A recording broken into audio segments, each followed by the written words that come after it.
The world is shattered, colossal blades pierce the very earth, and humanity has reached a terrifying conclusion: extinction is coming, and the clock is ticking down on 5 DM, 3:35. The sky turns black, and something terrifying descends. A woman and two kids stare up, their faces screaming the chilling truth: they're here.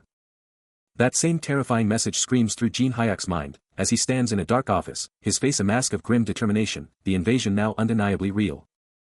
Despite the rescue dome, only an hour stands between them and total annihilation, a desperate struggle on the 10th floor, but Fraction Man has been crushing it, pushing them forward, and now, Delimber, CEO, is screaming for him to just hold on. He's free-falling, a blur of raw power, the current viewers count barely ticking over at 377 as he hurtles downward. Below, a monstrous shadow looms, because a new challenger just dropped in, the ancient dragon Ether Ion. Still dropping, his glowing blade ready, he can't believe this is actually happening. He's blowing past all the warnings, ignoring threats to take his weapon, pushing the limits with the viewer count stuck at 377. Closing in fast, the current viewer's count explodes to 7,500 as he locks onto his target. The ancient dragon Ether Ion unleashes a deafening roar, it knows who's coming. With an insane precision landing, Kang Jin Hyuk slams down onto the dragon's massive skull, sword already drawn. The ancient dragon Etherean's voice booms with ancient weariness, calling out humanity's endless chaos and revealing a premonition that brought this whole thing on. Perched on the beast, watching the sunset, Jin Hyuk knows he made it just in time. Boom! He slams down onto the ancient dragon's head, making his presence known with an earth-shattering impact. Standing tall, even with that glowing chain still shackling his leg, he's already plotting. Honestly, a fight? Bring it on, he declares, ready for anything. That mysterious chain around his ankle. It's practically screaming with power. And just like that, a wicked purple blade ignites in his grasp, shimmering with raw energy. Whoosh! No hesitation. He dives, bringing that glowing weapon down in a brutal, lightning-fast strike right onto the dragon's massive head. Crack! The impact is insane, tearing through scales and forcing a guttural scream of pure agony from the ancient beast. But wait, the dragon speaks. Seriously? A physical attack right after a raid? Isn't that a little predictable? Ether Ion challenges, its voice shaking the very air. Its eyes widen in shock, then narrow with a furious gasp. And then, a monstrous roar erupts, its eye blazing with unholy fire as its rage explodes. The ancient dragon Ether Ion, absolutely furious from the sneak attack, starts charging up a monstrous counterattack. Jin Hyuk sees it coming, instantly recognizing the sheer power about to be unleashed. Then, with a deafening roar, the dragon unleashes a scorching inferno, admitting Jin Hyuk's move wasn't bad, but guaranteeing a brutal demise. Its voice booms, sealing his fate, he's chosen the most agonizing way to die. The fiery blast explodes outwards with insane speed, swallowing everything in a cataclysmic explosion of orange energy and debris. The sheer force of the impact absolutely tearing through the air. Rocks and dust are violently blasted out, creating an absolute maelstrom of destruction. Blasted by the explosion, he's sent absolutely rocketing through the dark, purple-tinged sky, a tiny, solitary figure against the endless void. The ancient dragon Etherean's fiery breath detonates, unleashing a cataclysmic explosion that engulfs everything. The sheer force of the blast sends him rocketing high into the air, his body momentarily weightless against the violent updraft. Before he plummets back down, falling directly into the raging inferno below. But even as he falls, a brilliant surge of purple energy ignites around him, coalescing into a potent aura, ready to strike. With a swift, decisive motion, the energy strikes downwards, a focused beam of destructive power, aimed right at his foe. Still in freefall, he unleashes his counterattack, refusing to yield. The purple energy expands rapidly, growing in intensity and scale, ready to explode. Culminating in a massive, concussive blast that rips through the air, engulfing the dragon's position in pure destruction. A deafening roar of power echoes, as the purple light dissipates, leaving behind a lingering haze of pure chaos. The ancient dragon's colossal foot slams down, shaking the very ground. As its fiery maw opens wide, a guttural roar echoing a deadly promise: I will never allow you to leave this place alive. Then, a torrent of scorching flames erupts, engulfing him completely in a devastating aerial breath attack. The red dragon Diathea unleashes its full power. Yet, despite the inferno, he stands firm, unscathed within the breath's deadly range. His hand extends, and shimmering blue energy begins to coalesce, forming intricate geometric patterns in the air. He focuses, activating a profound skill, reading the memory of the world. Surrounded by a brilliant azure glow and swirling data, he fully manifests the power. An infinite library, filled with records of countless skills, begins to form around him. Unfazed by the ancient beast's might, Kang Jin Hyuk winds up, a surge of raw power building within him as he declares his next move.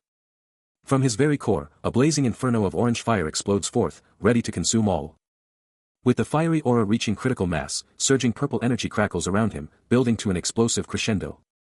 But the ancient dragon Ether Ion, with eyes burning crimson, simply sneers, utterly dismissing the attack as a puny skill. A flick of its colossal claw is all it takes, and the dragon swats away the purple energy as if it were nothing. The dragon's taunts echo, declaring the attack utterly useless against its might. Looking down from its immense stature, the dragon utterly belittles his power, deeming it laughably weak. But Jin Hyuk's fist pulses with an even deeper purple glow, as he prepares to unleash a devastating combo. The purple energy explodes, now a fusion of hellfire and black tears, a cataclysmic new attack ready to strike. Boom! Two devastating skills collide, igniting a colossal, swirling vortex of fiery orange and crackling purple energy. This isn't just a merge, it's a next-level evolution, hellfire and black tears fusing into something truly monstrous. The raw power explodes outwards, a maelstrom of vibrant energy expanding at an insane rate. Confirming the impossible, a successful combination capable of tearing even a dragon apart. And there it is. A gargantuan, pulsating orb of pure, unadulterated pink and purple destruction, ready to unleash chaos. Jin Hyuk stands at the epicenter, eyes blazing with fierce resolve, as he seizes the ultimate power, the breath of the void dragon Ether Ion. The ancient dragon Ether Ion is absolutely floored, its colossal frame reeling in shock, a look of pure, unadulterated terror flashing across its ancient visage. How? How can a human wield this? It roars, utterly bewildered by the sheer audacity and power before it. But Jin Hyuk just stares it down, cool as ice, dropping his name like a mic. The game has changed. He stands, a shadowy figure wreathed in dark energy, a testament to someone who has been pushed beyond their limits, worn out by endless struggle, yet still standing. But beneath that exhaustion lies the unwavering resolve of a true professional, his eyes now blazing with a fierce purple light as he declares, with absolute conviction, and this is not my first time killing you. Stepping into a mind-blowing virtual world, Kong Jin Hyuk is about to dive deep into a game that's anything but ordinary. Holding his device, he can't help but think, this isn't just unbalanced, it's completely broken, or maybe it's just gone beyond anyone's control.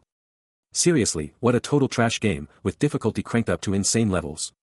But here's the kicker, when this game dropped, Korean gamers, in numbers nobody saw coming, went all in, grinding relentlessly to dominate this impossible virtual reality. They were absolutely relentless, going at it 365 days a year, no eating, no sleeping, just pure, unadulterated grind.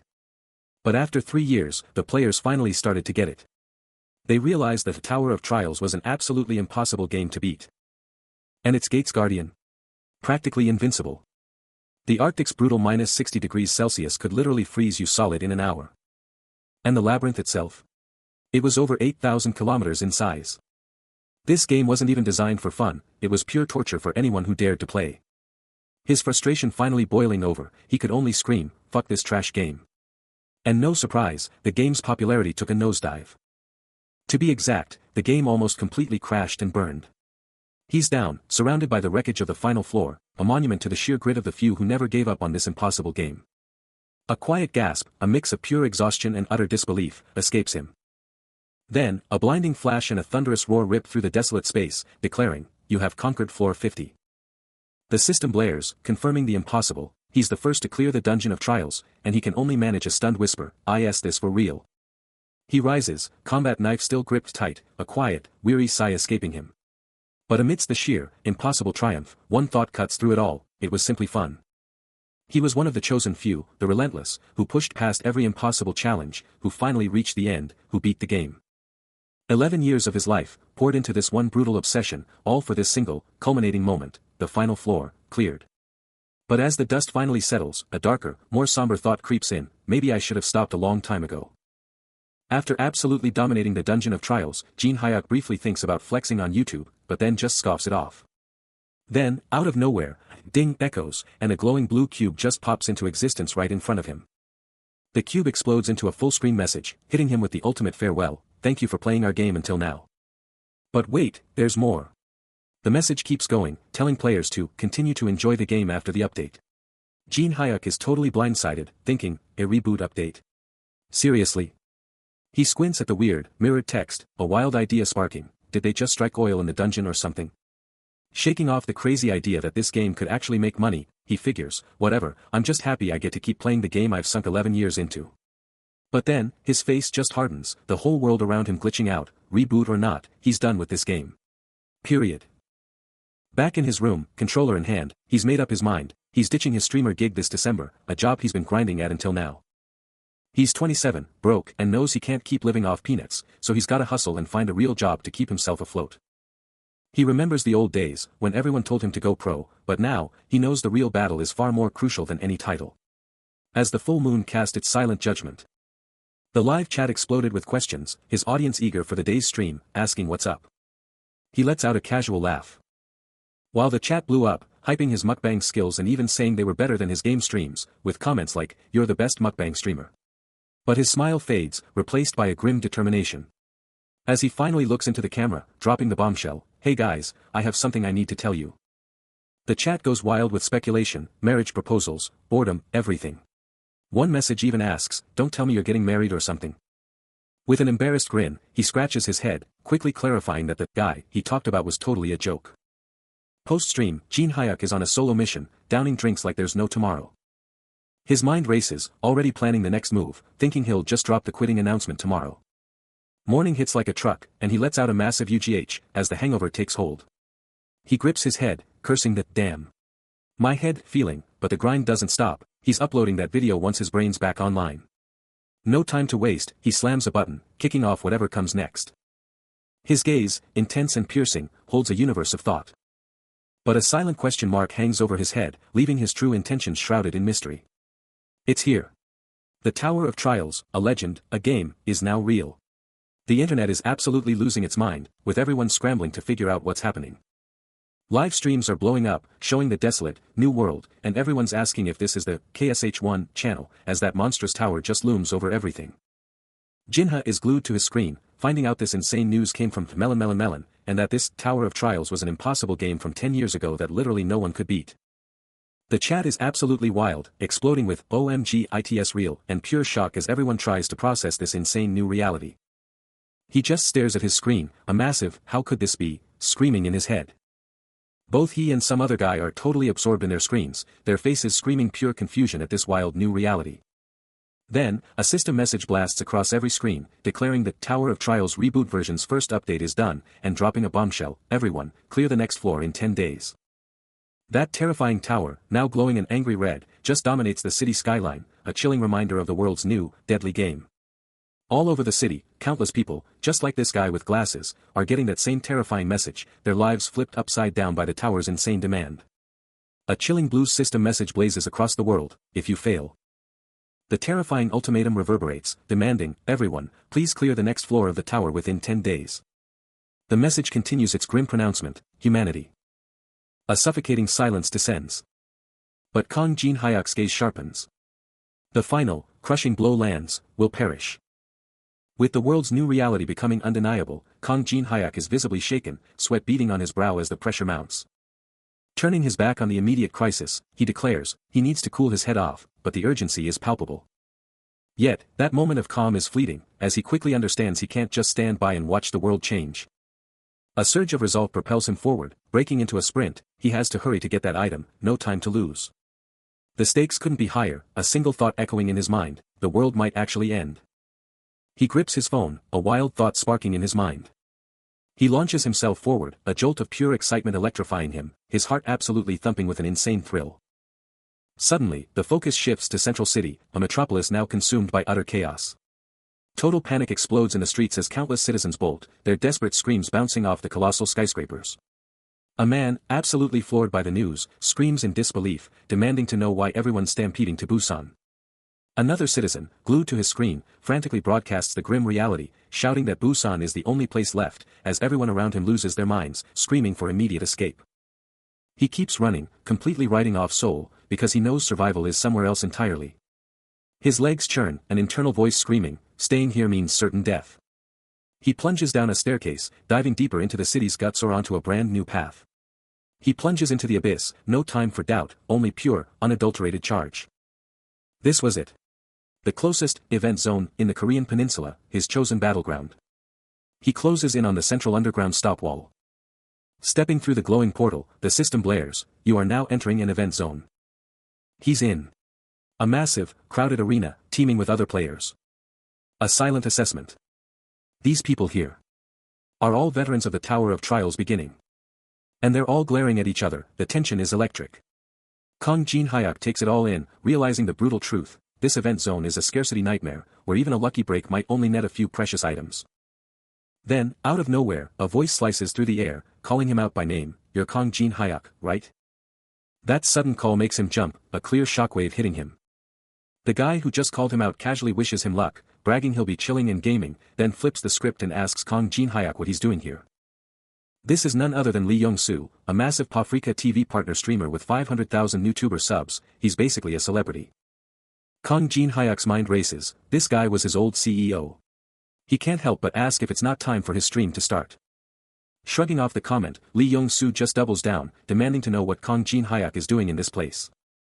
Then, with a sly grin, he proposes they swap secrets, like the old colleagues they are. He hears that question again, a chilling echo from the past, Lee Young-soo's voice still trying to get inside his head.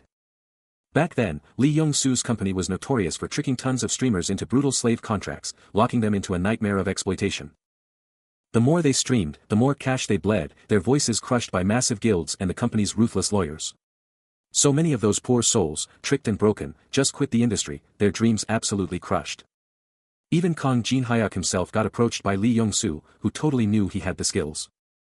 "Look, I know you're good," Lee Young-soo had purred, his voice dripping with fake concern, "but you can't keep doing those shady submarine streams forever, can you?" Then, with a slick, predatory grin, he'd pitched, "I'll just rewrite your contract and we'll be on the same team. How's that for a deal, huh?" That question still echoed in Kong Jin Hyuk's head, a stark reminder of Lee Young-soo's relentless manipulation. But now, looking back on all that, he knew one thing for sure: the world was totally different now. He unleashes a lightning-fast, brutal strike, a sharp retort cutting through the air as he shuts down the man's disrespect. The impact is explosive, sending blood and debris everywhere, a raw display of his overwhelming power. The guy reels, glasses flying, a choked cry escaping him as blood explodes across his face. Towering over the defeated, kneeling figure, Kong Jin Hyuk feels an electric surge of satisfaction, the brutal beatdown leaving him absolutely pumped. But his mind quickly shifts gears, it's time for the real prize to drop. Meanwhile, in a massive, ancient chamber, a mysterious pedestal pulses with energy, ready for something epic to happen. Then, shimmering particles start to form, twisting and swirling into something new. With a deep, resonant hum, the particles explode with light, taking on a clear form in a dazzling display. The item fully materializes, blazing with intricate, ancient patterns, its sheer power radiating throughout the entire chamber. Suddenly, an otherworldly glow bursts from a tree, as rain begins to pour down. The rain intensifies, and the tree's glow becomes even more intense, radiating pure magic. Up close, the heavy rain shimmers against the glowing leaves, an absolutely stunning sight. The entire tree is now visible, glowing with an unearthly radiance, its every leaf sparkling in the downpour. Zooming in on the trunk, its ancient, twisted form still pulses with that soft, blue light, even as the rain hammers down. Two stunned onlookers gaze up, one shouting in disbelief, realizing it's a mangrove and that its fruits are ripening right now. Kong Jin Hyuk takes it all in, a spark of realization in his gaze as he confirms his past knowledge: it's a fruit tree. Then, a single, glowing red fruit appears on a branch, making someone gasp, as a system alert confirms, the mangrove of greed has appeared. More of these incredible crimson fruits become visible, and a new notification reveals their insane power: they boost strength, agility, health, and mana. He sizes up the fruits, knowing they're pure gold, but the brutal truth hits him: only 4 are up for grabs. Slipping through the masses with Lee Young-soo, he feels the pressure building. The mangrove's glowing fruits scream power, but this is gonna be a brutal free-for-all. And just like that, the chaos erupts. Desperate cries of, "It's mine," rip through the crowd. Lee Young-soo, right in front of him, can barely hide his greed, his mind screaming, "Don't make me laugh. They're mine." Then, a sickening crunch. A fruit gets stomped, and someone screams, "Fuck."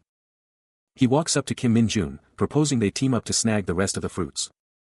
But Min-jun, already fuming over the wasted fruit, shuts him down, declaring it's too late for any of them to get anything. Watching the madness unfold, he coolly decides this isn't the time to make his move. A deep hum fills the air as a group of people are seen making a desperate, urgent escape. But elsewhere, a hand shoots out with lightning speed, snatching a glowing red fruit from a branch with a quick tuck. Kong Jin Hyuk snags the ultimate prize, a system message flashing with victory: he's just acquired the legendary Fruit of Life. While most are clueless about this fruit, the seasoned players know its worth, battling fiercely around a giant tree, all hungry for that same elusive prize. Then, bam! A massive hit sends him soaring, hurtling through the air in a chaotic explosion of debris and red power. But even after that brutal hit, his eyes are still locked on, a burning, unyielding resolve shining through. He's hit. A brutal impact sends him flying, and he can only grit his teeth, knowing what's coming next. This isn't just a hit, it's a full-on system shock, a brutal reminder that the game's true horrors are far more perverse than anyone could imagine. He's launched like a cannonball, his leg tearing through the air.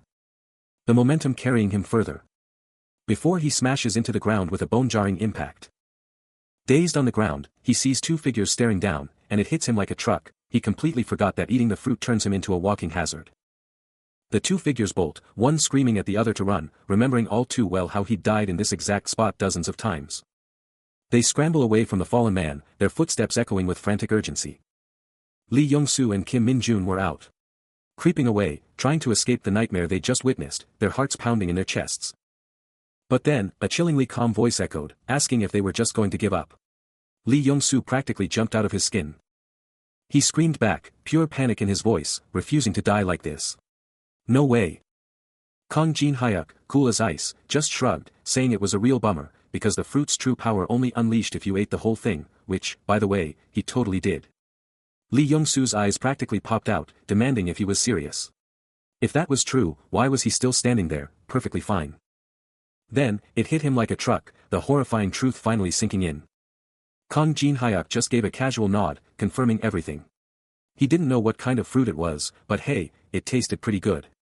Lee Young-soo, practically begging for a way out, tried to play along, asking what the heck Kang Jin-hyuk wanted them to do if he was actually telling the truth. And with a smile that sent shivers down his spine, Kang Jin-hyuk dropped the bomb, we get to give in.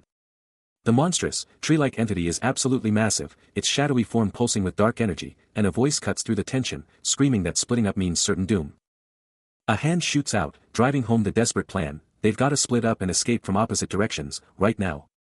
Lee Young-soo whips his head around to his partner, demanding to know if the whole plan is just to distract the monster. Both guys are free-falling, the city lights blurring beneath them, as a chilling voice reminds them, one goes down, they all go down. But Kim Min-jun, still plummeting, just smirks, cool as ice, declaring he's a veteran of this deadly game. Then, a heavy thud. Lee Young-soo slams down and immediately blasts off, a blur of motion. His partner is right behind him, exploding into a sprint with the same fierce resolve. But the monstrous entity is still right there, a terrifying, thrumming shadow hot on their heels. The monstrous, tree-like entity is not letting up. Its shadowy roots explode from the ground with a thunderous crash. And massive tendrils slam down, shaking the very earth. Amidst the chaos, he glances back, a flicker of concern in his eyes, asking, what about CEO Lee Young-soo? But Kim Min-jun, his face contorted in pure rage, snaps back, you stupid idiot. Who would believe your words? A cold smirk plays on Kang Jin-hyuk's lips as he coolly replies, go ahead and be bait. With that, he dashes away, a blur of motion, glancing back over his shoulder. The smirk still firmly in place as he thinks, I'm so glad. Meanwhile, Lee Young-soo's eye gleams with fierce determination. As he too races forward, a swift, focused blur against the dungeon's oppressive gloom. The monster's tendrils explode forward, a terrifying voice booming, screaming that the one furthest back is the bait. Min-jun's blood runs cold as he realizes he's the target, the shadowy limbs closing the distance in an instant. Blue energy explodes as the tendrils connect, smashing into Min-jun.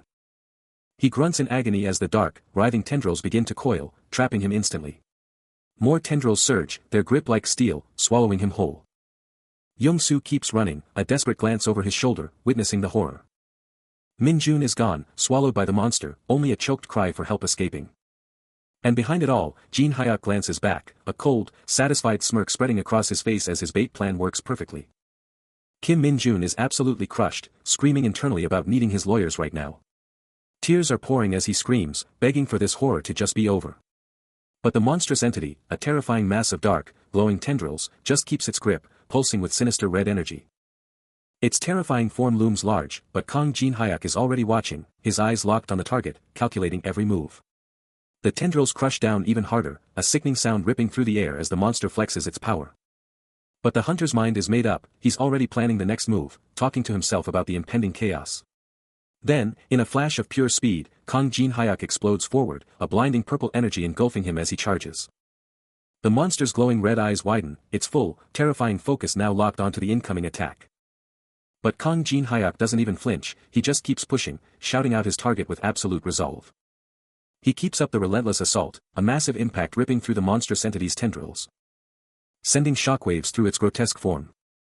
As he drives his attack deeper, absolutely shattering its defenses. A satisfied smirk plays on his lips, he mutters, "All right, finally." The sheer force of his blows reveals a pulsating, organic core hidden deep within the creature's mass. A grotesque heart beating with dark, raw energy. Recognizing the critical weakness, Kang Jin-hyuk declares, the core of the mangrove has revealed itself. He quickly processes the information, realizing it's exactly as he experienced in the game, which means the core isn't far from here, and manipulating it to his advantage is the best strategy. Meanwhile, still trapped within the entity's grasp, Kim Min-jun pleads, "Let's not trouble fate. Otherwise, won't you hand over the files?" The core was exposed, and Kang Jin-hyuk wasn't holding back. His dagger flashed, ready to strike. He analyzed the core's stats, seeing its weakness and defense values, and its magic resistance and physical resistance, knowing exactly what he was up against. He drove his weapon deep into the glowing core, and a system message confirmed it, the Challenger of Greed's skill was active. But even with his boosted power, he couldn't dodge everything the monster threw back at him. "Even though I'm a no-lifer, I can't dodge all that." But his eyes blazed with fierce determination. However, he tightened his grip and unleashed another devastating strike, shattering the monster's core into a million pieces. He unleashes a devastating, sweeping attack, his fist absolutely blazing with raw power. The impact sends shockwaves through the monstrous entity, its shadowy form immediately distorting and shattering. More of its body shatters, revealing glowing, fiery cracks deep within its core.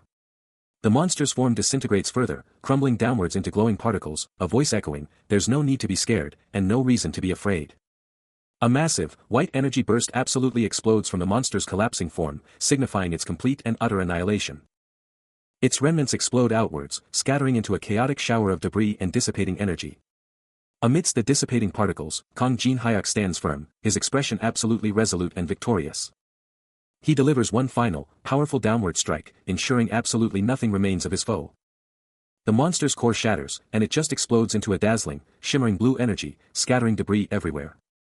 Through the fading particles, a foot stomps down, grinding the monster's remains into dust. His eyes, sharp and intense, scan the devastation, a tiny blood smear on his cheek, the only evidence of the insane fight he just won. His hand clenches, a silent declaration, as he thinks of the one thing he's told himself a million times. Suddenly, a soft glow catches Jin-hyuk's eye, pulling his gaze straight up.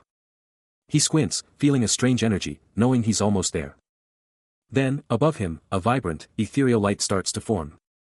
Morphing into a delicate, glowing butterfly, its wings shimmering with pure light. Suddenly, more of these radiant creatures burst from the shadows, their combined glow turning the dark cavern into a dazzling, otherworldly spectacle. Jin-hyuk just stares, a quiet awe washing over him as he whispers, "Pretty butterflies." Suddenly, the air is thick with an unseen menace, and he's forced to cover up as blue particles explode around him. He quickly figures out these are monsters that blast out sleeping powder as a defense, so he moves like lightning to dodge it. He knows that stuff makes you dizzy fast, so he's gotta be careful not to breathe it in. His solution? Just hold his breath, easy peasy. He ducks behind a tree, confirming his genius plan, just hold your breath, and you're golden. Then, his eyes lock onto a massive, spiky red monster, pulsating with a terrifying crimson glow. In a blinding flash, he strikes. A devastating hit, crackling with white and blue energy, slams into the monster, sending shockwaves through its body. Meanwhile, a swarm of tiny, glowing blue butterfly creatures flits through the shadowy woods. Then, from behind, Kang Jin-hyuk's right hand absolutely explodes with a fierce red aura, crackling with insane power as he gets ready to unleash hell. He unleashes a devastating, power-packed blow, sending the monstrous creature flying backward, its form contorting in pure agony. The impact shatters the creature, causing it to explode into a shower of dark particles and raw energy, leaving only dissipating remnants in its wake. A system message flashes before his eyes, declaring he's the first player to hit max achievements. Looking up, a complex expression crosses his face, as he feels a sense of unease, silently wishing for recognition for all his efforts. Another notification appears, confirming his achievements will be recorded in the Hall of Fame for the entirety of tomorrow. Just as he predicted, the system was all about that Hall of Fame confidentiality, and it was intense. No name, no problem. He figured it'd all be super confidential anyway. But then, a wave of frustration hits him. How could he stay hidden when he was about to go full beast mode, dominate and grab all the sweet rewards? Then the system drops a bombshell, confirming his worst fears. It wouldn't even guarantee confidentiality, just slap a mosaic on his face and change his voice. Seriously? Forget the system's nonsense. He's got bigger fish to fry right now. He drops low, fingers grazing the jagged crystals, a faint crackle filling the air. His gaze locks onto the glowing blue crystals, a mystical hum radiating from their depths. With a swift move, he snatches a glowing green orb from its perch, a satisfying snap as it comes free. A vibrant red fruit, glistening with an almost unnatural sheen, catches the eye. Then, a mesmerizing emerald orb materializes, and a system alert flashes. This single item can boost strength, agility, or magic by a staggering 3 points. The implications are massive. The system itself calculates this as the equivalent of 4 entire level-ups. Kong Jin Hyuk, clutching the radiant orb, can barely contain his awe, exclaiming it's an overpowered, broken item, a game-changer for any of the 50 floors. A powerful, ethereal light pulses from his grasp, hinting at the orb's incredible potential. The energy explodes outwards, engulfing him in a magnificent, pulsating blue aura, transforming his very presence. His focus shifts to a holographic status screen, a burning question in his eyes about his seemingly humble level 1 stats. The display confirms it. Kong Jin Hyuk, 24, level 1, with base stats of 5 across the board, 12 unspent points, and no skills or unique abilities yet. But a fierce, unyielding resolve hardens his gaze as he declares, with absolute conviction, I'm the strongest level 1. The digital realm holds its breath, anticipating a massive drop. Get ready. A new video, First Handsome Tree of Sweet Clean, is hitting the servers, dropping in just 10 minutes. The chat is already going wild, even before the video drops. People are losing it, wondering if the handsome tree is actually gone or if this is just another crazy scam. A hand flies across the keyboard, installing the comments, the lifeblood of this whole scene. And the user can't help but wonder if this is pure luck, or if they engineered this entire phenomenon. Boom. The video's live, uploaded and ready for prime time, and all those nagging doubts. Gone in an instant. The internet just broke. Faces everywhere are contorted in pure shock and disbelief, from, huh, to no way. Everyone's losing their minds. The chat is still going absolutely bonkers, with everyone screaming about how the guy's still alive, calling it a scam, or just getting hit with major nostalgia. Different reactions, sure, but the bottom line. Everyone was absolutely floored. But back on his main account, Kong Jin Hyuk is just staring at the digital pandemonium he unleashed, a bewildered, all he can manage as the internet collectively loses its mind. The offers are pouring in. Kingsman is throwing down 10 billion won up front, plus 100 million every month, and Dog Dragoon is just like, name your price. Everyone wants a piece of him. He's just chilling, checking his phone, and he's like, wait, is this really happening? Is it because I'm still level 1? But deep down, he's not even shocked. Kicking back in his gaming chair, he figures it's totally normal. Most people haven't even played this game for 100 hours. He's just gotta remember not to compare them to his insane grind. His screen lights up with a 1 billion offer, plus mentions of a trial community and the first mangrove tree of greed clear, showing just how much his game-breaking moves are worth now. He remembers the grind, the days when just surviving was a battle. Meanwhile, a security camera, its red light glowing, is silently watching everything unfold. He glances around his messy room, surrounded by takeout boxes, and remembers always being late on rent, having to do mukbang streams for days just to make ends meet. He takes a thoughtful sip of his drink, a soft thump breaking the silence, lost in memories of his tough past. He knows if this chance had come yesterday, he would have jumped on it in a heartbeat. But now, everything's different. Standing in the shadowy depths of a dungeon, his gaze sharp, he's made up his mind, no amount of money, not even 1 billion, will buy his secrets. Because right now, the only thing that matters is information, and he's devouring every bite of it. He's aiming for a total monopoly on knowledge, his fingers a blur as he types furiously. This is his ultimate weapon, his best attraction, because his future self knows everything about this tower and every other one out there. But even with all that intel, the tower itself didn't give him the edge he expected, despite its imposing presence. No, it was the artifacts outside the tower that became the legendary holy artifacts, shining with an otherworldly glow. But of course, they were all fakes. A glowing, ornate sword, just one of those deceptive relics, radiates its fake power. He's here, phone in hand, confirming the location, the ultimate replica hotspot. The iconic silhouette of the National Museum of Korea dominates the night. This place, once a legendary treasure trove packed with artifacts, is now a whole new game for him. Only one National Museum of Korea exists, and that's the golden ticket for his scheme. But here's the kicker, almost all the artifacts are fake, a secret known only to a select few, or maybe just that mysterious organization that popped up near Seoul. Armed with this insider info, he's ready to cash in, seeing massive profit in swapping out all those artifacts. Elsewhere, a small group of onlookers is totally confused, asking why there are barely any old folks around. Then, a system alert blasts into Kong Jin Hyuk's view, confirming his entry into the study area, just as he planned. But with a slight smirk, he realizes he's the only one here so far. Stepping into the study area, Kong Jin Hyuk immediately took in the scene of utter devastation. Just as he'd predicted, someone had beaten him to the punch. Before him, the defeated entity was already crumbling, its shadowy form disintegrating into a shower of glowing red particles and dark energy, a clear sign of a powerful victor. Kong Jin Hyuk takes in the devastation, and it hits him like a truck. The lingering smoke and mana tell a clear story, someone beat him to the punch. He's standing right in the middle of it, the battlefield telling its own brutal tale. Strolling through the sterile halls, he figures other hunters would show up after the incident, but the power gap between C and D rank is insane, making C rank dungeon clearers super rare. He spots an ancient display, and instantly knows their real target is the artifact chilling in the medieval classical era gallery. This is it, the legendary artifact everyone's after. The legendary Great Map of the East Land, a treasure beyond measure, is finally unveiled. A map that only goes so far. Some might call it useless, but for the truly ambitious, it's a spark that ignites an inferno of desire. Seriously, who wouldn't want this thing? It's practically a beacon for every fool who thinks they're hot stuff. Oh yeah, everyone's gonna be fighting over this, totally missing the real treasures hidden deep beneath the grime. A prize like this? A fight is guaranteed. And just like that, a brutal thwack rips through the air. Then, a furious roar erupts, ing bastards, as a priceless artifact shatters, and desperate hands claw for its pieces. More shouts of, let go. This is mine, fill the air, and then, bam. Someone gets absolutely launched, sending rubble flying everywhere. They just keep flying, a human projectile. Their body a streak against the collapsing ruins, the brutal fight rages on. A hulking figure unleashes a thunderous roar, his command to freeze vibrating through the air with raw power. He snatches a helpless victim by the throat, hoisting him into the air and issuing a chilling death sentence to anyone who dares to defy him. The chilling declaration hangs heavy, his dominance absolute.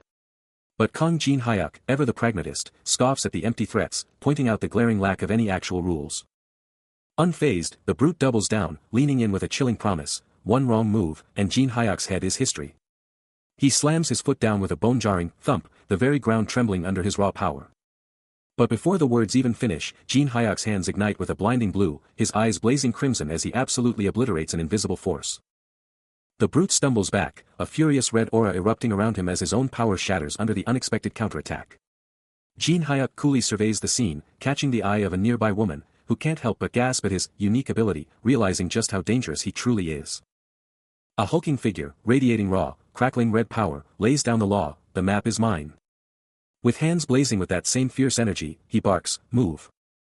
His face twisted into a furious snarl, he challenges, the map is yours. But then, an older man, cool as ice, steps into the fray, dropping a casual, heh. I can't agree with those words.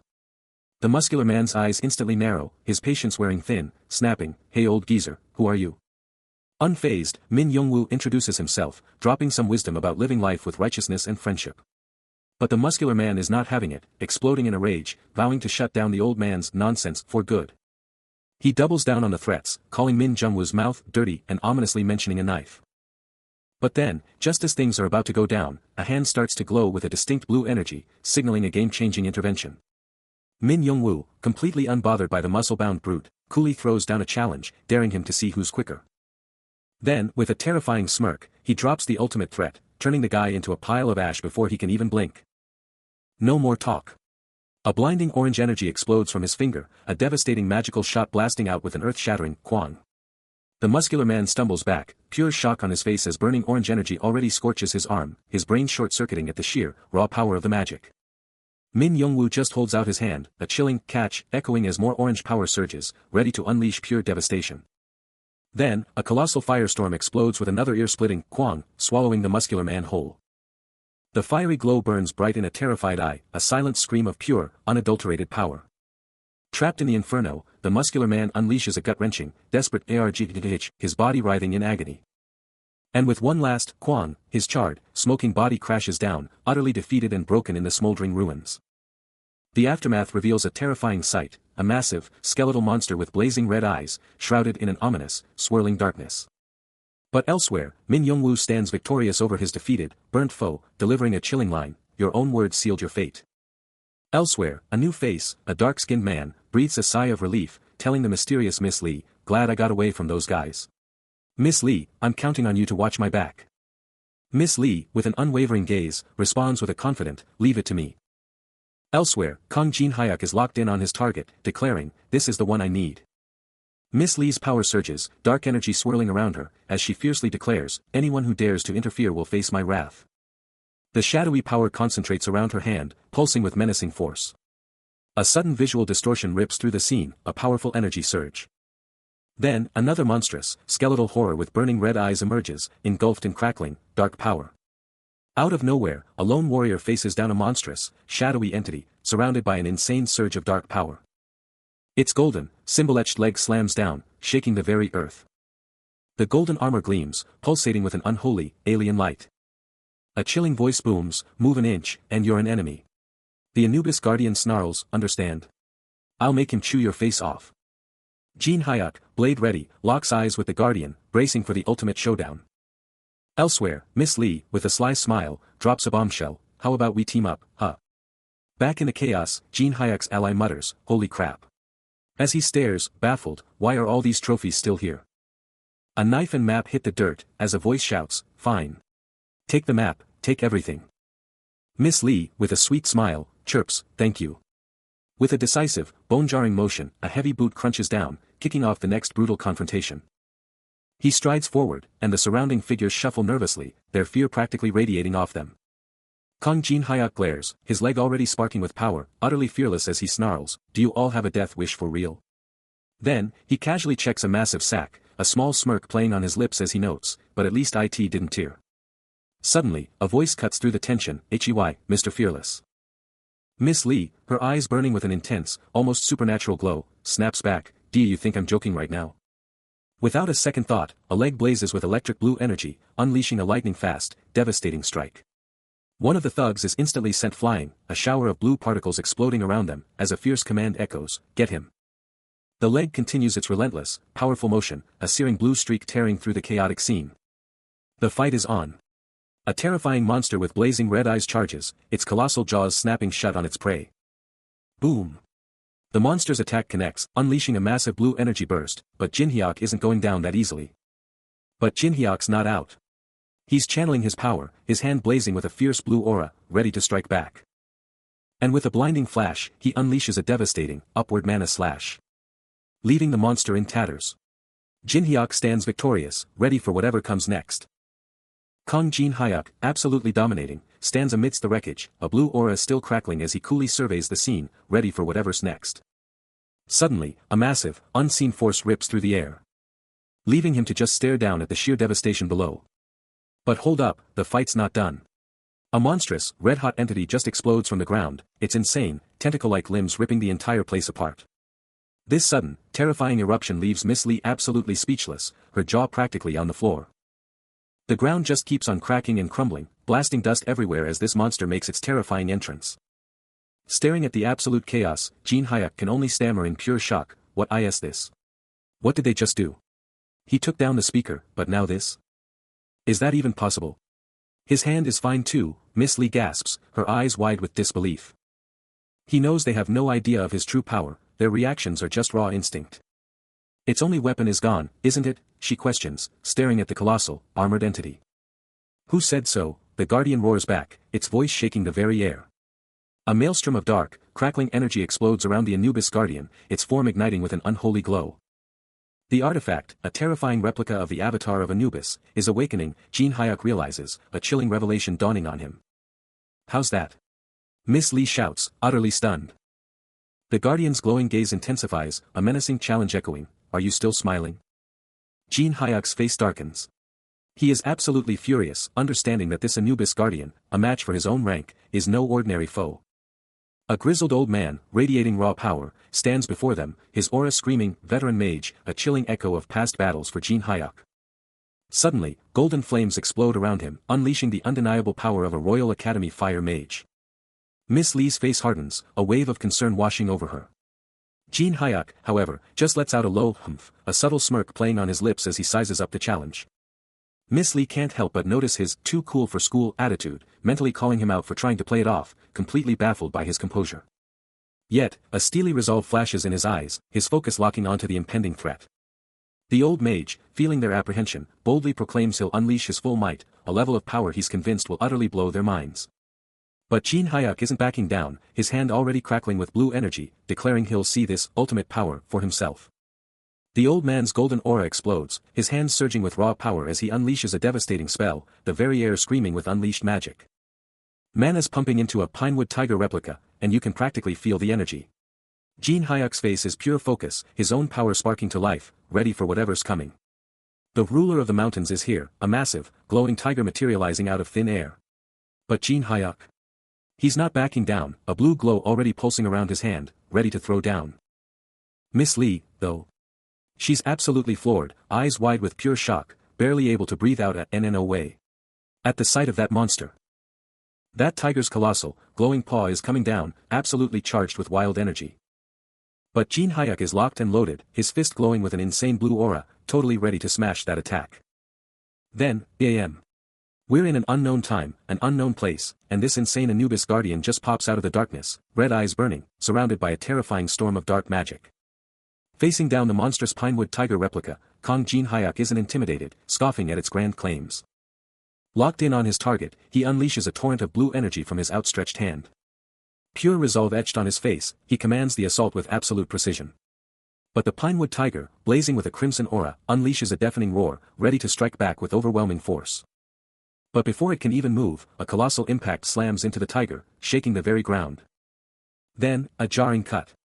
The terrifying Anubis guardian appears, shrouded in an eerie, pulsating blue aura. Meanwhile, the pinewood tiger is reeling, its massive form now engulfed in crackling purple and blue energy. The Anubis guardian presses on, its powerful, armored leg glowing with a subtle yellow light. Every step of the guardian exudes raw power and an unyielding will. The Anubis guardian slams down with an earth-shattering impact. Its power exploding into multiple armored forms that rain down devastating blows. The pinewood tiger replica unleashes a furious, blood-curdling roar, its massive jaws snapping in pure rage. But the guardian's eye flares with an intense, crimson glow, unleashing raw power. Slamming the colossal tiger down with a devastating wave of blue energy. A crushing leg reinforces the blow, driving the beast deep into the earth. But in a shocking reversal, the guardian is violently hurled back, crashing through the air amidst a storm of debris. Its massive, clawed hand shoots out, desperately trying to anchor itself. Despite the guardian's setback, the pinewood tiger replica screams in agony, its body torn and bleeding from the relentless onslaught. Boom! A devastating blow absolutely rocks the pinewood tiger replica, sending shockwaves everywhere. Jin Hyuk is absolutely floored, muttering, "No way. He's seen artifact monsters, but this? This is on a whole new level." Then, the Anubis guardian reveals its true form, a shadowy, monstrous entity with blazing red eyes, a mythical beast straight out of nightmares. Miss Lee is absolutely crushed by the monster's presence, dropping to her knees, convinced her soul is about to be ripped from her body. The Anubis guardian is a titan, a mountain of pure, destructive energy, its sheer presence making the earth tremble. Gazing up at the absolute unit of a monster, Jin Hyuk's mind screams one thing: there's no way to win this. Miss Lee is still shaking like a leaf, absolutely paralyzed by terror. Tears stream down her face as she desperately tries to process it all, muttering, "But how is this even possible?" Still locked onto the terrifying entity, Jin Hyuk can only think, who is this guy? He stands over Miss Lee, who's on her knees, the air still buzzing from the chaos they just survived. With a steely gaze, he tells her to hand it over. Miss Lee, looking totally freaked out, brings up the mask of Tutankhamun. Clearly annoyed, she snaps that it's worthless here, wondering what he's even planning. But he just stares back, completely unfazed. And in a flash, he snatches the artifact from the pinewood tiger replica, which flinches back, practically screaming, "Fine. I'll hand it over." The golden mask, now his, practically hums with raw power. And a system notification flashes, confirming he just snagged the mask of Tutankhamun, replica, skill, with Min Youngwoo suddenly right there next to him. Leaving Jin Hyuk to confidently state that he's officially got his second artifact. Miss Lee hits him with a direct question, demanding to know if he's really after the great map of the East Lands. He just shrugs it off, like the map is an afterthought, totally forgetting its importance. Someone else chimes in, telling him to chill, but to keep that glowing artifact he's holding super safe. Out of nowhere, the colossal pinewood tiger replica strikes. Its roar shakes the ground as it goes straight for him. But just as the beast closes in, Miss Lee and Min Youngwoo jump into action, blocking the furious tiger with a massive crash, protecting him. The pinewood tiger replica roars again, absolutely livid, its glowing red eyes blazing with pure rage. Seeing his friend step up, he finally gets it, realizing his laid-back approach might have been a huge blunder. His face turns serious, a fierce determination burning in his eyes as he stares ahead. With an intense stare, he makes his move, ready for anything. With an intense surge of power, he unleashes a blinding light from his hand, his mind set on one goal, dominating the Tower of Trials to seize the ultimate skill. The second floor was a total mess, with dust everywhere and the whole place looking like it had been abandoned for ages. Looking around at the absolute chaos, Min Youngwoo was totally baffled, muttering, "What in the world is this place?" Kang Jin-hyuk was right there, just as confused, his eyes darting around the strange new environment, letting out a small, questioning sound. They just stood there, frozen. Until Min Youngwoo finally blurted out his shock, "This is supposed to be the National Central Museum, but it's nothing like I remember."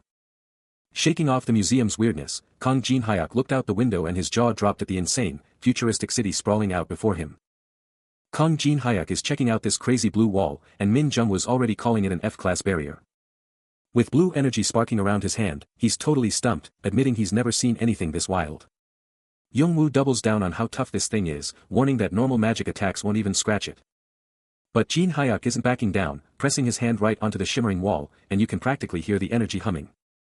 He's locked onto the exact spot where the mana flow in this barrier goes totally wild. With a fierce look, he's pouring his own power into it, and blue energy lines are just exploding around him. A deep, powerful hum starts to rumble, getting louder and more intense as the blue energy swirls and explodes, until it culminates in a blinding flash and the epic activation of a skill called Karpo. With the Karpo skill now active and the barrier reacting, he knew this wasn't over yet, there was a crucial condition to fully break through. He turned, dropping the bombshell. "There's a condition." Min Jungwoo's eyes widened in surprise. "A condition?" He laid out the plan. "To weaken this barrier, I have to go inside." Min Youngwoo pressed, "You need to get something." And he confirmed, "I'll be in there until I've got all the relics." A heavy sigh escaped Min Youngwoo, resigned to just waiting it out while his friend was in there. He quickly clarified that he couldn't keep the barrier weakened forever, it was a precise, timed window, and even if Min Youngwoo didn't like it, it was their only shot. He vowed to be fast, telling Min Youngwoo to just trust him and not do anything else, because he didn't need anything else from him. Min Youngwoo let out a heavy grunt, realizing this was their only play, their only ticket out. Min Youngwoo locks eyes, laying down the ultimate condition. "Do you promise to hand over the map to me?" Jin-hyuk doesn't even flinch, declaring, "Of course. I won't ever forget that you're the one who handed me my first relic." But the elder's face twists with worry, confessing, "No matter how hard I think about it, I can't imagine you getting out of the barrier." Before a heavy sigh escapes him, and he finally relents, "I guess I'll have to trust you." "Very well, then I will trust you this time." Jin-hyuk pivots, heading straight for the shimmering blue barrier, tossing a final, confident remark over his shoulder, then, "I'll be in your care, Grandpa." Alone now, Min Jungwoo's eyes snap shut, his hands igniting with a fierce, orange energy as he grits out, "I'll try."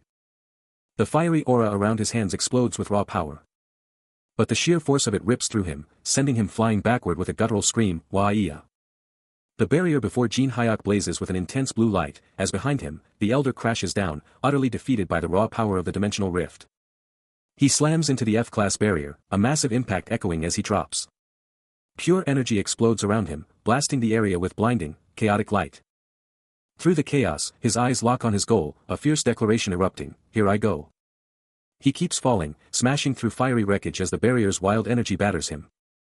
The world around him collapses in flames, but he stays locked in, diving deeper into the abyss. Hitting the ground amidst the destruction, he instantly blasts off, a fiery orange trail marking his insane speed. Outside, Min Jungwoo's face twists in a desperate, raw plea, his voice cracking as he screams, Hurry. Inside, he raises a hand, a silent promise to the desperate plea, his mind set, "I'm planning to do my best." A confident, almost cocky smile spreads across his face, fully prepared for the chaos to come.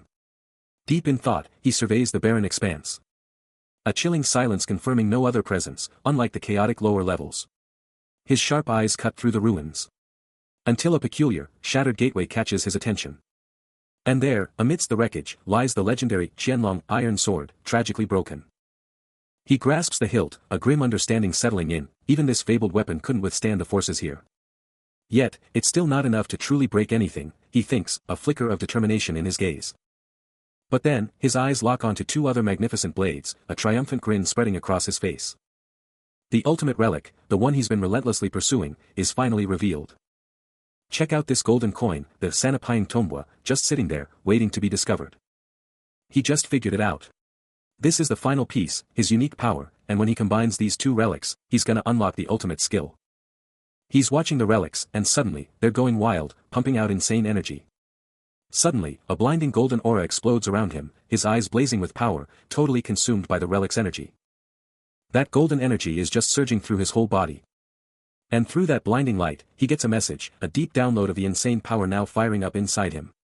He's feeling that raw, intense power just explode inside him, and he's totally determined to take control, to dominate this new strength. His hand, gripping the golden relic, ignites with an intense, swirling energy. The golden light explodes with a powerful surge, momentarily revealing a white, rabbit-like silhouette within the blinding radiance. A voice reveals that the three relics are going critical, their combined power manifesting. Jin Hyuk is swallowed by the explosive golden aura, his body straining under the immense, erupting energy. A system message flashes, confirming his success, announcing he's successfully combined the relics, against all odds. A confident smirk spreads across his face as the golden light pulses from him, his hand clenched, feeling the raw surge of new power. Another message pops up, revealing he's acquired a new relic, the Eye of Truth, an SSS difficulty acquisition. The Eye of Truth's details are revealed, it lets him convert mana into truth, seeing through all lies and illusions, and can be toggled on or off. Jin Hyuk stares at the glowing eye relic now in his hand, realizing this Eye of Truth is the greatest eye relic in the world. He's got a secret agenda, a hidden motive for being at the museum, and it's about to drop. Boom! The system goes off, confirming he's crushed the hidden quest by fusing 3 S-rank relics into something even stronger, and now he's met the requirements, as a blinding blue power surge explodes around him. This insane new power lets him copy and store every ability in the world, then fuse them to create something even more broken, a weapon that's about to change everything. His mission is crystal clear, become the absolute strongest and dominate the Tower of Trials. The energy surges, and he officially snags the ultimate ability, truth manipulation. Floating in a vortex of brilliant blue, the legendary relic, the Eye of Truth, is finally manifesting. Boom! A system window explodes into view, revealing the ultimate power-up, inherent ability, truth manipulation. This isn't just any skill, it's the power to copy, store, and combine abilities, forging unstoppable new skills. As the truth sinks in, Jin Hyuk's eyes ignite with an electric blue glow, pure power radiating from him. But before he can fully process it, Min Jungwoo's voice rips through the silence, a frustrated HEY, demanding his attention. The veteran, clearly fed up with the wait, snaps at him to get moving, warning that he won't fall for any tricks. But Jin Hyuk isn't listening to the complaints, his focus is elsewhere, coolly stating, "Let's see. I'm going to copy his ability." His glowing eyes narrow, locked onto his target as he strategizes, "Let's see what I need to do." Suddenly, a blinding yellow aura erupts around Min Jungwoo, his face contorting in pure shock. Then, the system drops the bombshell, copy condition. Min Jungwoo's always been a master of disguise, hiding his true feelings. To copy him, Jin Hyuk has to rip that mask off and expose his real emotions. A wicked smirk plays on Jin Hyuk's lips as he instantly grasps the challenge, HA in other words. After uncovering the wild condition to snag Min Jungwoo's power, he just grins, already plotting how to get under his skin and make him snap. A sudden epiphany hits Jin Hyuk. He finally gets it. To copy Min Jungwoo's insane skill, he's gotta shatter that emotional mask and expose the real power lurking beneath. With a sly grin spreading across his face, he figures out the ultimate hack, just tick him off, right? And just like that, a blazing, furious aura explodes from Min Jungwoo, his voice roaring out a direct challenge. The older man's whole body ignites in a blaze of orange and red energy, his power going full throttle. But Jin Hyuk? He's totally chill, just casually telling him to cut it out. Min Jungwoo's jaw drops, his face a mask of pure shock at Jin Hyuk's absolutely unfazed demeanor. "Honestly, there was zero reason for you to keep that up, you know." He just walks off, leaving Jungwoo totally confused. "Wait, what? What are you even saying? Why'd you make me use it then?" But Jin Hyuk just keeps on walking through the glowing blue hall, totally ignoring the bewildered Jungwoo, a soft carpo, barely audible. He looks down, a smirk playing on his face as he casually drops the bomb. "It's super easy to break these barriers, you just gotta speak Latin." Carpo. The explosive fiery magic around him just vanishes, leaving him totally chill amidst the dying flames. Back in the room, Jungwoo is still trying to process this, staring at him. "Seriously, what's the point of attacking if it can't even break the barrier? Total mana waste." Jin Hyuk just keeps going, pointing out that Jungwoo's skill did absolutely nothing to the barrier, then drops the real reason, "And I bet that old man's magic is way stronger than this. I just needed to see your true emotions to copy your skill, and I needed to make you furious." He barely even looks at the blueprints, already having every single detail of the tower memorized. And that's exactly why, this map, showing the 10th floor, is totally useless to him. Min Youngwoo is absolutely stunned, his face screaming, "What are you even doing?" But Jin Hyuk just smirks. His eyes flashing green as he practically taunts Youngwoo, like, "Didn't I tell you this already?" He stands there, radiating pure confidence, totally in control of the situation. Then, Jungwoo's hand starts glowing red, his barrier cracking instantly, it's about to shatter. The barrier explodes into a million pieces, and Jin Hyuk just drops the bomb, saying anyone can just waltz through it to the 10th floor. Jungwoo's face twists in pure shock and rage, he's absolutely fuming. An absolute inferno explodes, tearing through the area with devastating force, the sheer power of it echoing through the very air. As he surveys the chaos he unleashed, Jin Hyuk's mind races, realizing that to survive this brutal world, he has to take every single chance he gets. But Min Youngwoo is absolutely losing it, his face twisted in a mask of pure rage, screaming at the top of his lungs, demanding to know why his hard work was just burned to ashes. Absolutely livid, he unleashes a barrage of curses and threats, swearing to rip apart the one who dared to humiliate him. But Jin Hyuk just stands there, completely unfazed, his eyes burning with an eerie red glow, utterly chilling as he coolly declares that the conditions for his power simply weren't met. And just like that, Jungwoo's magical barrier explodes into a million shimmering pieces, vanishing into thin air as if it was never even there. Then, a system notification flashes, confirming the ultimate victory, he's successfully copied the Fire Element skill. The system then prompts him to. The Fire Element skill is officially registered in the world's memory, a powerful B-rank ability that gives him total control over fire and supercharges his elemental affinity. A blazing fire ignites in his hand, and Jin Hyuk just smirks, casually noting that Fire Element is a pretty decent first copy. But Youngwoo is absolutely livid, his eyes burning red as he screams threats, promising to make Jin Hyuk regret everything, while the system just casually confirms Fire Element is now active. That little flame in Jin Hyuk's hand? It's getting seriously intense. And he just stares at Youngwoo, practically daring him to react, wondering why he's so mad. The system officially registers Fire Element as his own, and Jin Hyuk explodes in a fiery aura, a blazing inferno surrounding him. Jungwoo's rage instantly vanishes, replaced by pure, unadulterated shock, his jaw practically hitting the floor at the insane power he's witnessing. Those flames in Jin Hyuk's hands are now burning with a terrifying, controlled intensity, showing off his instant mastery. He's literally a walking inferno, and Jin Hyuk's stare is absolutely unwavering, the raw power of that copied skill just blasting off him. Jungwoo's mind is racing, realizing his own fire skills are nothing compared to this insane, terrifying power, this is definitely not normal. He watches the kid, thinking, man, this guy's always straight to the point, just like an old dude. Still shook from that power flex, he's thinking, seriously, who? Gramps, if you're not gonna keep climbing the tower. Jin Hyuk, absolutely radiating with a blazing orange-red fire aura, just stares him down. His face totally stone-cold as he lays down the law, then listen to me carefully.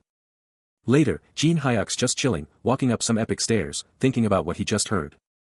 He remembers Jungwoo's voice, dropping the bombshell about 4 mysterious keys popping up at the National Museum of Korea, and that Youngwoo himself was one of them. Getting the full picture, Jin Hyuk just nods, I get why they wanted.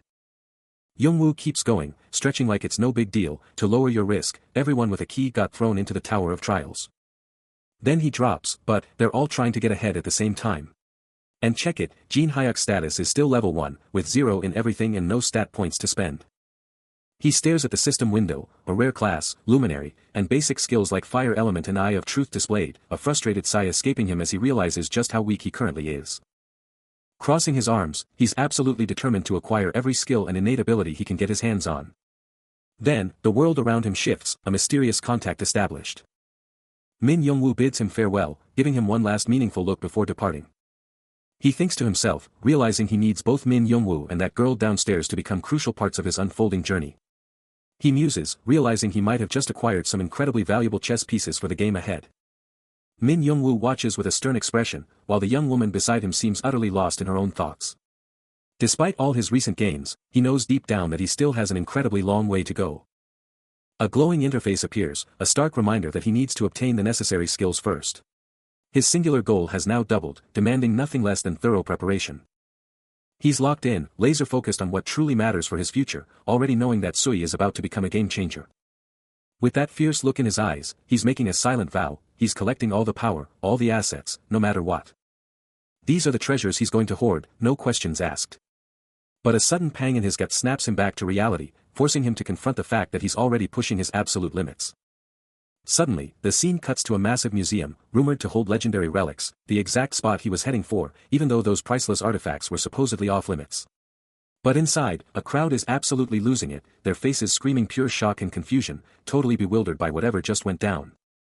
Then, a news flash drops, confirming the absolute chaos, revealing a horrifying toll of at least 23 dead and over 50 injured at the National Museum of Korea. The anchor grimly warns that with so many critical injuries, the death count is still climbing, and the shocking truth is, the attackers were after the priceless relics hidden inside the museum. But this wasn't just a local disaster, similar, terrifying incidents were exploding not only in Korea, but across the globe in the US, China, and beyond, forcing museums everywhere into emergency lockdown. The news keeps rolling, and Min Young-woo points to the screen, revealing the relic that was found inside the museum. A shimmering, ancient artifact flashes on screen. Then bam! A monstrous, tiger-like creature with glowing eyes appears, pulsating with dark energy. A hand grips a glowing orb, and the narrator drops a bombshell. It's hard to swallow, but this footage is 100% real. Jin Hyuk is absolutely floored, his mind reeling. He can't believe a monster pulled this off, demanding to know what the hell this thing even is. Then it hits him, the video shows someone fighting the monster, and their insane moves scream, "Not human." This makes him seriously question his own identity, wondering just how many non-humans are out there. Min Young-woo drops another bomb, the government is already investigating a mysterious building, dubbed the Tower of Trials. And get this, a brand new organization, the Awakened Association, has just been formed, packed with veteran powerhouses wielding insane abilities. The Awakened Association, huh? Jin Hyuk is clearly deep in thought about this game-changing development. The government's reaction? Way faster than anyone expected. Min Young-woo, checking his tablet, can't believe they're already making superpowered people. What are they really up to? And why aren't they just hiding this from the public? More info is coming straight from the department. As Min Young-woo gets ready to introduce someone big. Enter Han Sang-jin, making his grand introduction. This guy. He's the chief of the brand new Awakened Association. His mission? Simple, recruit all the Awakened members. And the perks? A minimum of 100 million won annually, plus a grade 7 government official spot. Rank matters, but the offer is insane. Han Sang-jin, still laying out the terms, makes it clear that his offer definitely doesn't include the person from those viral videos. Locking eyes with him, the chief of the Awakened Association drops a serious promise. He presses on, highlighting that if you sign up, the perks are absolutely massive. The government itself, he guarantees, will back you up with whatever you want, no questions asked. Han Sang-jin, the big-shot government official, lays down the law. While his associate chimes in, that if you're in for life. The government is going all in to back them up. He makes it crystal clear, they'll back them up, no matter what. Elsewhere, a dude with light brown hair, watching it all unfold, can't help but feel super jealous, even if he doesn't know the whole story. Jin Hyuk just stands there, taking it all in, as a woman next to him freaks out, about how insane this offer is, and how it's a total game changer for anyone. Hold up, the person who just popped up on screen. Total game changer. He thinks, remembering how everyone else just used him like a disposable tool. Forget it, no matter what sweet deals they throw his way, he's not interested in joining anyone else. Because let's be real, in this world, one super skilled individual is worth more than a whole army of average Joes. And Han Sang-jin? He gets it, totally. That's why he rolled out the red carpet, offering a blank check to seal the deal. Otherwise, Han Sang-jin figures, it's gotta be his insane experience, or maybe just some seriously nice skills. But Jin Hyuk? He just lets out a knowing smirk at the whole situation. With a calculating glint in his eye, he knows that this method of copying will be infinitely more thrilling. A subtle shift, a quiet sound, and then his intense focus locks onto the data scrolling across the screen. But the real countdown is happening elsewhere, as the clock ticks relentlessly towards 7 p.m. The final moments arrive, and the clock hands blaze crimson, signaling the dawn of a new era. And there it stands, a monstrous silhouette against the fading light, the legendary Tower of Trials. Its dark, imposing presence dominates the horizon, a silent promise of untold challenges. The very atmosphere around it hums with raw power, as the Tower of Trials prepares to unleash its secrets. Suddenly, a system alert blazes across the world, declaring the Tower of Trials officially open. And with its activation, a breathtaking new world unfolds, a stunning vista of floating landmasses against a dazzling, alien sky. The world just shattered, revealing an insane new dimension with floating islands and a towering structure that scrapes the heavens. And countless players just got teleported into this wild new realm. A chaotic crowd of newbies already shoving and pushing, with some yelling, "Dude, stop pushing. We're actually here." Through the chaos, Jin Hyuk just takes it all in, a chilling thought hitting him, it's literally the exact same as last time. He watches the other players, a subtle smirk on his face as he thinks, looks like it's just all the newbies. Then, a system message pops up, dropping some serious news, as a celebration for entering the tower. A shower of golden coins just explodes into existence. And instantly forms into small pouches for everyone. You've been given 100 coins.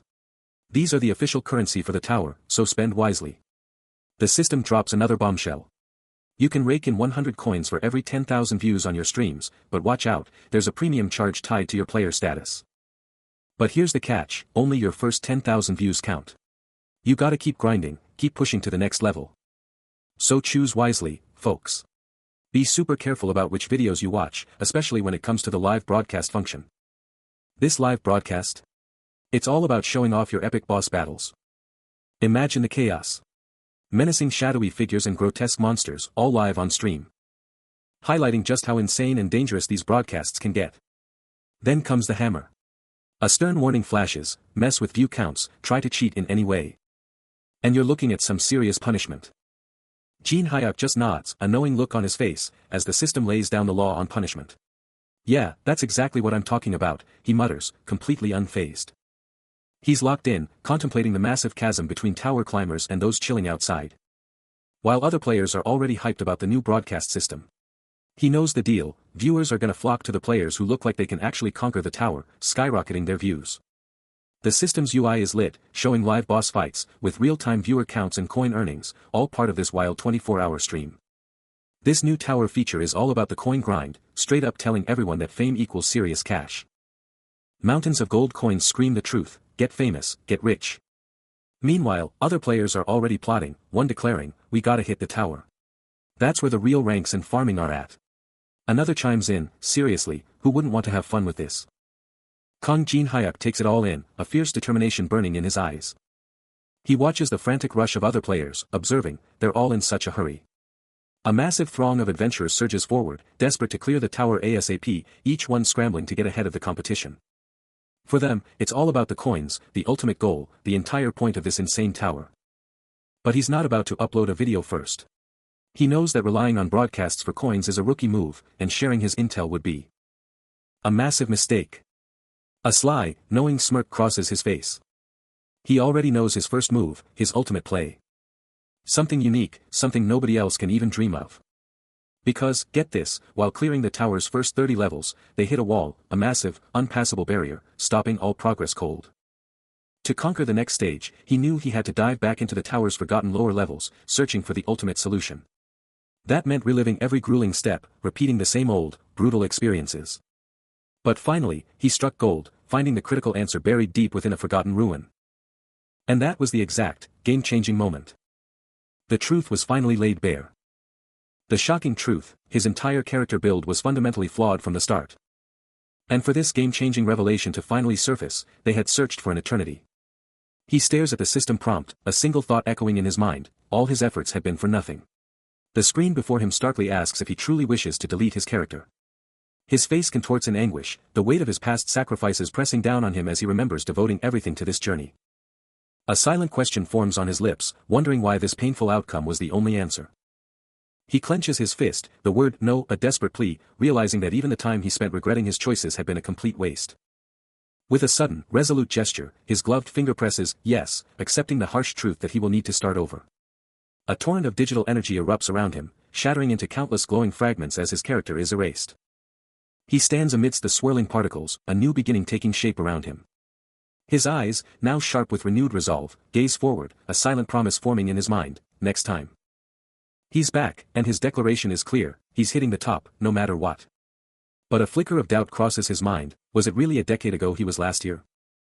Suddenly, he's dropped into a massive, mind-bending structure, a labyrinth of epic proportions. The system pops up, confirming his worst fears, it's the Labyrinthos, a B-rank nightmare crafted by Daedalus himself, packed with traps and confusing paths. He remembers the golden rule for breaking past floor 30, it's all about that rock-solid foundation. Staring down the endless corridors, he knows the Labyrinthos holds the ultimate secret to his next breakthrough.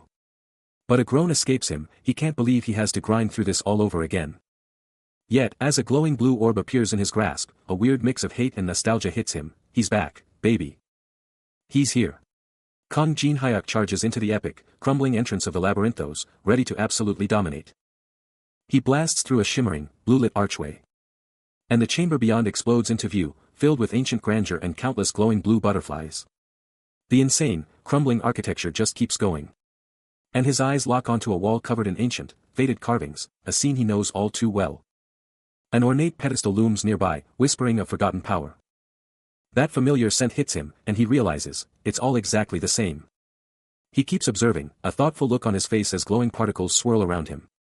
The ethereal blue butterflies keep fluttering, their soft glow bathing the labyrinth in an otherworldly light. Deep within the labyrinthos, a single, radiant blue butterfly pulses with energy. A hand reaches out, almost reverently, to touch the delicate creature as it keeps fluttering, completely unfazed by the approaching danger. He watches the butterfly, a cryptic thought escaping him, it's not showing you. What could it mean? His eyes, sharp and knowing, betray a profound connection to the dungeon's secrets. But his contemplation is shattered as a whole new group of adventurers bursts into the scene, their leader immediately challenging him, "Who are you people?" He pivots, facing the newcomers with an unnerving calm. The female leader, surprisingly, extends a friendly hand, "Nice to meet you." She quickly clarifies their situation, explaining that only moments before their arrival, we were looking for a place to farm, but the dungeon suddenly closed. He stands before the epic labyrinthos entrance, a place of legendary trials, but he knows there's a deeper secret at play. A guy from the new crew is totally baffled, asking how he even got into the tower without a key, like, how is that even possible? The female leader, clearly over it, just tells them to follow him in, ready to get this show on the road. But her male buddy is still stressing, asking about the dungeon's size and how hard it'll be, a total buzzkill for their rush. She brushes off his concerns, reminding him that the early levels are always a cakewalk, totally downplaying the danger. Standing there, totally confident, she just radiates self-assurance, her whole vibe screaming, "No big deal." He confirms their suspicions, "Yeah, he got in without a key, and if even a level 1 could waltz in, it's gotta be super easy at first." He turns back to the glowing entrance, casually pointing out that it's just, the first floor. The female leader, now totally intrigued, asks if he's gonna roll with them, while her buddy just watches the whole thing unfold. The brown-haired guy just smirks, a silent, "huh," hanging in the air as he processes the whole situation. But then the female leader's voice just cuts in, totally shutting down the idea with a chilling vibe, declaring he'd never agree anyway, and their only job was to make sure he found his eternal rest, inside the labyrinth. Her eyes, now blazing with an eerie green glow, totally give away the pure malice behind her words, a sinister smirk spreading across her face as she drops the bombshell of her real plan. She stands there, looking all casual, but the danger radiating off her is absolutely undeniable. A confident smirk plays on the lips of a brown-haired woman, her eyes gleaming with unseen ambition. With a cool, almost mocking, "hello," she addresses him, as her silent brown-haired companion watches the protagonist intently from behind. But as the exchange continues, the protagonist's eye flares with an electrifying, golden light, triggering his ultimate power, the Eye of Truth. Oblivious to his power-up, the woman coolly declares, "I saw the doors." Then, a system window flashes into view, exposing the woman's true identity. It's Park Hannah, a level 1 female, early 20s, with shockingly low stats across the board and 0 allocated points. No class, but 2 skills, LV1 Communion and LV1 Fast Walk. And Communion lets her get intimately acquainted with someone right after meeting them. This is getting weird. And the skill copy conditions are insane, 240 hours with Park Hannah, and absolutely no one else around. That's a serious commitment. The tension builds as the group forms, and a guy named Jang Kielson steps up, casually dropping that he already dipped out of the game after just chilling on the first floor for a bit. A girl in the group just takes it all in. Then another woman, Lee Haerin, chimes in, admitting she also only made it past the first floor. Then, the first girl finally speaks up, introducing herself as Jang Mina, and drops a bombshell. She's already on the 3rd floor, but get this, she's never even played the Tower of Trials before. And then, the man himself, Kang Jinhyuk, steps into the spotlight, introducing himself and confessing that this whole thing is new to him too. With a cool, collected look, he repeats his name for emphasis. He ponders the futility of remembering names, especially when people are so disposable, observing the 2 forms of polite address. While these other players, usually solo glory seekers, now stand right in front of him, Jang Mina cuts through the tension, calling out, "Then, Jinhyuk." Without missing a beat, he just reaches out, his arm wrapping around her, pulling her into an embrace that clearly catches her off guard. His grip tightens on her arm. A bizarre, almost romanticized vision of their connection exploding in her head, like some kind of instant bond just formed. The shocking contact just hangs there. Mina is absolutely seething inside about her boss's total lack of etiquette, feeling like he just stole her first kiss, and she's already mentally demanding double pay for this outrage. Her frustration boils over as she rages, "What is with this guy? Communion was supposed to work." Completely oblivious to her fury, Jinhyuk just casually asks, "So, spill it." What kind of monsters and traps are lurking in this maze? Still cool as a cucumber, he drops a truth bomb. Getting the info he needs is no big deal. Then, his eyes lock onto the epic, glowing ceiling of this crazy maze. And get this, a voice reveals this maze isn't just a maze, it literally teleports its sections around. Out of nowhere, a clatter rips through the silence, and Mina's like, what, as everyone around her freaks out. Then, a foot in a sick red sneaker blasts forward with an "eat" sound. And a hand, absolutely glowing with blue power, lands a devastating "kwang" hit. Some poor soul gets absolutely rocked, screaming, what the, while Jinhyuk just observes the chaos. Mina's jaw drops in total shock, shouting, what is happening? This is just the first floor. Jinhyuk is sent plummeting through the crumbling maze, a wild blue energy storming around him as he screams, realizing he's the target. He desperately reaches out, trying to grab anything as the insane fall continues, a loud kvak, ripping through the air. Explosions of debris and raw blue power erupt all around him, a frantic voice yelling to look up. The entire world becomes a blur of blue and gray as he keeps falling, faster and faster. The speed hits maximum, a violent, crushing rush of air and pure power. Then, a sudden, brutal stop. He lands hard, the blue energy fading as he stares up at the utter devastation. On one knee amidst the wreckage, he takes in a scene, a single, stunned word escaping his lips. Meanwhile, Mina's eyes snap wide open in pure shock and alarm. Mina and her crew stare at the chaotic aftermath, Mina pointing out there are no monsters anywhere, while Kielson is totally confused, asking if this crazy event is even about the blade they came for. Jinhyuk, still amidst the chaotic blue energy, can't believe what he's hearing. Has no one else ever seen a terror-shifting maze? His fist clenches tight, as he screams internally, who the hell would even explain something like that? Back with the group, Heirin is freaking out, shouting that this maze is way too dangerous and they need to escape, now. Kielson looks to Mina, desperate for an exit, and she promises to try her hardest. But a silent gulp escapes her, her face screaming pure dread. With a shaky voice, she barely manages to ask if they're actually trapped. Kielson's face falls, confirming they're trapped, and the lack of monsters makes this maze seriously messed up. Jinhyuk, observing from afar, scoffs at their pathetic navigation skills, mentally calling them complete morons for thinking a maze is just a walk in the park. He concedes they might be idiots, but the true spectacle is just about to kick off. Lee Heirin's face is a mask of pure frustration, her anger boiling over. She spins around, ready to unleash her fury, shouting for his attention. Her voice cracks with indignation, demanding to know why he kept the maze's insane shifting walls a secret. The accusations keep coming, as she lays out how their frantic escape attempts left them battered and bruised, nearly dead, all thanks to his silence. Her fury reaching a peak, her hand tightens into a white-knuckled fist. She doubles down on her belief, convinced he was holding all the cards from the start. With Mina and Kielson, she starts to leave, but not before throwing one last accusation, their separation from Mina was on him too. Jinhyuk takes it all in, a quiet humph escaping him as he processes the verbal assault. Then, a thought sparks, and he starts to talk. He fires back with a chilling question, demanding if he ever told them to follow him. His words hit like a shockwave, leaving Park Hana absolutely speechless. His eyes blazing with raw power, Jinhyuk doubles down, reminding them they chose this path, that he never dragged anyone along.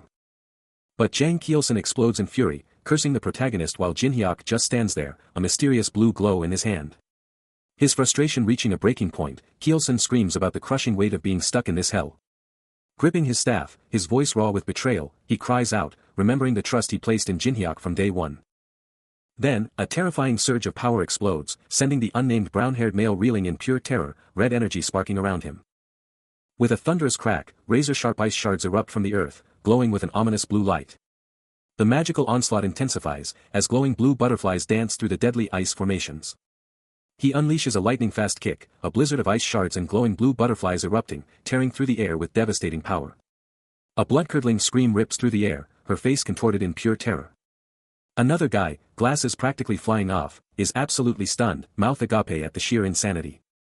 Then, a monstrous foot crashes down with earth-shattering force, cracking the very foundations.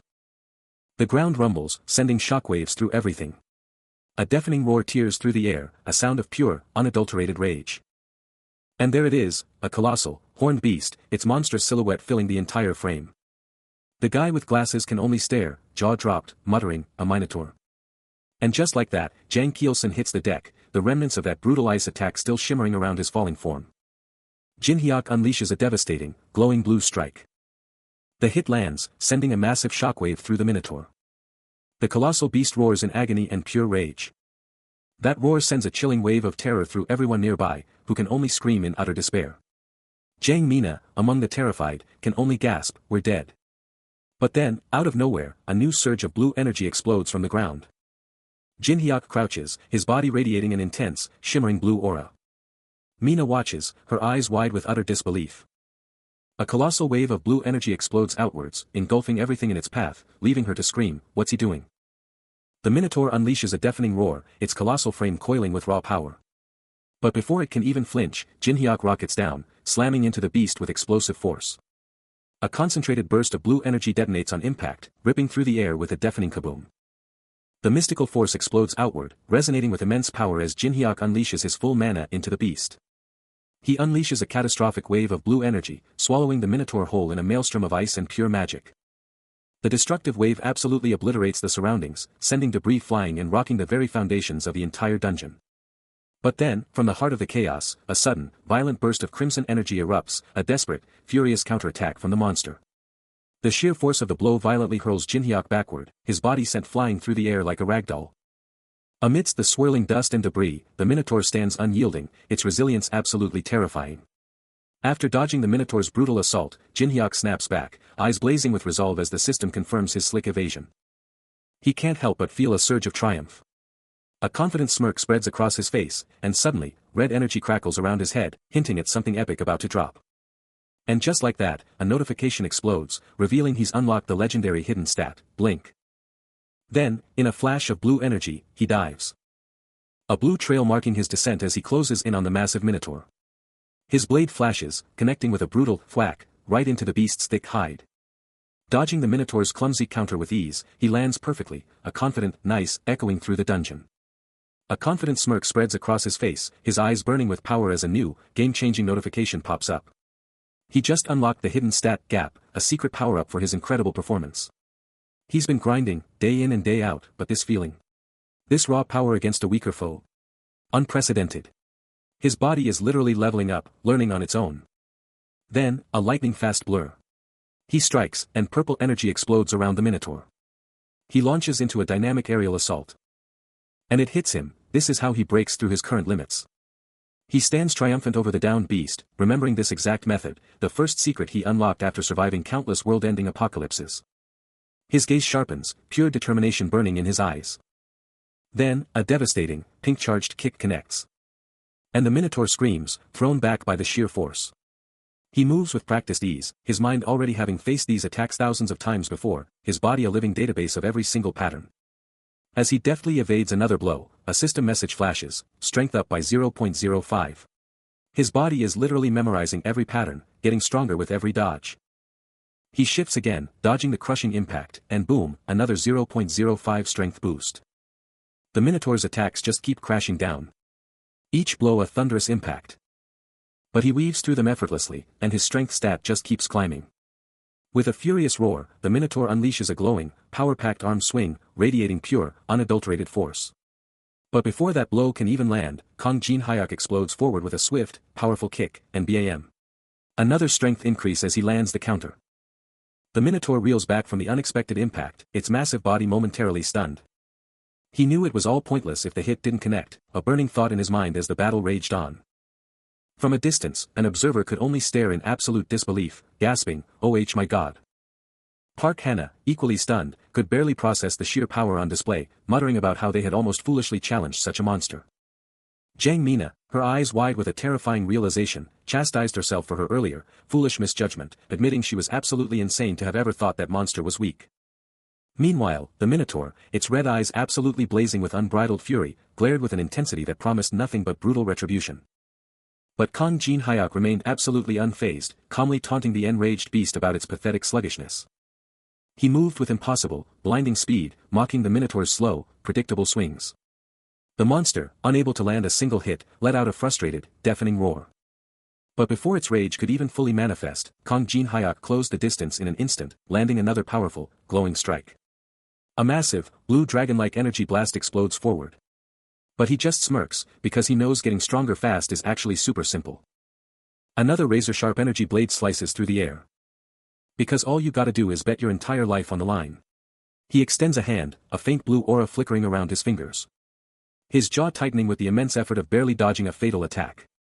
Crouching before a holographic display, Kang Jin-hyuk considers the exchange, thinking a single stat point for barely escaping death is totally worth it, especially since his SAP stat just went up by 1. He's pushing the limits, reaching into the swirling dark energy, absolutely sure he's got this, but one wrong move and it's game over.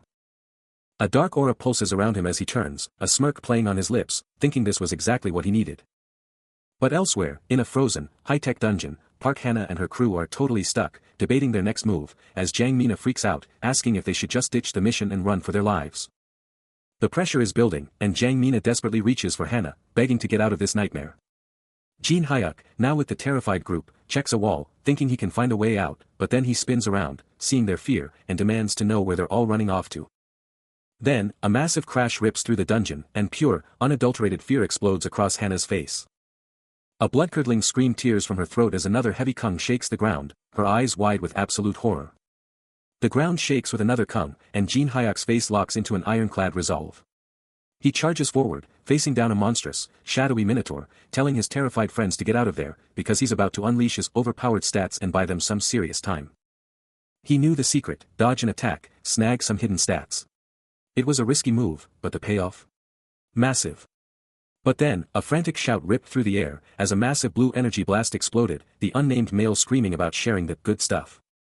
The attack intensified, a glowing weapon at its core, ripping through the very fabric of the dungeon. But the minotaur? Its eyes blazing crimson, it just kept charging, completely ignoring the explosive chaos. The sheer force of the explosion sent Park Hannah flying, her face a mask of pure terror. Next to her, Jang Mina and Jang Kielson were thrown back, their faces pale with fear as the dungeon itself started to collapse.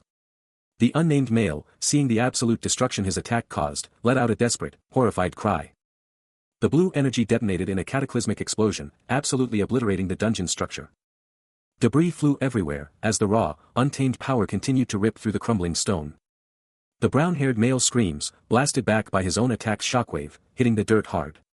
But Kang Jin-hyuk, ever the strategist, just watches the Minotaur's relentless charge, critiquing the sloppy move, thinking his ally should have dodged or backed off. Park Hannah and Jang Kielson, caught in the explosion's wake, are absolutely stunned, their faces screaming pure terror. The Minotaur, a colossal beast, completely shrugs off the hit, then locks eyes with Jin-hyuk, practically taunting him with its deep growl. Blue energy still pulses, a raw, destructive force, as a colossal quang rips through the air. But the Minotaur? It just stands there, a beast of pure muscle, completely unfazed by the massive explosion. Its eyes burning with resolve, the Minotaur just keeps on charging, unstoppable. Blue energy explodes around it once more, a raw display of its unstoppable power. The entire dungeon shakes with every step, as the Minotaur blasts through the remaining magical chaos. But wait, Kang Jin-hyuk just peeks from behind a crumbling pillar, a faint smirk on his face as he casually says, "CYA later." And with a quick slide, he's gone, melting back into the shadows. Back to the action. The Minotaur's heavy hooves slam against the stone, each thud practically demolishing the dungeon. Its red eyes glow with feral intensity as it unleashes a primal roar. Then, a devastating impact, unleashing a blue energy shockwave that rips through the air. Absolutely unstoppable, it just blasts through the lingering magical effects. Another thunderous blow just absolutely shreds the environment. The dungeon is utterly destroyed, with blue particles of shattered magic slowly settling in the air like dust.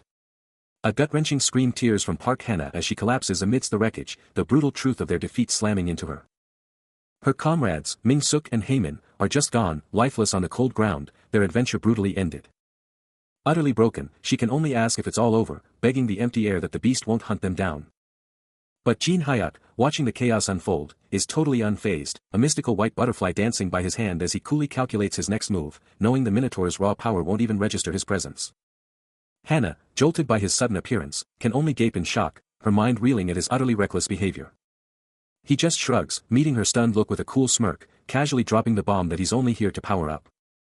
Then, with lightning speed, he snatches up a shimmering blue shard, dropping a casual tip that they can catch a breath when the boss shifts. Towering over Hannah and her downed ally, he coolly advises them to play with the weaker monsters for a bit, before he's off to conquer the next big thing.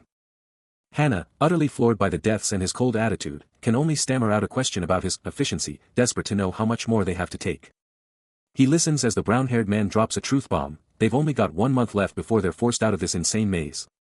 With a tight grip on her arm, he lays down the law, blindly stumbling around is just asking for trouble, and Hannah can't even argue with that. Then, he just straight up tells the brown-haired guy he's useless against the monsters, and the dude actually agrees. Swiveling back to Hannah, he cuts to the chase, asking her direction. The sprawling, ancient maze looms ahead, as he confidently takes the lead through its complex corridors. Hannah, trailing him, can't help but ask if he actually knows the way out. And he just smirks, declaring he knows this maze better than anyone, so yeah, he knows the exit. The grim truth hits hard, and Hannah's face crumples in despair, whispering about the impossible odds and accepting her fate. Suddenly, a sinister, shadowy figure bursts from the gloom, its glowing red eyes burning, a chilling voice booming, "Nothing in this world is free, right?" The entity's oppressive presence crushes the air, a stark reminder that even basic movement demands payment. Blindsided by the terrifying demand, Hannah screams, plummeting backward in pure terror as a colossal, shadowy hand engulfs her. But through the terror and chaos, Jin Hyuk remains absolutely chill, a sly smirk on his face as he casually holds something. The shadowy figure's voice then roars, finishing its demand, "Spit out all your coins," as its massive hand clutches a pile of shimmering coins. Jin Hyuk explodes into action, letting out a fierce battle cry as he slams his shield up. No hesitation, he brings his blade down in a brutal arc, smashing into one of the goblin-like foes. The blow lands with a sickening thwack. And with a lightning-fast kick, he sends another monster careening away. Jin Hyuk's eyes practically pop out of his head, glued to his laptop screen as he scrolls through the comments, one fanboy, PUAH. "This dude's a total sweetheart." His gaze shifts to another comment, revealing that the entire internet is blowing up about Manhwa, and apparently, that secret goblin fight was totally worth it. A smug grin takes over his features, his hand casually rubbing the back of his head as he mentally gloats, "Hee 1,000 gems, all mine."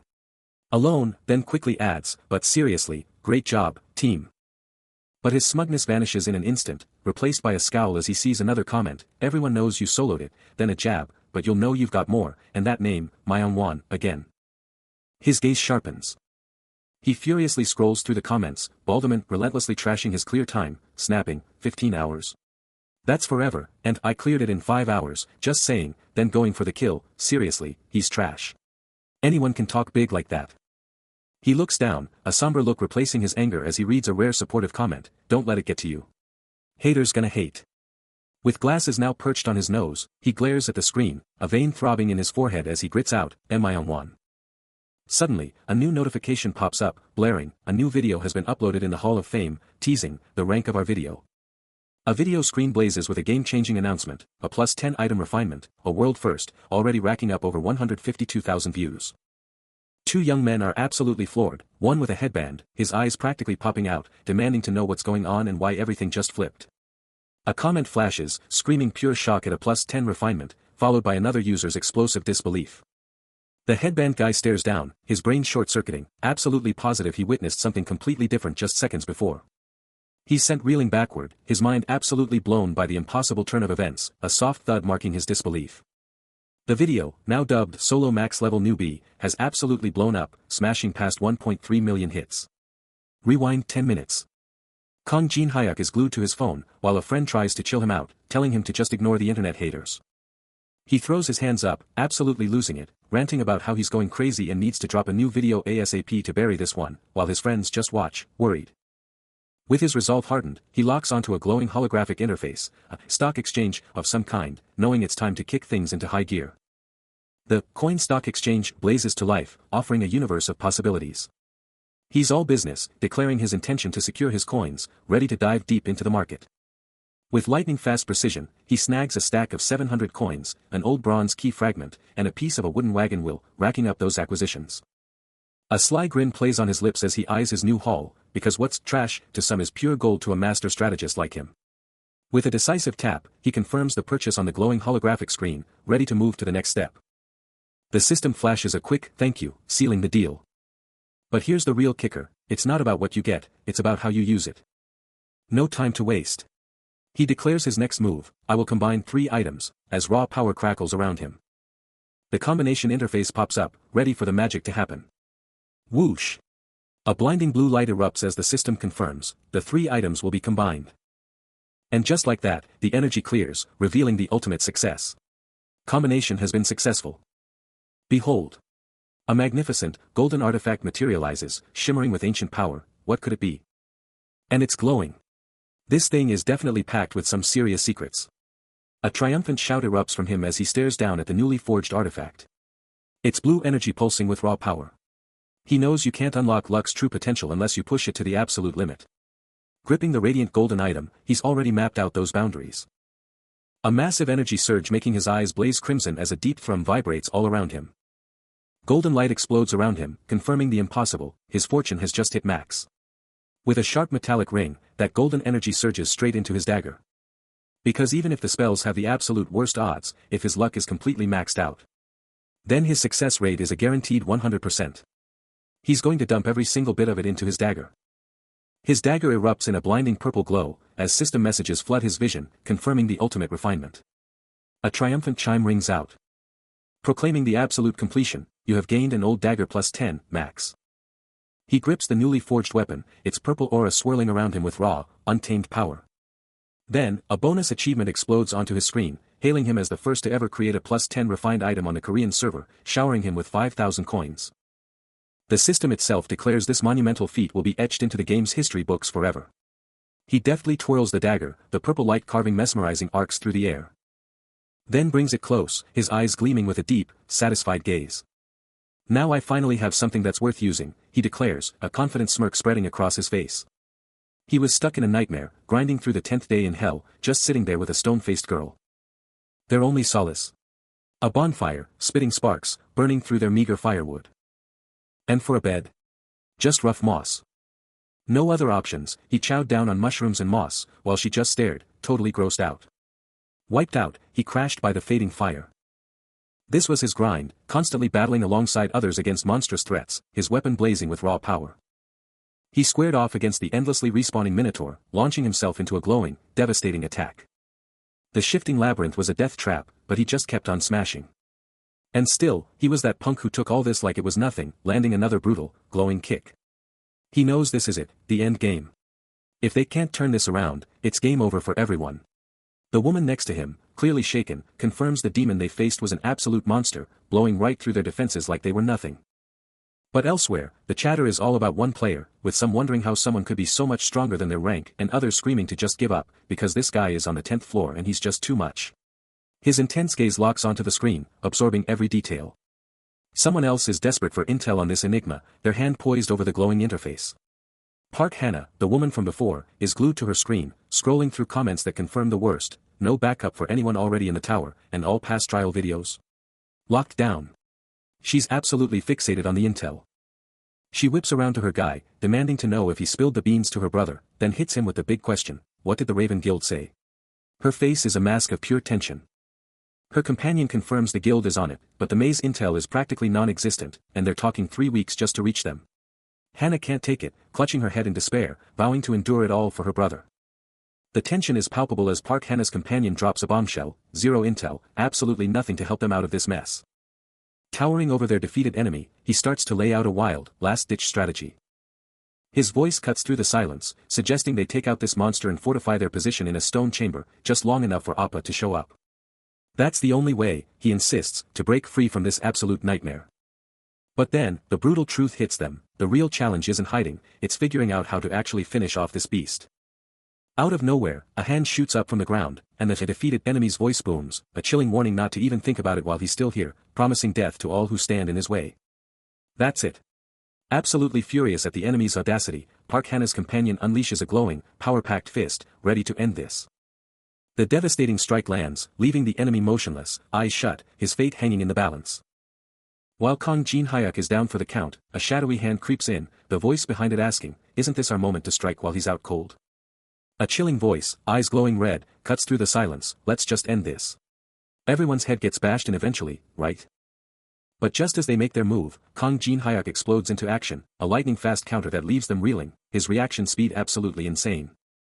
He snatches the brown-haired male's arm mid-swing, shutting down the ambush before it even starts. The brown-haired male stumbles back, completely shocked, as Hannah stares on, their ambush utterly busted. The air crackles with tension as the would-be attackers realize, there's no way we're beating him head-on.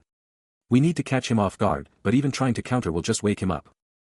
The brown-haired male then asks, but if we keep going, was this even the right place to begin with? A glowing green map appears, and Hannah declares, no way he's clearing this dungeon solo. This is the strongest giant Exodus map. Her eyes blaze with an eerie green, a chilling smirk twisting her face as she plots a path of absolute safety for them. With the map in hand, she pinpoints the ultimate safe passage. But elsewhere, in the shadows, Kang Jin-hyuk can only sigh, staring down at the pathetic rations. A pathetic spread of mushrooms and tree bark, with bone chopsticks, screams survival mode, and he knows this is the real deal. Hannah and her partner observe him, the partner grumbling about the lack of options, but Hannah just scoffs, telling him to get his own food if he's so picky. Kang Jin-hyuk, eyeing the pathetic spread, just deadpans, the water, right? Her partner, though, finds it hilarious, just telling them to dig in. Hannah, observing Jin-hyuk, seethes internally, thinking it's absolutely insane they have to cater to him, even after her tough talk. Kang Jin-hyuk, completely chill, just goes for it, bringing that bone chopstick right to his mouth and chowing down. But from the shadows, his buddy freaks out, like, he ate it. And Hannah's just fuming, the food I gave him. Unbelievable. And just like that, the plate, once loaded with survival rations, is totally empty, only a lonely bone chopstick left behind. Then, bam. A jolt of pain hits him, his face twisting, veins popping out like crazy. He grabs his gut, a sickening kek escaping him, while Hannah and her buddy just stare, one with a nasty grin. His body just gives up, sending him crashing down, a nasty gurgle, escaping as shadowy, creepy figures start swirling around him. Hannah just looms over him, her voice dripping with pure venom, calling him so dumb for thinking she'd actually feed him, then drops the bomb, you know. That I was poisoned. Her buddy piles on the insults, mocking the bastard who asked for more, as those shadowy figures around Jin-hyuk morph into full-on grotesque monsters. But then, boom. Jin-hyuk just stands up, the monster's gone, holding up a glowing blue screen, and a system message pops up, revealing, secret broadcasting is basically cheatin', meaning his whole collapse was a total power play. As the system screen blazes to life, Park Hannah's mind is a whirlwind, instantly dismissing any thought of being fooled, recognizing this as a cheat skill that lets you rake in oil from mysterious viewers. But Kang Jin-hyuk, cool as ice, stares down the prompt to activate secret broadcasting, a cheat skill promising oil from viewers, calculating his next move. Hannah, still reeling from the revelation, snaps at him for his sloppy facial expressions during the broadcast, completely missing the bigger picture. A sly smirk spreads across Jin-hyuk's face as he thinks, utterly let down that Park Hannah bought his act so completely.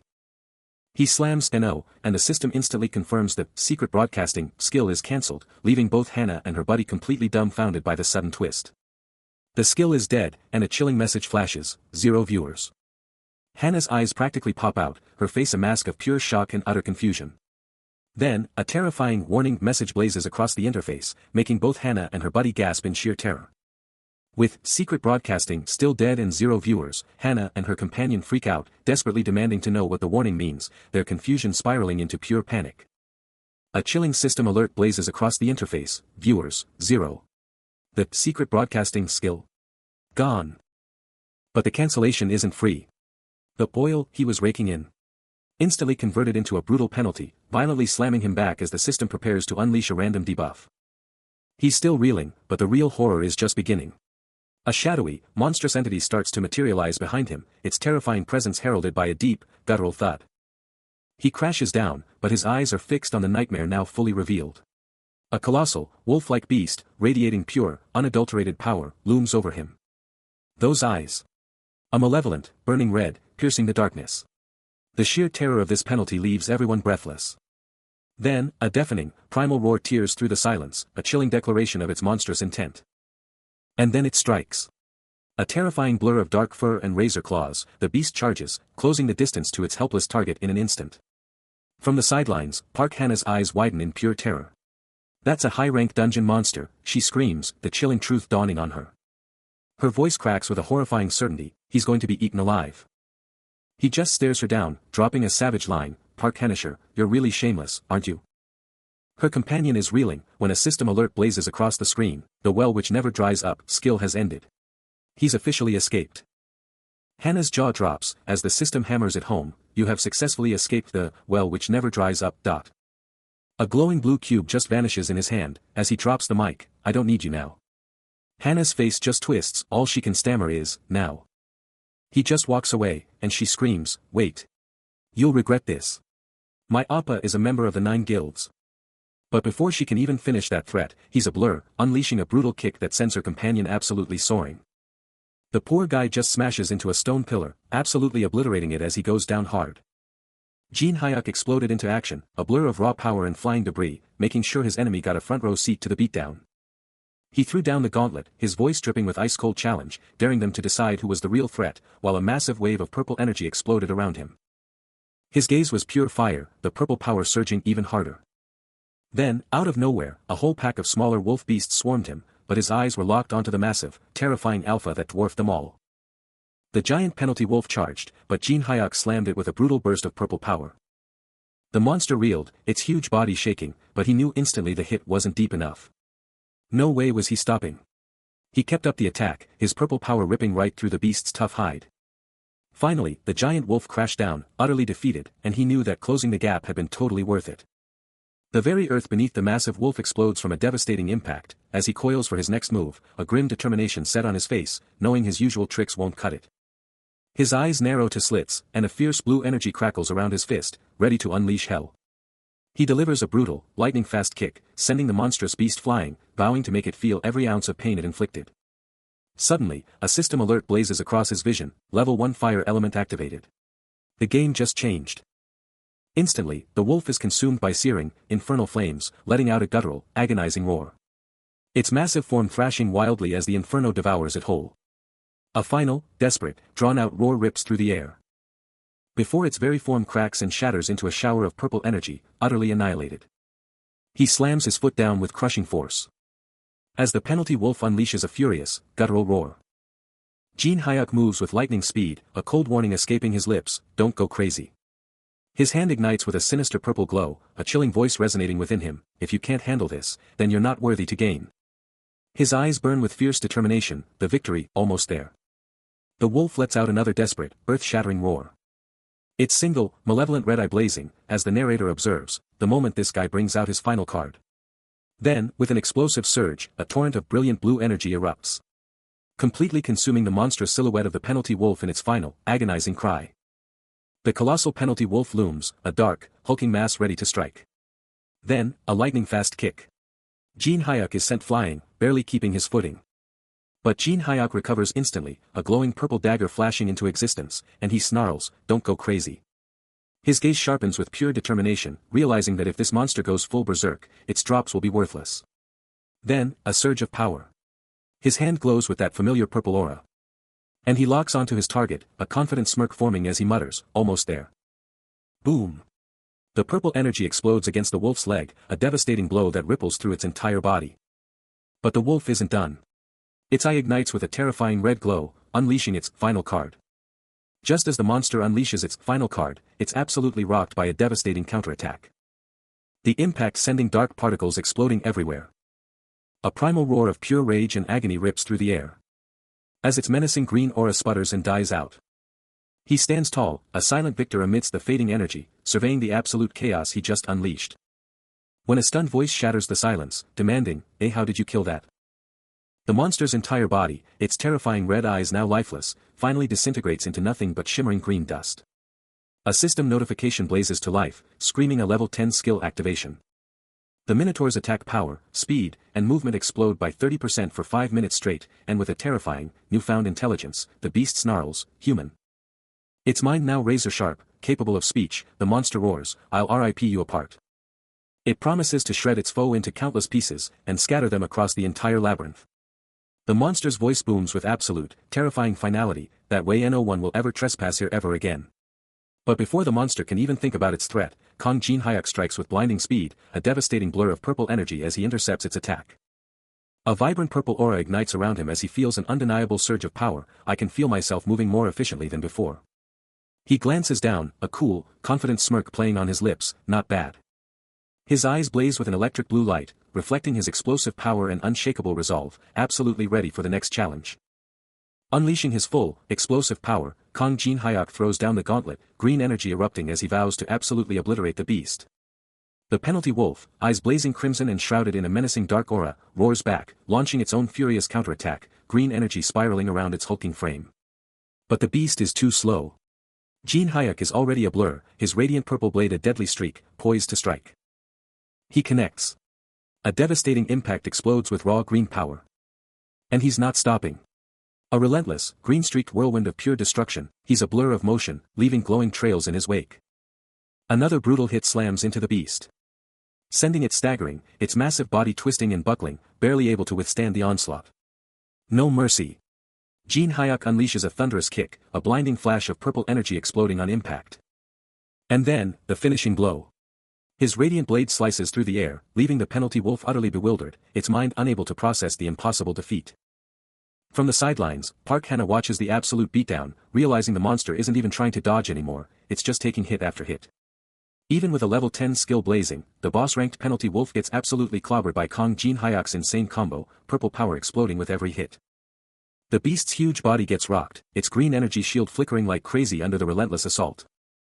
Hana's jaw drops, totally blown away by how this crazy bastard is pulling off such insane moves. Jin Hyuk keeps the pressure on, landing a brutal kick that sends the wolf flying. He's got a smirk on his face, moving so fast it's unreal, actually having fun in this crazy fight. For the penalty wolf, time itself grinds to a halt as its body just drops, completely helpless. No matter how hard it fights, there's no escape, just this endless, frozen moment of falling. Totally helpless and defeated, the monster slams into the ground, its reign of terror officially over.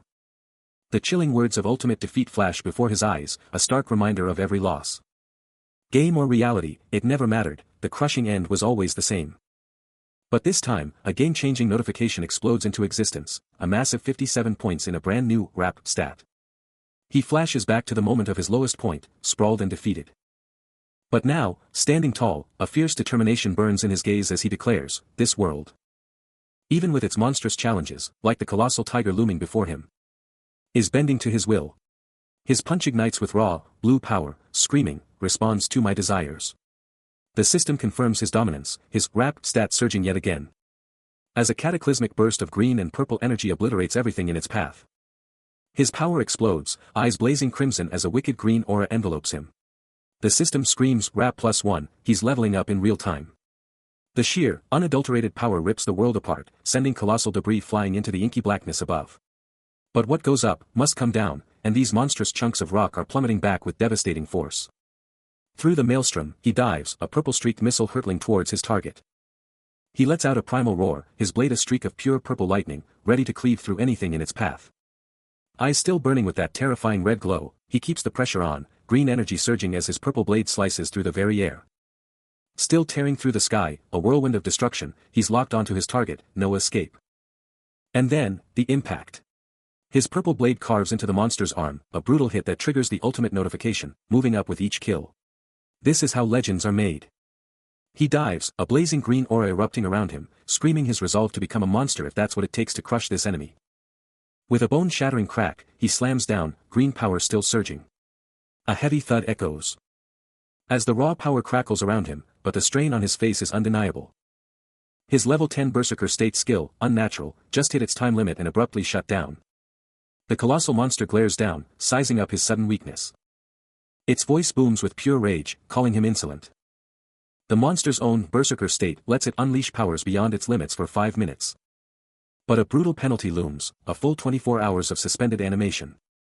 The Guardian of the Labyrinth just got put on ice, suspended animation style, and a primal roar rips through the air, but Jin Hyuk just stands there, soaking it all in. But he's not just standing around, he's calculating, realizing he just snagged a massive 57 stat point boost, enough to seriously challenge a level 19 foe. Talk about a power-up. His eyes are locked on the prize, a 30-day countdown ticking in his mind, and he's dead set on hitting that goal, no matter what it takes. Suddenly, Park Hana breaks his focus, demanding to know if he's done, if he can finally bail out of this maze now that he's not fighting. Her face is a mask of pure panic, as she frantically reminds him that the monster will be back on their tail once the maze shifts and a day goes by. But he's not even listening, his eyes still glued to that internal timer, that relentless 30-day countdown. He just flashes a quick sign, a silent promise of his unbreakable resolve. Flash forward 20 days, and the dungeon is practically shaking with the force of his attacks. Jin Hyuk is back in action, glowing with raw power, absolutely crushing it. 20 days later, the grind is real, and he's still going hard, unleashing a torrent of green and purple power, slamming into the shadowy monster. The hit lands, and boom, another system notification pops up, his gap stat just keeps climbing.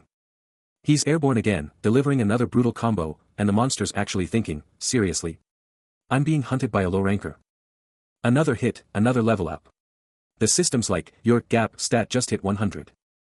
The monster penalty wolf just lets out a furious roar, its red eyes practically spitting fire. Red energy flares around it as the monster wonders, why am I getting weaker? But Jin Hyuk isn't slowing down for anyone, he's just dropping another massive, energy-fueled attack. The final, earth-shattering impact hits, and that's game over for the monster. Battle over, he just casually steps on the defeated beast, a silent flex of his insane progress. He lands the ultimate finisher on the monster penalty wolf, dropping it like a bad habit, a smirk playing on his lips as he coolly announces, "This is goodbye, little Moo." A subtle smirk spreads across his face, a silent testament to his overwhelming victory. Leaving the fallen monster behind, he's immediately confronted by a new challenger. "Guess all that's left is to deal with you," he states, a hint of confusion in his voice, P. Min Hai. Park Hana, ever the opportunist, boldly declares, "I will now hire you as my personal player's company." Then, almost as an afterthought, Ayan in turn. He just gives her a blank stare, his disinterest palpable as she tries to gauge his reaction. "Looks like you aren't that thrilled." "Not interested." But he's already turning his back, leaving Park Hana to frantically shout, "My abilities are my life. I really need to rebuild my company. Take your time to think about it." She's still on his heels, pitching harder, "See communion. I'm sure that my mana's ability would be extremely useful in your company." He barely spares her a glance, cutting her off with a blunt, "Already got that." And with that, he's gone, leaving her to stammer, I will never betray you." His final, cold retort, "That's it? Nothing else?" He cuts her off with a cold, "How disappointing," and the woman's face just crumples, a gasp caught in her throat. Her face contorts in pure panic as she practically screams, I know I brought the result. The first floor was a little difficult, but the next floor is completely different." "No, wait. Give me time to explain." But his eyes are like steel, absolutely unmoving, utterly unimpressed. Then, a lightbulb moment. She practically glows with a desperate idea, shouting, Graham's ring. I'll give you." He's already walking off, but she lunges, grabbing his jacket, practically begging. "Appa said he was making a deal with the owner for super grading stuff. Please don't kill me." He throws a look over his shoulder, his patience clearly running out. Suddenly, a ring is in his hand, and he's thinking, Graham's ring? Seriously? That's one of the best items from the first floor. The ring pulses with raw power, its stats flashing, increases movement speed, grants magic resistance, and can even control monsters. A system notification pops up, confirming, it has 3 useful options on it. Then, a critical message, LV1, Eye of Truth, IS being activated, followed by the ultimate verdict, Park Hana is telling the truth. He locks onto her with his Eye of Truth, instantly verifying her intentions. No schemes, no tricks, just pure, unadulterated sincerity. Park Hana beams, extending her hand, declaring him officially in as an intern at the Vet Players Guild. But Kang Jin Hyuk isn't playing nice. His face is stone as he drops the hammer, no pay for this internship, and he's on call 24/7, no matter where or when she needs him. He drills his point home with an icy stare, telling her he doesn't give a damn if it's 3 a.m. or Jeju Island, she better remember that. Park Hana is visibly stunned, stuttering about a contract, and if she actually has to sign away her life for this internship duration. Later, a system notification flashes before Kang Jin Hyuk, his hands blazing with raw, golden energy, as he dives into skill acquisition and combination. The system confirms the fusion components, 1 common, 1 fire element, signaling a powerful 2-skill combination is about to drop. With an explosive surge of energy, the fusion is complete, and he officially unlocks the game-changing skill, World's Memories. Her eyes widen in pure shock as a hand extends, the word contract echoing with a sinister twist. He lets out a cold scoff, dropping the bombshell, "Did you really think a simple contract was all it took to join a black company, intern?" His chilling congratulations on her new intern status hits her like a truck, leaving her speechless and reeling. Suddenly, his hand ignites with a blinding blue glow, raw power surging as a mysterious symbol takes form. The system confirms it, a level 1 soul stigma is being burned onto her soul. A piercing shriek rips through the air. The soul stigma icon flashes into existence, its intense blue glow confirming the absolute, binding power unleashed. This isn't just a skill, it's a brand of absolute control. Soul stigma forces obedience, and failure means agonizing pain, even incineration. A deep, guttural rumble reverberates as a dazzling blue energy field pulses with immense power. And through its shimmering depths, a hand punches through, as the blinding light of freedom finally becomes visible. Then, a triumphant system message flashes, declaring, "You were the first TO clear the first floor labyrinth." Bursting into the open, Park Hana collapses to her knees in sheer relief, shouting that they're finally free, calling out to the protagonist as intern. A new system message pops up, detailing the epic rewards, Hall of Fame glory and a sweet 5,000 coins for everyone who cleared it. Hana stares at the screen, wondering if this is really all they get for their insane efforts. She then looks up at him, confirming, yes, sir. He extends a hand towards his companion, demanding she hands something over, no questions asked. With an undeniable swagger, he declares that he's now sitting on a mountain of over 10,000 coins, golden particles practically radiating from him. He confidently asserts that he's the richest player around, betting no one else even comes close to his coin count. His companion, Park Hannah, starts to explain about a Braham's ring she missed, but he cuts her off instantly, declaring that 3 days is way too short for the mission she's hinting at. Blue energy crackles around his hand, practically screaming power, as he makes his point or activates some insane skill. With a fierce, determined expression, Hannah concedes, agreeing to get whatever he needs, no matter what it takes. Meanwhile, a breaking news report blazes across a massive city screen, revealing that the powerful Danbun Guild, representing Goon, is gearing up to take on the terrifying third-floor boss monster next week. The discussion was heating up, all about the top guild in Korea, the one everyone was watching. Yeah, with the US, Europe, and Japan all struggling, Korea was under immense pressure to deliver. Hannah then cut in, asking if the Danbun Guild was still playing it cool about their whole deal. Jin Hyuk, ever the pragmatist, shot back, declaring that if it's the Danbun Guild, they should be able to solo the whole thing. He then pondered the challenge, thinking about that third-floor boss monster in a month, and internally, he was like, no biggie. A smirk played on his lips as he wondered just how much they'd end up regretting their choices down the line. But he totally got why they were rushing, they wanted to be the first to clear it, the ultimate bragging rights. But here's the kicker, there's a hard limit of 10. Then, a system alert popped up, laying out the rules. It was days per floor, with a D90 timer, meaning no need to sprint to the second floor just yet. The system drops a bombshell, a weak foundation means the next level's difficulty skyrockets. Because the second you hit a wall, the pressure from the difficulty level just keeps piling on. And there's no reset button for humanity's extinction, so the pressure is real. Right now, the game plan is to scoop up all the public info from the last month, because in this world of endless rumors and fake news, that's the only way to cut through the noise. He's gonna need some seriously reliable contacts to get the real intel, and just then, his phone buzzes, confirming something just went live. He quickly scrolls through his phone, searching for that one source that's always been rock solid. He's on the hunt for intel, and his gut tells him it's all about those guys. Scanning a chill cafe, he spots a lone figure, with someone else just hanging out. Out of nowhere, a spiky-haired dude pops up, dropping the most bizarre intro ever, shouting, "Yo, I'm human big head. But call me Lee." With a fiery gaze, he keeps going, "And I'm the hot-headed fist." While Jin Hyuk checks his phone, the guy quickly corrects himself, muttering, "Actually, it's Jumna. My real name's Jumna." Suddenly, a system alert blazes on Jin Hyuk's screen, declaring UI's gift is now online. Jin Hyuk pulls up Jumna's full profile, male, 23, with a solid 2,500 foundation score, and his stats are all maxed out at 10 for strength, dexterity, and health, with magic at 3, and 0 points left. His class is none, but his unique ability is machine work, with skills like UI commands and UI machine, and a little note says he thought he'd also snagged machine. And then, the big reveal, impeccable, an innate ability that's flawless in huge battles, but it's a total mana hog. The system's not done yet. A new profile pops up, revealing Yuyanua, a 22-year-old with some solid stats, 25 strength, 22 dexterity, 17 health, and 6 magic. 0 unallocated points, but almost 5,000 coins in the bank. Then, the screen flips to another dataset, revealing a Nun class for the Jackdaw devotee, but check out these skills, LV3 Manhwa cultivation technique, LV2 never retreat in battle, and LV2 increase magic power. Talk about a unique build. More info drops, revealing an innate ability, Hemez's Warang, that's basically a theatrical performer, and the specific condition needed to copy a skill. Yuyanua, looking at the stats, casually comments that it seems like they've been hunting as a team. Over on his end, Lee Young-soo is deep in thought, mulling over the exact conditions to copy that skill. Then, he turns to Kang Jin Hyuk, ready to help, declaring it's his turn.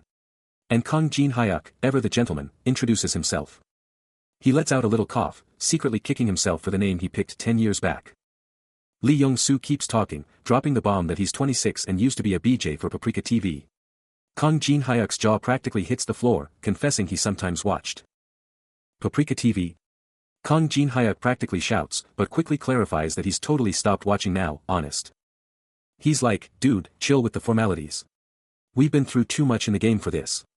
Lee Young-soo just lets out a knowing chuckle. Lee Young-soo's like, totally. Way more comfortable like this. Then he drops, alright, these Zeke guys. They're actually pretty chill. His face gets dead serious as he remembers, man, there were so many people just trying to use me. And Park Hannah's thoughts hit just as hard, not to mention the ones who were just waiting to stab me in the back. Maybe he was just totally over getting tangled up with so many people. Even if this was their first real meeting, he already knew their whole deal. The whole global guild scene was just a massive, high-stakes chess match. Jin Hyuk's locked in, checking out all the intel on what those BJs were up to. And then, the chilling intel drops about the eminent group, the ones who've been marking and stealing everything in sight. Jin Hyuk is chilling with Lee Young-soo, who just drops the question, did you even take the test? Mid-bite, no hesitation, Jin Hyuk just casually confirms, yeah, I did. Fast forward, cruising through the city. Lee Young-soo drops some serious intel, tons of people are hitting the tower, but the death count is absolutely insane. That's why the Awakened Association locked it down, only letting certified test passers even think about climbing. Pulling up to this massive, epic building. Jin Hyuk gets a new ID code from a female associate, confirming he's officially part of the Awakened Association. But then she drops the bomb, yeah, he's in, but he's a total newbie, so probably just a low ranker. Alright, he's all in. Since he's committed, he's gonna own this association system. And flip it to his advantage. He's already strategizing, looking up at the massive building. The Awakened Association building looms large, its screens flashing a welcome to all the new players. Stepping inside the Awakened Association, a pulsing red symbol ignites, the very heart of their brutal ranking system. If you're B rank or lower, you're out, no second floor for you. Just a giant, failed stamp on your dreams. But if you crush it and get a high rank, you're getting calls from all the top guilds, a total game changer for your career. That's why you see 3 distinct types of people swarming the testing grounds, all chasing their destiny in the association's brutal hierarchy. A man is practically begging, please, Leanne, get a good rank. Forget S rank, he's just aiming for AD. Just like everyone else here, he's ready to get judged and climb that tower. The hall is absolutely swarming with reporters, cameras flashing like crazy, all trying to get the perfect shot of whatever's going down. One reporter can't help but ask, seriously, which guild is gonna snag this second-ranked player? But then, a voice cuts through the noise, dropping a bombshell, and the ones here to flex their ranks to the world, it's none other than Park Hannah from the Raven Guild. As she glides through the chaos, someone shouts, wait, doesn't Park Hannah have to report to the Awakened Association first? Suddenly, a frantic shout erupts from the crowd, hold up. Look behind them. A seriously intense guy in shades, looking totally unbothered, just watches the whole scene unfold. While a sharp command cuts through the air, don't miss a single shot. He pulls off his shades, his eyes piercing as he asks, what's with all the commotion? Is this some kind of troll trap or just a media circus? He then adds, clearly annoyed, everyone else is busy, got people to see, money to make. We don't have time to just stand around waiting for others. His eyes blaze with an electric blue, a chilling warning radiating from his very core as he locks onto his target. But these reporters? Totally unfazed, flashing smug smiles and promising to deliver a good job with zero hesitation. The crowd surges, pushing him relentlessly from every angle, the media frenzy threatening to swallow him whole. One reporter, completely fed up, yells at him to move, threatening he'll get crushed if he doesn't get out of the way.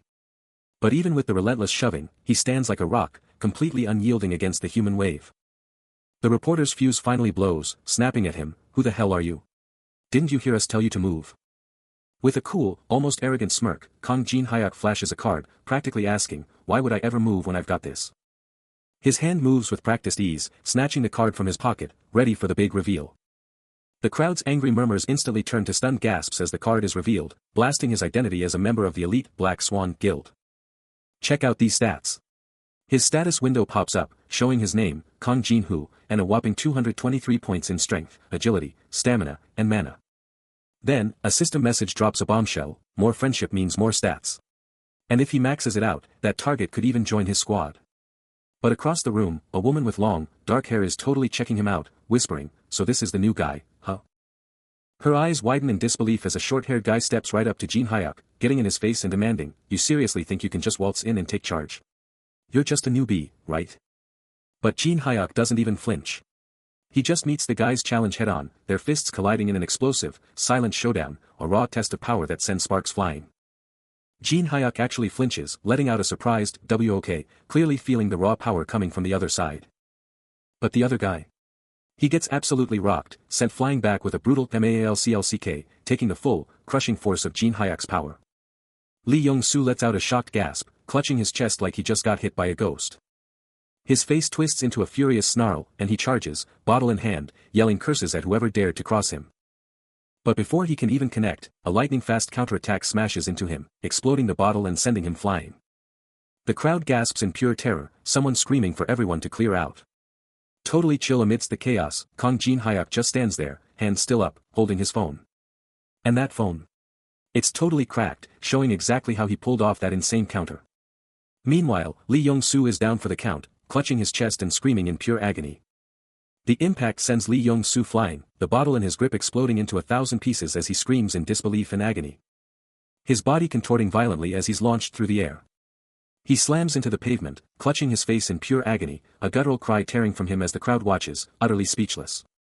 Completely unfazed by the devastation, Kang Jin-hyuk coolly pivots and strolls off, leaving Lee Yong-soo to writhe in his own misery. The crowd erupts in whispers, their minds racing to process the lightning-fast confrontation. Meanwhile, a formidable figure watches the entire spectacle unfold, his eyes sharp and calculating. He narrows his eyes, recognizing the victor, a low growl escaping him, fighting King Kim Hyang. But then, a jarring system alert blares, fail. Skill activation cancelled due to level difference. Kim Hyang's eyes ignite with a furious, golden glow. He's gotta be over level 20. Kim Hyang snarls to his crew. Can you believe this guy brought his nanny along? Yeah, he's a pain, but we need him. He's got his uses. Useful, huh? Jin Hyuk's mind races, his eyes scanning a screen flashing with Korean ginseng being shipped to China. Kim Hyang's face twists into a mask of pure rage, utterly baffled by the situation. The onlookers, including Yu Yanhua and Lian's companion, watch the drama unfold. Who cares about the money? Jin Hyuk thinks, a chilling smirk playing on his lips, as he ponders the side effect of Korean ginseng. Stop there, a commanding voice booms, as a level 3 blackout barrier erupts into existence, its power surging from Kim Hyang. The raw energy of the barrier ripples outward, warping reality itself. Hyung, a desperate voice screams, cutting through the sudden, overwhelming chaos. As Yu Yanhua desperately reaches out, but it's too late, Jin Hyuk is already plummeting. Multiple figures are sent spiraling, helpless against the barrier's invisible, crushing force. Then, a sudden, absolute blackout. Later, the tension is palpable as voices clash, challenging the monopolization of dungeons and demanding irrefutable proof for audacious claims. Jin Hyuk stares intently at a shimmering, emerald barrier, a barrier, escaping him, as Kim Hyang and his associate watch on. First up, the legendary Korean ginseng. This isn't just any root, it's a powerhouse for stamina and magic recovery. But hold up, it can actually be lethal if you don't combine it with 3 other crucial items.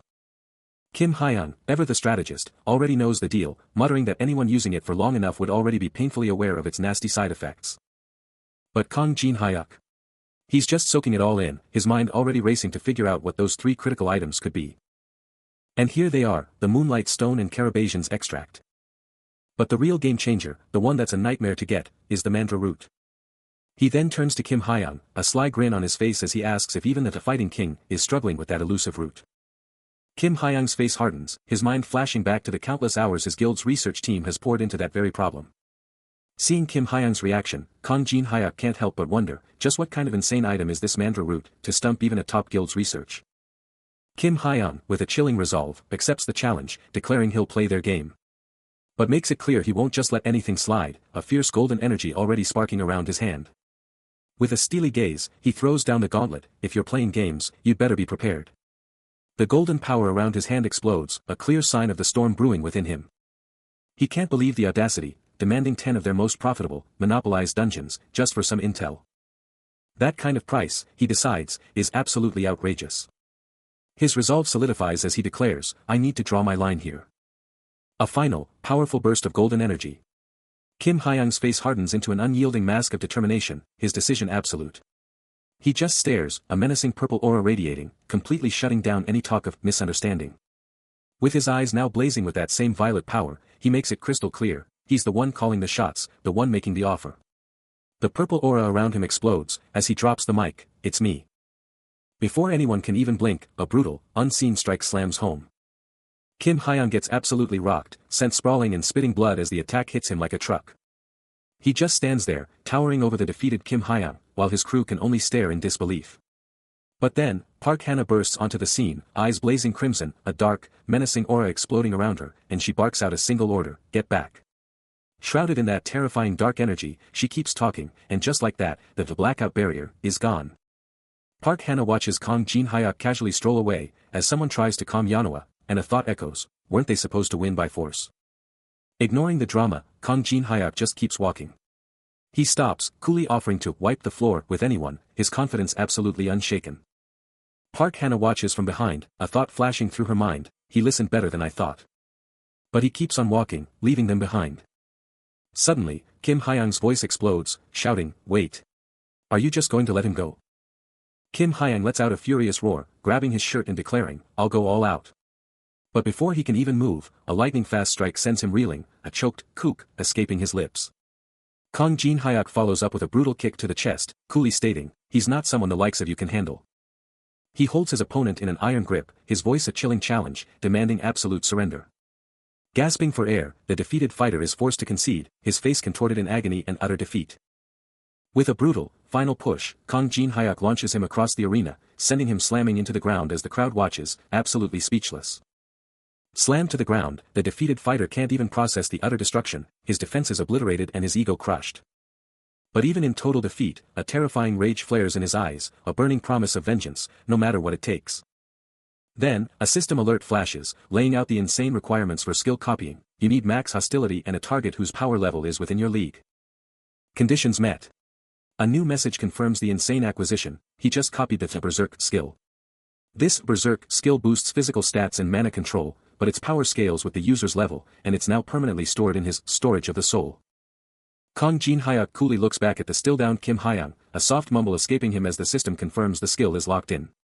He strides through the test room, having just cleared the preliminary stages. Making his way towards a crowd of other contenders. A massive screen flashes the current leaderboard, revealing Park Hana dominating the top spot. As he waits, he scans the other in-turn hunters, a subtle surge of mana already radiating from his form. The test is straightforward, smash the magic stone, unleash your skills or exclusive abilities, and let the mana flow. He advances, his hand already gripping the hilt of his weapon. As an observer questions his strategy, wondering if he'll only use his blade instead of his true power. But then, the dagger in his hand ignites with a fierce purple glow, leaving no doubt about his chosen path. From a distance, Lee Young-soo gives the final, electrifying signal to commence. He steps up. Lee Young-soo points to the crystal. Meanwhile, Kim Hyang is watching, thinking. Then, he unleashes it. Red energy explodes from him. The power just keeps building. Lee Young-soo is stunned as the system screams. His eyes blaze. The magic stone, once pristine, now cracks with an insane, glowing fracture, radiating pure, raw energy. A hand reaches out to the fractured stone, pulled in by the sheer, overwhelming power blasting from it. Red energy pulses violently from the stone, swirling around the hand with electrifying intensity. Kim Hyang stares in utter disbelief, eyes bugging out behind his glasses, muttering about how impossible this is. Most people can't even activate the magic stone, let alone shatter it. This power is just unbelievable. The magic stone lies split perfectly in two, its glowing halves separated, a phenomenon no one has ever heard of. A system screen flashes, displaying the impossible result, an S rank, for Kong Jin-hyuk, with a mind-blowing magic power reading of 203.0. Visibly agitated, Kim Hyang clutches his phone, promising to report this unprecedented event to his superiors, and demanding a moment of patience. Kong Jin-hyuk, cool as ice, proposes a delay in reporting the results, leaving Lee Young-soo utterly bewildered by the request. He's listening, but Kim Hyang is absolutely losing it, trying to wrap his head around what just happened. Kong Jin-hyuk, cool as ice, drops some serious wisdom. I've learned two things in life. 1. The law is always distant, and 2. Power is always right here. Kim Hyang's hand is practically crushing itself, but he has no choice but to concede. Suddenly, a loud WHRR rips through the silence, as a massive door glides open. And there she is, standing in the doorway, eyes locked on Kong Jin-hyuk, her vibe instantly changing everything. She cuts straight to the chase, her voice sharp, calling him out, Park Hana. Kong Jin-hyuk throws out his hand, a system window flashing his stats, and boldly states, I've got exactly what you're looking for. He keeps his cool, I told you this would happen. We had a deal, right? Then he drops the bomb, I kept my word, so get me out of here. Park Hana raises her hand, a clear sign of command, and lays down the law, your actions will decide that. He stares at the screen, one word screaming his utter disbelief. A temporary U rank? He can't believe it's higher than his own, as his companion demands to know what his next move will be. High above the city, he processes the news, just a temporary rank, another measurement next week, and he can only sigh in response. Gazing from the skyscraper, a new resolve hardens his expression, if that's the game they want to play. Leaving the building, his companion urges him to prepare for the second test, demanding his strategy, and he cryptically states he'll have to hunt for it. Later, from the back seat of a car, he mentally reviews the rules. First, magic power, then, for the survivors, the second test awaits.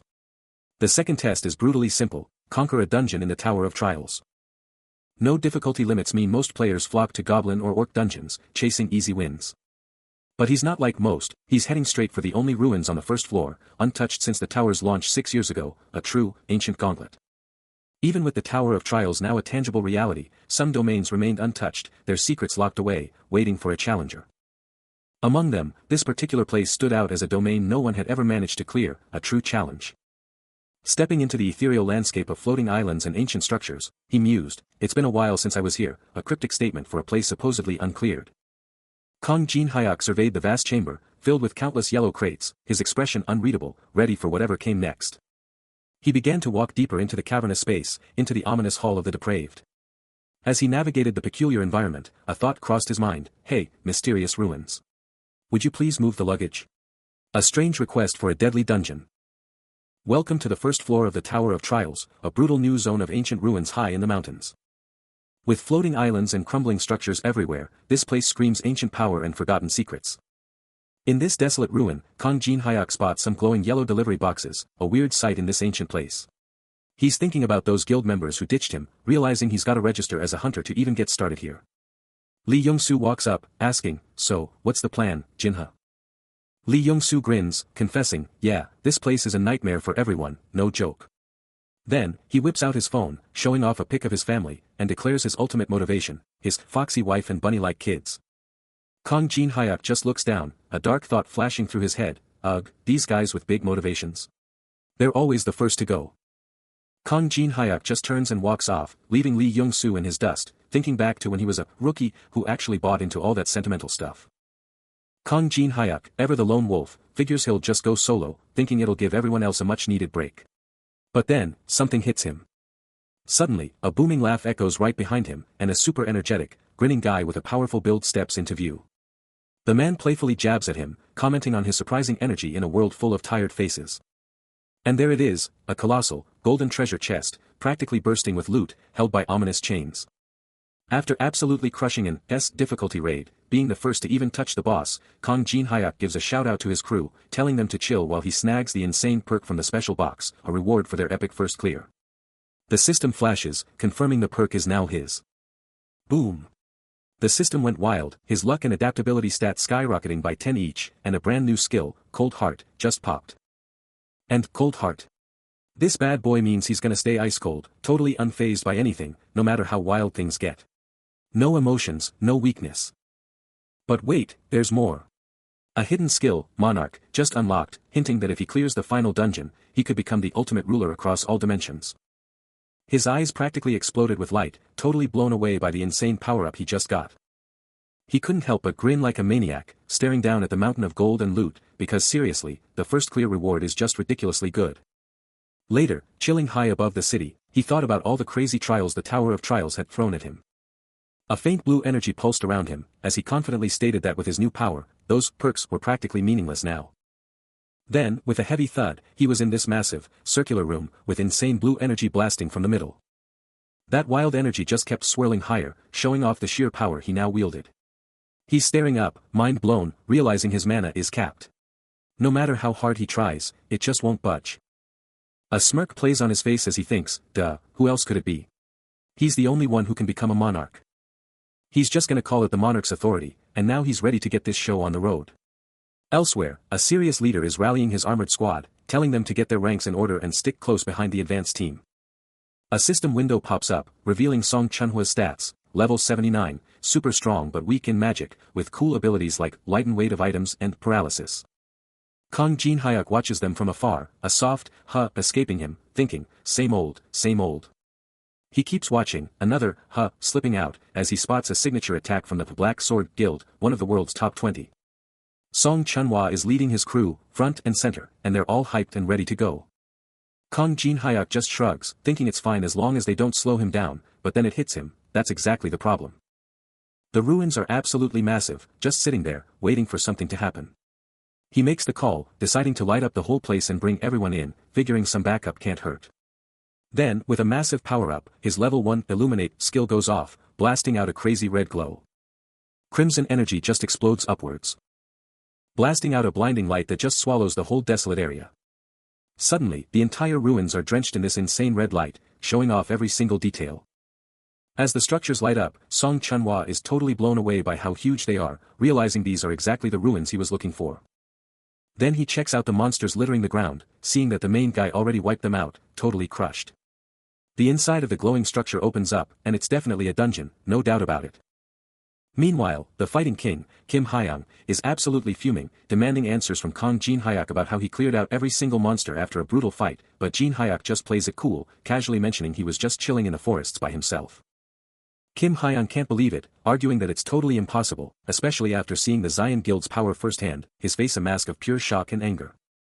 Jin Hyuk just smirks, dropping some wisdom on Kim Hyung, don't just fight, you gotta research and CC, too, then suddenly remembers something about a porter. Kim Hyung is totally lost, staring blankly, muttering, community, like he's never heard the word before. But Jin Hyuk's eyes lock onto a sick shield symbol on Kim Hyung's armor, and a realization hits him like a truck.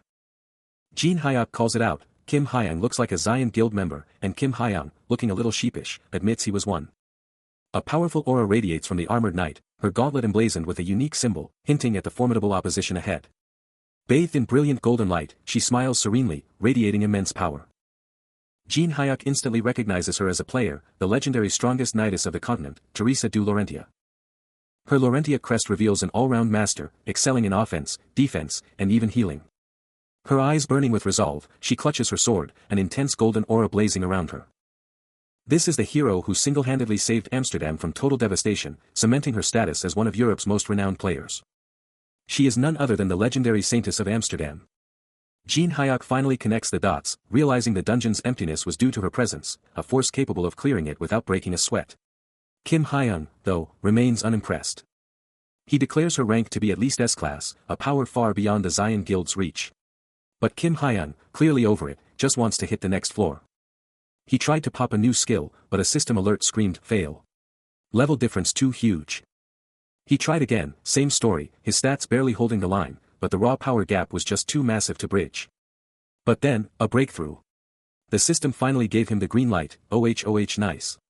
You are able to open up the innate skill window. A holographic blue screen materialized, and Jin Hyuk's eyes widened, yes. I can see it now. The screen flashed, revealing the legendary Teresa du Laurentia, a level 25 powerhouse, her portrait radiating pure strength. The requirements to snag her skill were intense, she had to be a global top 100 player, and he had to rescue a woman from certain doom. It all clicked into place, he finally got why they called her Fraction Man, as the system unveiled a class quest and her insane innate ability, Blessing of the Stars. Then, a flash, a memory or vision. Teresa smiled, thank you, and he replied, that's right. I'm Kong Jin Hyuk. Snapping back to reality, Jin Hyuk gripped his phone, his mind racing with the sheer magnitude of this new power and its potential. He's locked onto that skill window, the Blessing of the Stars practically screaming at him, but the real game changer. It's not just about having the power, it's about mastering it. It's not just about jacking Teresa du Laurentia's insane skill, it's about figuring out how to actually level it up and unleash its full potential. How in the world does he even tap into her god-tier power? This isn't some walk in the park, this is gonna be a brutal grind. Then, AM. The scene flips to a collapsing ruin, and a frantic voice screams, begging him to move it. He slams his foot down, launching himself into a full-throttle sprint. His face twists into a raw snarl, sweat pouring down as the sheer terror of the moment hits him hard. Elsewhere in the chaos, Kim Hyung is absolutely floored, staring at Song Chunhwa, dropping a bombshell as he screams, "You're the freaking Fraction Man." But Song Chunhwa doesn't even flinch, just barks an order to his subordinate, knowing full well the Guardian of the Ruins has already locked onto them, its eyes burning like hellfire. Meanwhile, Kong Jin Hyuk is staring down at some crazy glowing artifact, and all he can manage is a single, shocked curse as his mind races with what he's just found. The Guardian of the Ruins is powering up, shielded by an impenetrable barrier, and Kim Hyung is losing his cool, demanding to know why Song Chunhwa is just chilling. He's practically yelling, asking if Song Chunhwa has completely lost his marbles. Song Chunhwa's eye glows with fierce resolve, dropping a bombshell, he can't just ditch the Guardian, because it's his family. A resounding "no" rips through the air, highlighting the sheer, terrifying scale of the monster. Kim Hyung is incredulous, asking how he even thinks he can take on that thing solo. But Song Chunhwa is already in motion, declaring with fierce determination that this isn't how it ends. Song Chunhwa keeps hammering away, his glowing fist smashing into the beast, but Kim Hyang drops another bombshell. More guardians are swarming in from every direction. But hold up. A confident voice cuts through the chaos, declaring they don't need backup, not when they've got Teresa, the Saintess, in the house. Back on the battlefield, things are getting wild. Kim Hyang sees the fallen and knows it, the guardians are officially awake. Kong Jin Hyuk rolls up, questioning Kim Hyang's weird hype, who's like, no way a huge guild like Behyum has a plan, before it clicks what Jin Hyuk's getting at. Jin Hyuk just nods, confidently stating that with all the gold players here, the guild's definitely got a master plan. Then, out of nowhere, an archer nearby lets out a confused, huh, his eyes locked onto something off-screen. Then, bam. A brutal impact explodes, sending blood and debris flying everywhere. Jin Hyuk, Kim Hyang, and the archer instantly snap into battle mode, their faces hardened as they stare down the incoming danger. And with a powerful roar, Kong Jin Hyuk takes charge, screaming for everyone to prepare for battle. The ground-shattering impact barely registered as a colossal guardian, engulfed in furious blue lightning, was sent hurtling down, slamming into the devastated city. Up on a crumbling skyscraper, Jin Hyuk, Teresa, and Kim Hyang bore witness to the epic fall. A massive threat appears, and Song Chunhwa immediately shouts, demanding everyone get ready for an epic battle. He's calling the shots, telling the tanks to stack up, making sure their buffs are perfectly layered for ultimate defense. The beast is practically on them, so Song Chunhwa unleashes his Iron Wall skill, a blazing red shield erupting into existence. Shield up, he charges. The other tanks are right on his heels, a blur of blue energy. Meanwhile, Lee Yanoa drops her Song of the Warrior, a powerful purple glow empowering everyone around her. The monster, now pulsing with dark blue power, lunges. Song Chunhwa digs in, screaming at his team to hold the damn line. A blinding white explosion of energy erupts, as the monster's full power smashes into the tanks. The dungeon was a maelstrom of raw power, a chaotic blur of pure, destructive energy. Then, the monstrous entity continued its relentless assault, its glowing blue limbs lashing out at the front line, as hunters screamed for their captain, Song Chunhwa. The creature's power was just insane, as a hunter yelled they needed backup, the front line was getting absolutely shredded. The monster's attacks were sending hunters flying, their bodies just getting tossed around like ragdolls. Watching the brutal scene unfold, Kong Jin Hyuk knew it, this monster was just too strong, and they were helpless. He cursed his own weakness, knowing he couldn't help the high-ranked players, and that compared to guild members with their systematic training, solo players like him just didn't have the basics for group combat. As the monster kept tearing through them, he felt that familiar sting of self-doubt, admitting he was useless, even after all this time. Out of nowhere, a hero drops in, a literal shower of light and power announcing her arrival. As the battle rages and desperate cries fill the air, a desperate plea for help cuts through the noise. And then, boom. She slams down, a shockwave of blue energy exploding from her landing. No time to waste, she's already in motion, diving straight into the monster-infested chaos where others are getting wrecked. Kwang. A massive explosion of yellow energy detonates as she connects, proving this isn't just a game, it's the real-life end game. Wo Wong. The sheer power of her attack leaves the air vibrating, shaking the very foundations of the dungeon. Kwang. She hits again, even harder, shattering the environment with another explosive burst. She's a whirlwind of destruction, absolutely owning the monster, and some armored dude nearby is just jaw-dropped, completely stunned. With her sword poised, the battle seemingly turned, the stunned man can only gasp, Teresa Nim, in pure awe. Two armored guardians, radiating a faint blue glow, are practically flying towards the assault team, screaming that non-combatants are in serious danger. But Teresa du Laurentia is already on the move, a literal blur of power and light, blasting forward with a massive whoomp and announcing she's heading straight for the back room. The back room supply station looks grim and industrial, but her internal monologue cuts through the tension, save, my ass. She's not here to save, she's here to dominate. Kong Jin Hyuk's jaw drops, as a blinding blue streak, a whoosh of pure speed, rockets right past him. Before he can even blink, Teresa is already there, her axe crashing into a colossal armored monster, sending it flying as his inner voice screams, now I'm really dead. The monster gets absolutely wrecked by a barrage of blows, each hit a brutal thwack, crack, and smash, with blue energy exploding everywhere. Jin Hyuk can only stare at the relentless beatdown, a heavy thump from the monster, his mind reeling, what are you even talking about, old man? Blue energy swirls around him as the monster gets absolutely demolished, a deafening crash bang with every hit, and his mind is blown, and I actually thought we'd survive this? Then, with one last, earth-shattering, thwack, Teresa lands the ultimate blow, leaving the monster a smoking wreck, spewing dark purple energy, as she stands triumphant. A system alert blares, fire element activated, but Kang Jin-hyuk just shrugs it off, thinking, nah, someone else can deal with those monsters. Suddenly, a colossal fiery explosion rips through the dungeon. He's got bigger fish to fry, though, needing to stay in peak condition, so wasting energy on these small fries is a hard pass. But his chill attitude doesn't sit well with a nearby guardian, who's totally bugged by his lack of team spirit. Shrugging off the guardian's shouts, Kang Jin-hyuk bolts, leaving the fuming man yelling, "Hey! Where are you going?" He spares a quick glance back, mentally repeating his mantra, "Someone else can handle the monsters, I need my energy." But before the guardian can even take another step, a flash of blonde hair appears, and Teresa de Laurentia's voice cuts through the air, "You threaten a woman with a knife?" She spins around, a glowing knife already in hand, and with a steely gaze, declares, "I shall arrest you at once." The guardian, completely ignoring Teresa's warning, kept pushing Kang Jin-hyuk, telling him to stand down.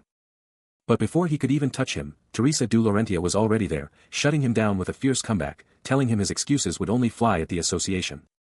The guardian stumbled back, a confused look on his face as he tried to figure out what was happening, but he wouldn't get the chance. Teresa exploded into action, a lightning-fast blur as she charged the guardian, her assault brutal and immediate, making Kang Jin-hyuk note she really goes all out when she's hyped. She hammered him relentlessly, a barrage of devastating hits that gave the guardian zero chance to fight back. Then, with one last, explosive hit, the guardian was blasted away, completely crushed by her raw power. Her eyes blazed with an electric blue glow as she declared, her voice ice-cold, that she wasn't the one who woke him up, and if she had been, he'd already be dead. Kang Jin-hyuk, taking it all in, coolly agreed, adding that if he'd been the one to wake the guardian, he would have finished it right then and there. With the guardian completely wiped out and lying flat on the ground, Kang Jin-hyuk just turned his back and walked off, leaving the mess in his wake.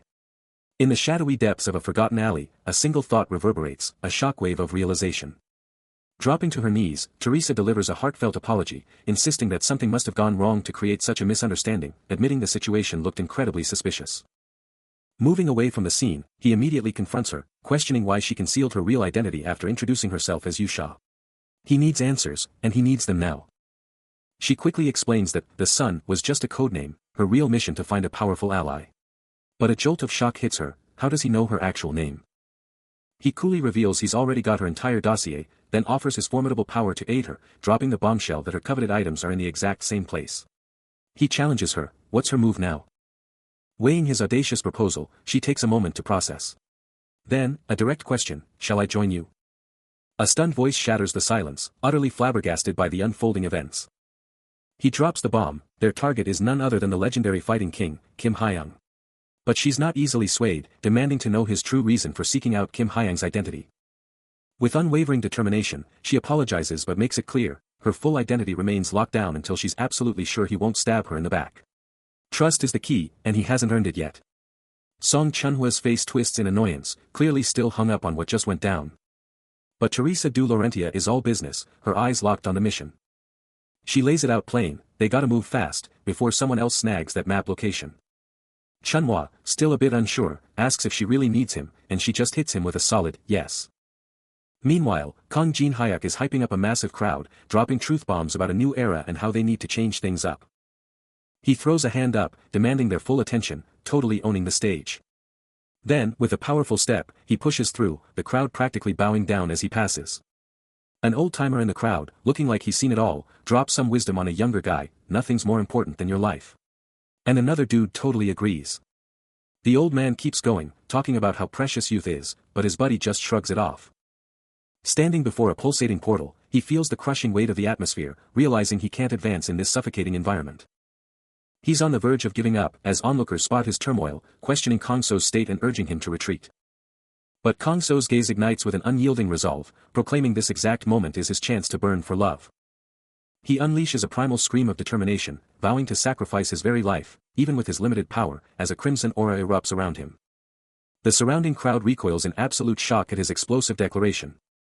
Elsewhere, a voice in the crowd muses on their generation, cursing that Jin-hyuk's speech dragged him back to his childhood memories, as he and Teresa stride away from the stirred masses. They press onward, leaving the electrified crowd in their wake, heading towards a colossal structure looming in the distance. Deep inside a massive cavern, a terrifying gray-skinned monster with blazing red eyes is just standing there, radiating pure menace, as a lone figure watches it from afar. Its heavy footsteps just boom through the silence, a chilling reminder of the sheer danger lurking here. But nearby, a blonde woman whips her head to Jin-hyuk, her voice absolutely dripping with urgency, shouting his name over and over.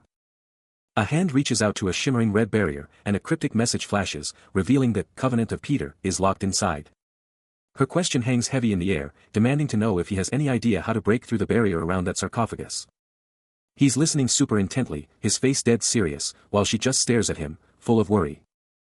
Then, out of nowhere, a stark red warning just explodes across their vision, a terrifying sign that something big is about to go down. She recoils, her mind reeling about a broken promise, as the warning screams that the owner of the Hall of the Depraved is now watching their every move. A chilling system alert screams across his vision.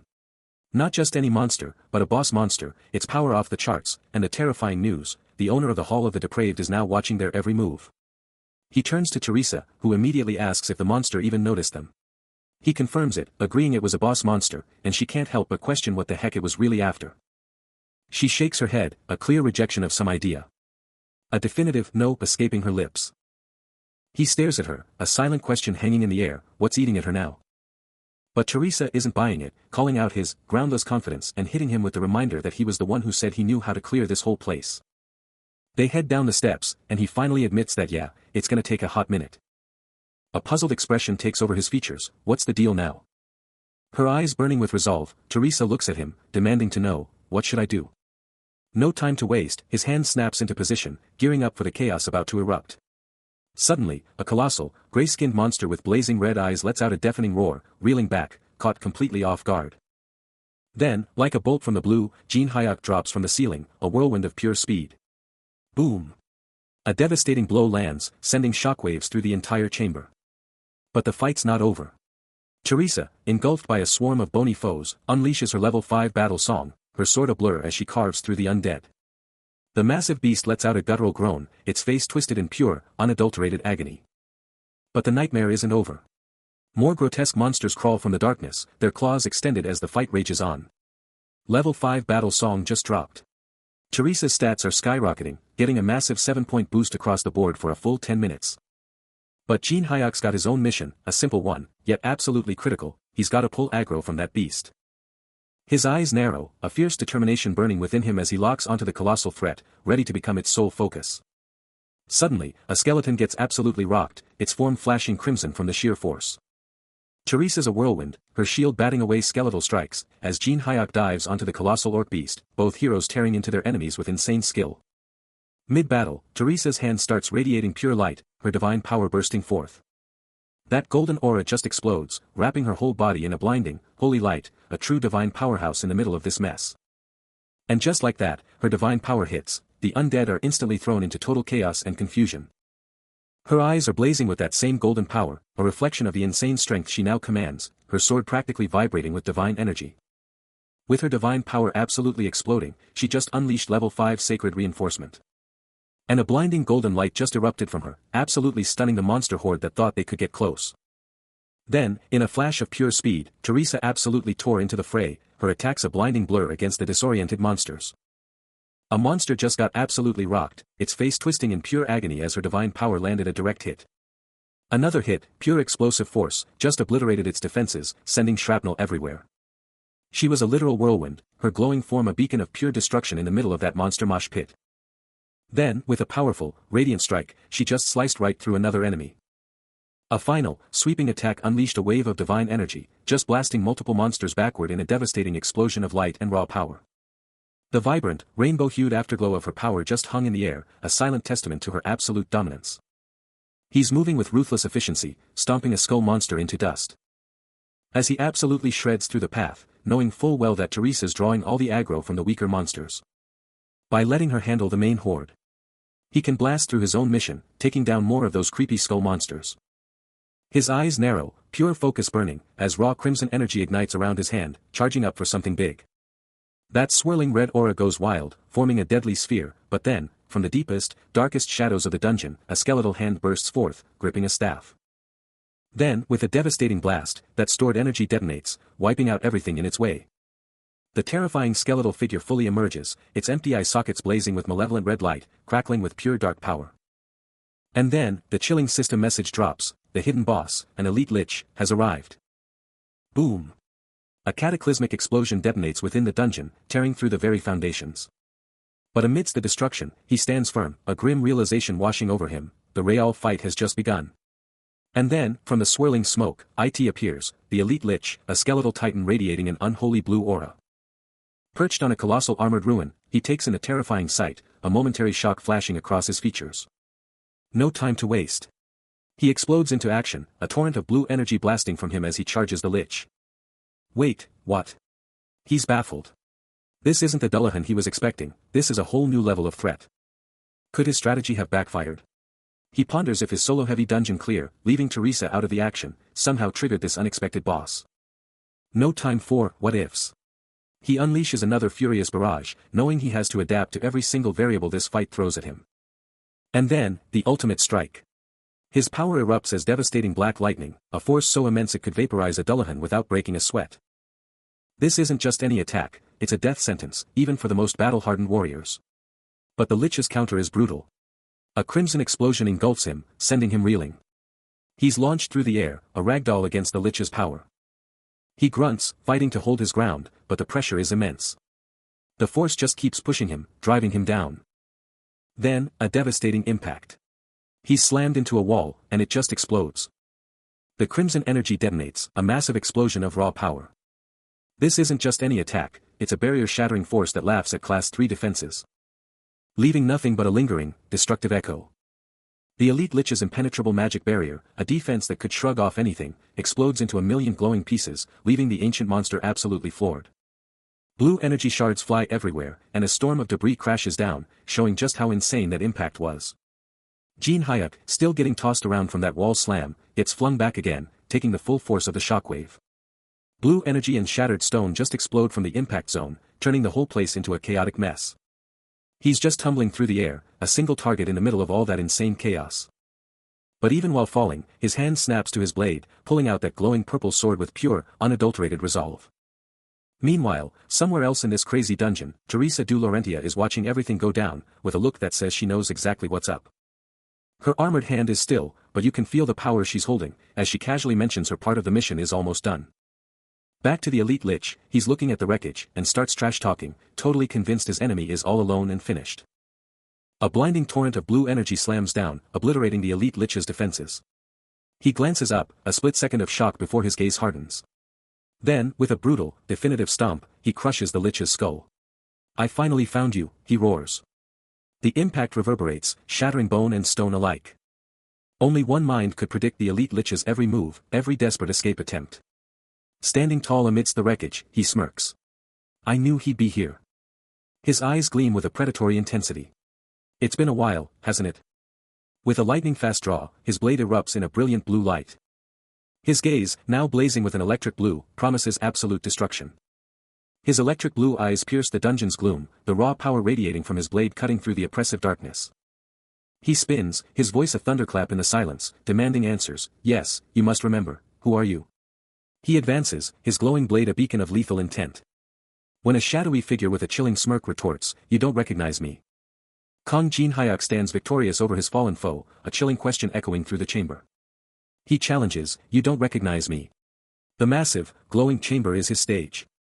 A low hum and a sharp chime signal a critical update, the stat effects have completely nullified the level difference. He takes it all in, the system flashing Chun Yusung's full status, level 75, a master of the blade with skills like Sword of the King. The challenge is set, to copy his power, Jin Hyuk must defeat this sword fanatic with a sword of his own. This is the ultimate sword challenge, and it brings to mind one legendary artifact, a dark, ancient blade, pulsating with mysterious power.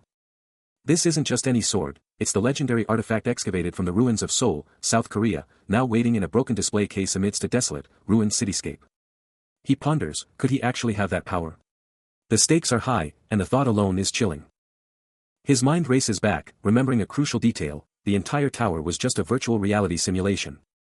A flashback hits. Teresa, blade ready, knew there was no way to fight him head-on back then. He recalls the relentless grind, his foe constantly challenging him, no matter the time or place. He delves deeper into the why, realizing his rival operated on an incredibly superior concept. A vivid memory of Chun Yusung flashes, asking if he really saw him as such a formidable opponent. His face darkens, a finger jabbing forward, cursing that psycho stalker. Suddenly, a different-looking Chun Yusung retorts, clearly irritated, sarcastically asking if he thought he wouldn't be recognized just because it was virtual reality.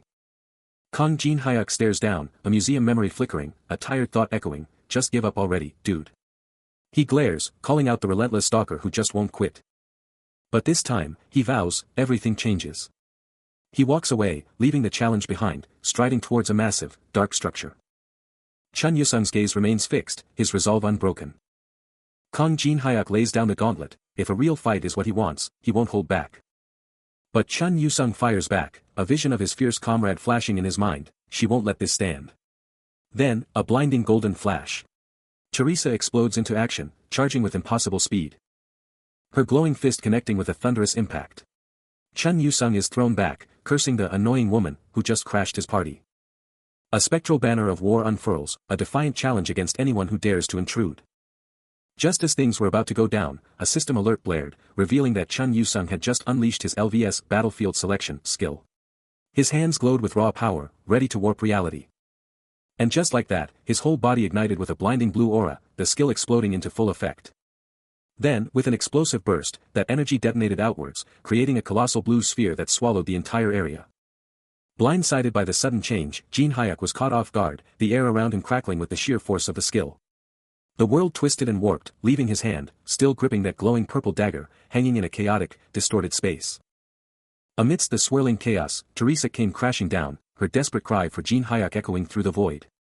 She hit the ground with a thunderous impact, a massive blue shockwave blasting out from her landing zone. But Jin-hyuk, completely unfazed, just coolly stated, "I'll see you later," as if this was all part of the plan. The battlefield selection had ripped them into a massive, dark, and utterly epic Gothic hall, with colossal pillars and archways disappearing into the shadows, a totally insane new arena. Teresa de Laurentia is sent spiraling into the new dimension, her worried cry for Jin-hyuk barely escaping her lips. But he's completely unfazed, coolly watching her fall into the massive, eerie Gothic hall, a subtle blue energy already radiating from him.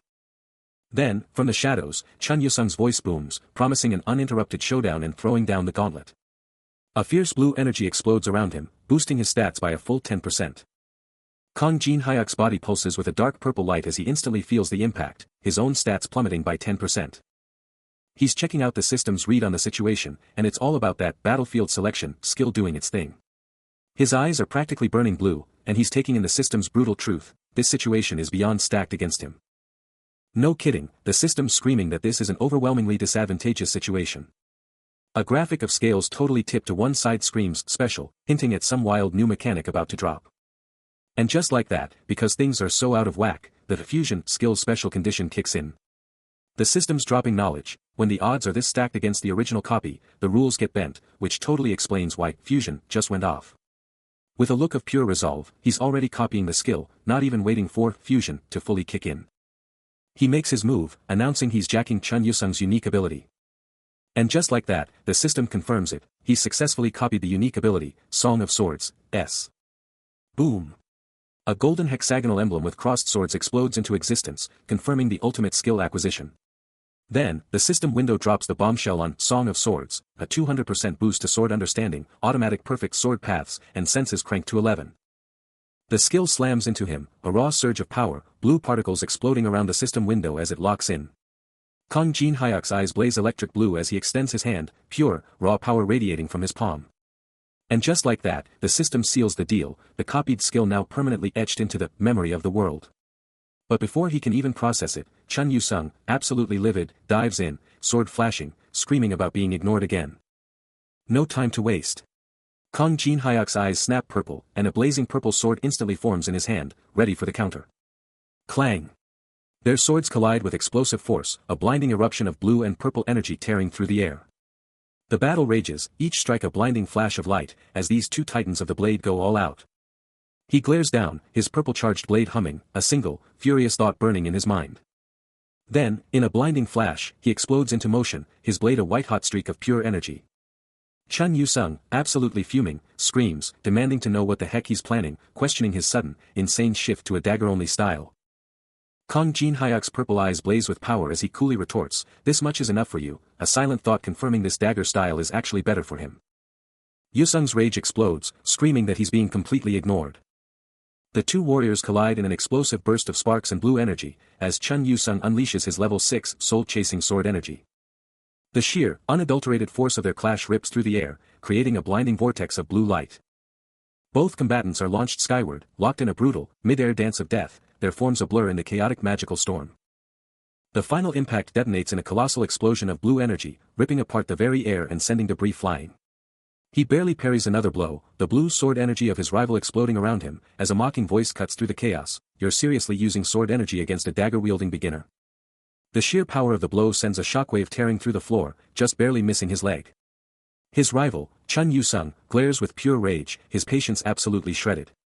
But Jin Hyuk stays ice-cold, a radical idea sparking in his head: if I don't have an ability that can counter sword energy, then I'll just make one myself. And just like that, a small, dark orb instantly materializes in his hand, pulsing with raw, untamed power. Chun Yu-sung's eyes practically pop out in disbelief, stuttering, an ability that can go against sword energy. Jin Hyuk's dagger absolutely explodes with a vibrant purple glow, the blade now crackling with an ominous energy as he declares, "I'll fill Song of Swords with the demonic aura I have." With a decisive, explosive movement, he unleashes a devastating burst of purple energy, manifesting a new skill icon, a crescent moon and star, as the attack absolutely engulfs his opponent. He's not holding back. The Song of Swords skill and the demonic soul pill are fusing, right now. Purple energy explodes, swirling like a vortex around him. His dagger flares with a wicked purple glow, and just like that, he's got it, the unique ability, Grave of Swords, SS. The skill interface pops up, showing off Grave of Swords and its insane buff, a 50% boost to his swordsmanship. And there's more. This skill lets his body instinctively master the blade, turning him into a full-blown sword demon, the ultimate title. Boom! A monstrous purple aura explodes from him, his eyes burning with demonic power as he summons a colossal spectral sword. Grave of Swords is live. The unique ability is fully activated, radiating pure, unadulterated purple power. Chun Yu-sung is swallowed by the purple surge, his face frozen in pure shock as he finally gets what he's up against. Red lightning crackles around his arm, fighting a losing battle against the purple onslaught, and he can only gasp that this isn't even a tenth of its full power. The sheer, raw power of the sword demon skill is absolutely crushing him, and he knows his magic just isn't enough to handle it. One thought screams in his head: he has to get stronger, and fast. Chun Yu-sung is absolutely floored, sweat pouring down his face as he tries to comprehend the sheer, unbelievable power he just got hit with. But Jin Hyuk? He's cool as ice, thinking, this is his arena, his opponent isn't even close to his real attack range, and this whole thing is gonna be over before they even know what hit them. But then, a flash of something else, a memory, ignites his eyes with a burning, almost desperate question: why can't I win? A shadowy figure from his past flashes before his eyes, a ghost from deep inside the game. Where a powerful warrior lay utterly crushed, the brutal words, "You died," mocking him from the screen. He sees his younger self, VR goggles on, face twisted in pure frustration, remembering how he gave his absolute all, only to get absolutely stomped. Back in the present, Jin Hyuk is locked in, staring at a wall plastered with notes and diagrams, his past defeats now the burning fuel for his unstoppable drive to win. Chun Yu-sung is absolutely fuming, screaming in disbelief, "Why can't I surpass you?" He's absolutely losing it, his face a mask of pure, unadulterated rage. Then, with a resounding kwang, he drops to one knee, utterly crushed, refusing to believe this is happening. But then, a blinding kwang erupts, as a storm of razor-sharp blue energy slashes rips through everything. And there he is, Jin Hyuk, unleashing an absolute torrent of power, commanding the very air around him. His eyes, they're glowing purple. A kwang of pure power erupts as he goes full throttle. The slashes just keep coming, a schwack of pure destruction, cutting through everything in their path. And just like that, Yu-sung is sent flying, engulfed in a vortex of purple energy. He looks up, eyes wide with shock, utterly stunned that his sword energies have been completely obliterated. He flashes back to a brutal showdown, a clash against a true powerhouse, where he pushed his sword energies past their breaking point, leaving him utterly depleted. But now, with purple energy exploding around him, he locks his eyes, a burning resolve etched onto his face. His grip crushes the sword's hilt, the concentrated purple aura swirling with pure, deadly intent. Coiled and ready to unleash his full might, he's about to strike. But before his attack can even land, a lightning-fast, devastating strike from Jin Hyuk smashes into him, sending him flying. A guttural cry rips from his throat as the impact shatters his focus, purple energy exploding from his form. The sheer force rips him from the ground, his body launched backward through the air. Another explosive impact rocks him, propelling him deeper into the swirling magical maelstrom. He's just a blur, a silhouette tearing through the electric purple energy as he's violently flung aside. Still reeling from that epic beatdown, Chun Yu-sung is stuck on his knees, hand outstretched into the shimmering blue energy, totally defeated. Kong Jin Hyuk, cool as ever, stands over him and drops the mic, flexing on how many times he's already won this fight.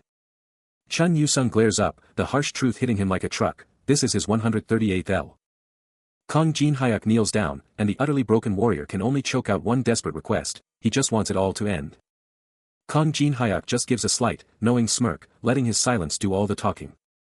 Chun Yu-sung's face twists with a mix of pure frustration and burning resolve, his eyes locked onto the guy who keeps owning him. Getting back up, Kong Jin Hyuk lays down some serious knowledge about those one-shot skills, telling him that even super OPSS or SSS abilities are trash if you can't spam them. He keeps going, hammering home the point that you need all the skill slots you can get, especially when you're up against a powerhouse like Chun Yu-sung. Still sprawled out, Chun Yu-sung reaches out a hand, muttering about the insane power he just got wrecked by. He drops a bombshell, revealing it usually takes a whopping 60 days to snag another skill from the same person. But then, he hits Chun Yu-sung with the ultimate flex. He won't need that cooldown because his opponent just keeps handing over his skills. With a powerful handshake, the system lights up, confirming commune has been activated at level 1. Even after all those losses, Chun Yu-sung's spirit is unbroken, vowing that next time, things will be totally different. Kong Jin Hyuk just smirks, accepting the challenge. Suddenly, Chun Yu-sung has an epiphany. He doesn't even know his rival's real name. But Kong Jin Hyuk shuts him down, saying they're not that close. Then, with a chilling calm, Kong Jin Hyuk declares he'll just use Chun Yu-sung's original name. Chun Yu-sung's jaw practically drops, a stunned, "my original name," escaping his lips. His face is a mask of pure, unadulterated shock, the true weight of Kong Jin Hyuk's words finally hitting him. Still reeling from the shocking revelation, he can only stammer a desperate plea, "NNO. Don't say it," as sweat pours down his face in sheer disbelief. Completely unfazed by the other's utter breakdown, Kong Jin Hyuk just coolly turns his back, walking away as if he's dropped the most casual bombshell ever.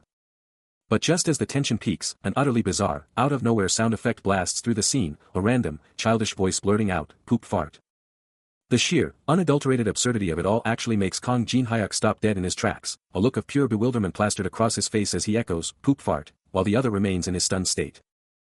Suddenly, a subordinate shouts out to Chunhwa, his voice dripping with urgency. While his squad pushes him to advance, Kong Jin Hyuk holds his ground, his eyes locked onto an unseen threat. His detection magic goes haywire, screaming about a massive energy spike, confirming his worst fears, even though they thought the zone was secure. Then, a blinding, blood-red glow explodes from a building, pinpointing the exact origin of the magical chaos. The earth shatters, as a massive force erupts, sending everyone flying. Out of the smoke and rubble, a monstrous iron golem rises. Its gargantuan frame keeps growing, making the buildings look like toys. And riding this mechanical beast, an elf-like figure with flowing white hair and burning red eyes stares down. A terrifying new enemy has arrived. Kong Jin Hyuk is locked on, his gaze fixed on the new threat, a chilling realization dawning on him. Then, a voice shatters the silence, revealing the white-haired entity to be a high-ranking vampire. With a predatory grin and those terrifying red eyes, the figure greets them, a chilling, "Welcome, humans," echoing through the ruins. He then drops his name, Velius, a name that instantly commands attention and fear. Those crimson eyes, burning with power, lock onto his targets, assessing their every move. He asserts his dominance, proclaiming himself the master of these ancient ruins, before demanding to know their intentions. He cuts straight to the chase, knowing they wouldn't be here without a motive, and, singling out Jin Hyuk as the clear leader, he extends an offer. With his own silent entourage backing him, Velius waits, a single word hanging in the air, "Proposal?" A subtle, ominous glow pulses from his hand as he delivers his final, chilling demand, "Will you all quietly come with me?" Velius unleashes a torrent of crimson energy from his outstretched hand, the unspoken threat of, "or else," hanging heavy in the air. Suddenly, a system alert blazes to life, declaring an unexpected quest has been activated. The dark power explodes outwards, manifesting as a swirling vortex of skeletal specters and raw, destructive force. The sheer, overwhelming pressure slams into Chun Yu-sung, forcing a pained gasp from his lips as he struggles against the tide. The malevolent energy continues its relentless assault, a terrifying display of power. His expression twists into one of pure, unadulterated shock and dread. Then, Velius conjures a pulsating red orb, his voice cutting through the chaos with a chilling offer, "Will half of you become my appetizer, while the others are temporarily spared?" After Velius's terrifying power play, Kong Jin Hyuk was locked onto a glowing blue crystal, its intense light cutting through the gloom of the ruins. Then, BAM. A system alert flashed, Level 5 Divine Purification was activated, and Chun Yu-sung was engulfed in a blinding blue aura, radiating pure, unadulterated power. This purified water crystal was no joke, boosting mana recovery, magic attack, defense, resistance, critical rate, critical damage, accuracy, evasion, penetration, resistance penetration, damage reduction, reflection, absorption, and conversion by a whopping 100%, making every magical stat go through the roof. Then, a message popped up, his mana had surged, and his hands were practically radiating blue energy. Chun Yusung spilled the beans, saying a huge chunk of that purified water let him snag the Divine Purification skill, and with Tarian's help, he hit level 5. Kong Jin Hyuk cut in, asking if he was done. With a grin, Chun Yusung confirmed, he was totally stoked with the results. But then, a shocking news system message popped up, hitting Kong Jin Hyuk with an unexpected quest from the Master of the Ruins of the Fallen God, a high-stakes mission to save Tarian's people from underwater ruins, with a terrifying catch, fail, and the last boss gets sacrificed. Chun Yusung instantly called it out, convinced the Master of the Ruins was playing games, and he couldn't believe they'd taken the people hostage. But even with the massive risks and shady quest details, Kong Jin Hyuk's face set with pure determination, he just had to go. He's battling the quest's heavy burden, a dark thought screaming in his head, why should he be the only one to suffer? But a deeper question gnaws at him, can he even pull this off? He's picturing the worst, what if he fails Tarian, but her people are saved anyway? He knows he's powerless without the assault team's full backing. Meanwhile, a blonde-haired woman is deep in thought, a silent question hanging in the air. She's asking herself if things would have played out the same if she hadn't been the captain, the weight of leadership etched on her face. The question hangs heavy, did she mess up? Kong Jin Hyuk, now fully committed, declares he'll give it his all, and the blonde woman watches, a subtle smile hinting at her expectations. She then drops a key piece of advice, telling him to hit her up if things get tough, because she'll always listen. Meanwhile, a dark-haired guy in glasses is watching Kong Jin Hyuk, grumbling about his total lack of honor and calling him a scumbag, but then admits that's exactly why he sticks with him. The blonde woman, with unwavering conviction, declares her absolute certainty in her actions. While Jin Hyuk, deep in thought, acknowledges her as the sole force capable of overcoming their formidable adversary. A detached voice cynically observes that only a punk like him could possibly succeed in this world, then dismisses the notion as overly optimistic. The blonde woman's gaze drifts, her face etched with contemplation. Jin Hyuk offers his gratitude for her counsel, prompting her to immediately propose a personal commission. She lays out the steep cost of her services, challenging him to confirm his commitment. Without hesitation, he accepts, offering an immediate advance to seal the deal. A resolute expression settles on the blonde woman's face as she accepts his offer. Leaving the unseen observer stunned by her sudden resolve, just as Jin Hyuk's fist tightens, signaling his readiness to face the challenge. Quest accepted. The system confirms the monsters are now totally snoozing, ready for the taking. Then, a massive, ancient archway starts to glow with an intense purple light, letting out a deep, booming rumble that shakes everything. As they walk away from the mysterious structure, the blonde woman can't help but gloat, laughing about the insane amount of cash she's raking in. But then she turns to Jin Hyuk, her face getting serious as she tells him, don't be scared. Remember, the stronger you get, the weaker they become. Clutching a small, glowing orb in her hand, she agrees, but there's a definite but in her tone. Still walking, she shoots him a look, asking if he's actually got a plan for this whole thing. The orb in her hand flares with a deep red, a heartbeat thumping as she declares, there's one. Whatever happens inside. Her gaze hardens with pure determination, her resolve absolutely unbreakable as that heartbeat thumps on. Jin Hyuk locks eyes with her, his face dead serious as he tells her, you need to put your absolute trust in me. He strides into an insane, luxurious hall, red carpet rolling out to a massive throne, and a white-haired figure pivots to meet his gaze. This epic chamber, dripping with ancient power, is ready for them. Her piercing red eyes lock onto him, a silent, burning intensity in her stare. Strolling through the hall, she coolly states, you're finally here. She claims the epic throne, watching him from her perch. Jinzo Alice von Arabaxia, her name a legend, declares, I was tired of waiting. He listens, focused, his face giving nothing away. Her stare intense, she demands, are the people ready? As they eye the assembling crowd, a system alert blazes, dimension break deactivated. This changes everything. She's right there, a silent observer as they take in the massive hall. But his mind's elsewhere, flashing back to a masked Park Hajin, questioning if that eunuch was really the guardian. Walking along, she drops the bomb, he's here because of the wild shell he's putting out. He just nods, and she keeps going, calling his soul scent the absolute sweetest thing she's ever smelled. She kicks back, making it clear, that sweet scent. Nothing else human even comes close. Her fangs flash, totally digging the vibe. Then she just lays it out, she's a monster, he's human. He's stunned, eyes wide, as she challenges him, asking what even separates humans from monsters, because honestly, he's not looking so different. With a sly grin, she spells it out, she eats humans, but he hunts monsters. Jinzo Alice von Arabaxia, with a predatory grin, taunts him, declaring his life spared only because his fear is so palpable. But he's not buying it, internally scoffing at her sweet smell talk is childish nonsense, like a kid's lunchbox fantasy. He spins on his heel, walking away, trying to shut down her twisted game. But her words cut through the air, freezing him in his tracks, and he snaps back that his opinion wasn't requested, completely unaware that behind him, Jinzo's eyes are flaring with sinister red power, dark energy coiling around her.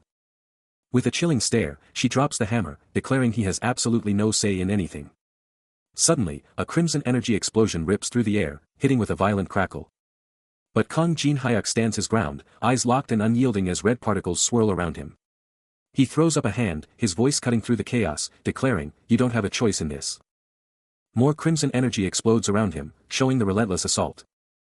As he faces Velius in a massive, ornate hall, a voice from behind him shouts, "Are you all right?" He calmly replies, "I am.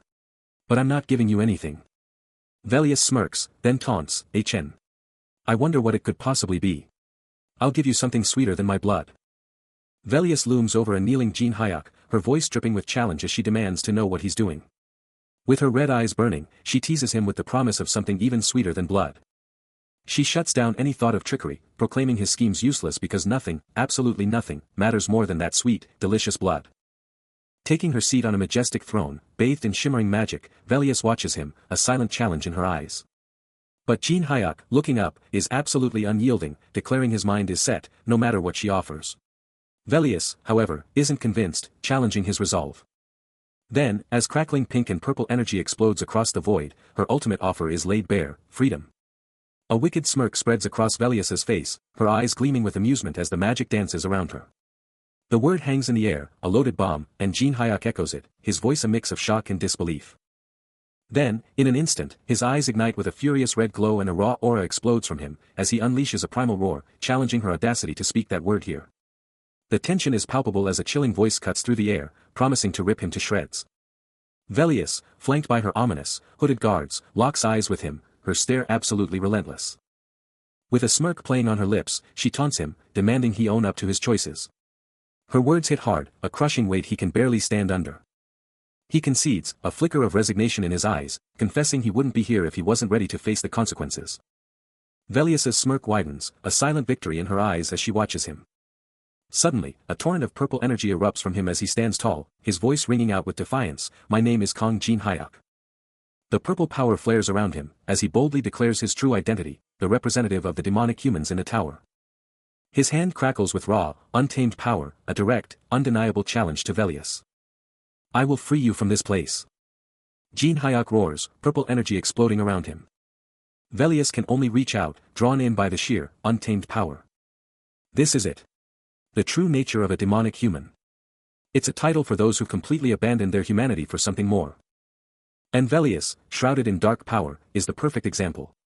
Driven by greed, vengeance, or even just their own twisted ideals. These are the very beings who sealed off the tower, stopping everyone from climbing. He confronts Kang Jin-hyuk, dropping the bombshell accusation, "You're one of them. A demonic human, the type who'd even team up with monsters from the deepest labyrinths and ruins." Velius presses on, his gaze sharp, "I've heard all about your kind." Then, a chilling question, "Are you a king among them?" Jin-hyuk's response is ice cold, "I've already made contact with the temple on the 27th floor." Velius's mind races, piecing together the puzzle of Jin-hyuk's arrival, the very fact you're standing here. He presses on, a red magical barrier glowing ominously as he speaks, "And how you managed to trick the ruins barrier." His gaze sweeps across the desolate landscape, a chilling realization dawning, "It all confirms everything I've been told." Climbing the massive staircase, a terrifying thought echoes, he's a ticking time bomb, ready to consume humanity at a moment's notice. Velius spots three ominous hooded figures, their eyes burning red, and a new question burns in his mind, what is his game plan to have them this rattled? Velius's words hit hard, and Kang Jin-hyuk, recognizing the sheer depth of his intel, has no choice but to admit that his temple claims are absolutely legit. Then, from the bottom of the epic staircase, Velius throws down the gauntlet, demanding to know if Jin-hyuk will finally trust him. Jin-hyuk just stares down, totally unreadable, and fires back, asking why his demonic human status even matters. While talking about fixing what no one else could for ages, Velius's hand ignites with a terrifying red glow, blood-like particles erupting into reality. The dark energy just explodes, forming a brutal, blood-red maelstrom. Suddenly, razor-sharp, blood-red spears burst into existence all around Jin-hyuk, just as he shouts his total distrust. Velius, with his eyes blazing a furious red, unleashes the deadly projectiles, his intentions crystal clear. A system alert flashes, confirming the activation of his terrifying skill, blood spears. With a cold, unsettling smirk, Velius surveys the chaos, muttering about Jin Hyuk's stubborn blood and how utterly unfortunate it is. Die. The chilling command echoed, a death sentence hanging in the air. Suddenly, a storm of blood-red spears rained down, absolutely swarming him as he was sent spiraling. Each hit was an explosion, tearing apart the very fabric of reality with a sickening, crimson splash. The onslaught was relentless, a non-stop barrage. Kang Jin Hyuk slammed into the ground, a guttural scream ripped from his throat as the blood spears impaled the earth around him. But just when it looked like it was over, a warrior in dazzling white and gold armor charged in, shield ready. A holy symbol ignited, blazing with an incredible golden power. The system confirmed it, LV.5 sacred reinforcement has been activated. And then, a blinding, golden cross of pure energy exploded outwards, pushing back the darkness with overwhelming force. Velius's attack just keeps on ripping through everything, sending massive chunks of debris flying amidst a blinding flash of red and orange energy. Kang Jin Hyuk, still reeling from the previous blow, struggles to maintain his footing. When the mysterious armored warrior suddenly appears, placing herself firmly between him and the onslaught. Jin Hyuk SSI. Stay behind me, she commands, her voice absolutely rock-solid. Her electric blue eyes glow with fierce resolve as she prepares for the impact, declaring, I'll hold on with all my divine power. This warrior means business. A golden aura flares around her, confirming that a sacred reinforcement is now active, culminating in the immediate activation of a level 5 sacred shield. Boom! Level 5 sacred shield is up. The barrage of crimson spears, previously tearing through everything, now slams against an impenetrable golden barrier, held firm by the warrior as she stands defiant against the overwhelming assault. She's holding the line. Unbelievable. Velius just cackles, totally unfazed and even amused by the struggle against him. That chilling smirk just screams trouble, his red eyes burning with pure menace. But that smirk vanishes fast, replaced by pure annoyance as he snaps about hating to overdo it. Then, out of nowhere, the devastating blood explosion skill just goes off. A colossal, swirling vortex of dark red energy just explodes outwards, rumbling like a beast as it grows. From the heart of the storm, Velius shouts his challenge, unleashing a deadly volley of blood spears to absolutely crush his enemy. The female knight digs in, a desperate thought flashing through her mind, can she even last against this guy? But even under insane pressure, her blue eyes blaze with an unyielding, determined fire. The blood spears just slam into her invisible shield, exploding with a brutal, shattering impact. Velius's blood explosion connects, and a crimson spear rips through the female knight's shoulder, shattering her defenses and sending blood flying. But just as she's about to collapse, Kang Jin Hyuk is there in a flash, catching her as she hacks up blood, a human shield against the onslaught. Velius, completely unbothered, just raises his hand, a terrifying crimson aura swirling around him, ready to unleash another brutal attack. A massive force explodes, rocking the entire area with its sheer power. The elf's voice cuts through the air, dripping with pure disdain, if I prove this isn't just a bluff, will you finally believe me? He just keeps going, a twisted grin spreading across his face, how hilarious. You threw yourself into danger for someone who was supposed to protect you. Kang Jin Hyuk stares up, his eyes burning with fury, Velius's taunts just igniting a firestorm of resolve inside him. His hand tightens into a white-knuckled fist, a silent, deadly promise of payback as he gets ready to unleash hell. The injured knight, reeling from the blow, can only manage a pained gasp, demanding answers about the plan. But Kang Jin Hyuk, now cloaked in a mysterious black mask pulsing with purple energy, faces the same desperate query. No time for talk. He plunges a glowing purple dagger down, the very air screaming as it cuts through. He commits fully to the strike, a choked gasp echoing from his unseen foe. The dagger connects with devastating power, shattering a shield and painting the ground crimson. He stands victorious over the shattered defense, his masked visage radiating raw power as the purple lines pulse. But then, a chilling chuckle rises from below, Velius's smirk unwavering, completely unfazed. Velius's maniacal laughter fills the air, mocking the effort as impressive for a human, and casually acknowledging the value of his own existence. But Kang Jin Hyuk isn't done. He coolly offers Velius a chance to talk, unveiling his master plan to bypass the barrier holding Alice Nim. Moving with purpose, Kang Jin Hyuk drops a bombshell. He's got a 7-star spell ready to unleash. Then, with a subtle gleam, he pulls out Braham's ring, the ultimate game-changer.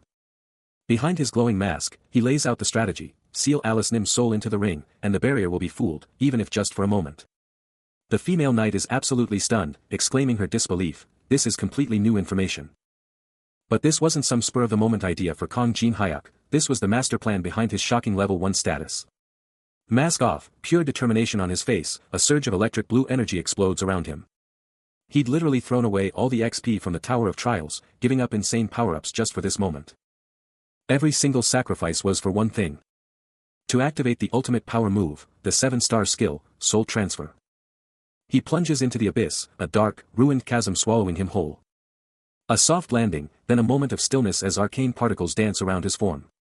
He steps onto the glowing magic circle, remembering the ultimate condition, level 1, a status the system now confirmed he had finally achieved. The ancient glyphs of the soul transfer spell erupt in a blinding, ethereal glow. The 7-star soul transfer begins its activation, a vortex of raw power swirling around him, a skill so potent it demands a year-long cooldown, can only move one soul, and requires the subject's consent. He reaches out, acutely aware that this potent magic circle would dissipate forever if he hesitated for even a minute. The spell stood poised for immediate activation, the ultimate decision now rested entirely in his hands. Velius stares into the abyss, his crimson eyes burning with anticipation as he poses the ultimate question. He's a dark silhouette against the epic, glowing ruins, watching everything go down with an intense, unreadable gaze. A mysterious hooded figure with glowing blue eyes is right there, a low hum of power thrumming from the magic circle, and Velius is totally calculating the fallout of this insane energy release. A wicked smirk creeps onto his face, he's genuinely shocked, calling out to his main man, Bellis. But even with his right-hand person standing there, Velius is secretly thinking he can't fully trust them. His mind goes to a dark place, wondering what would happen if this person tried to pull a fast one.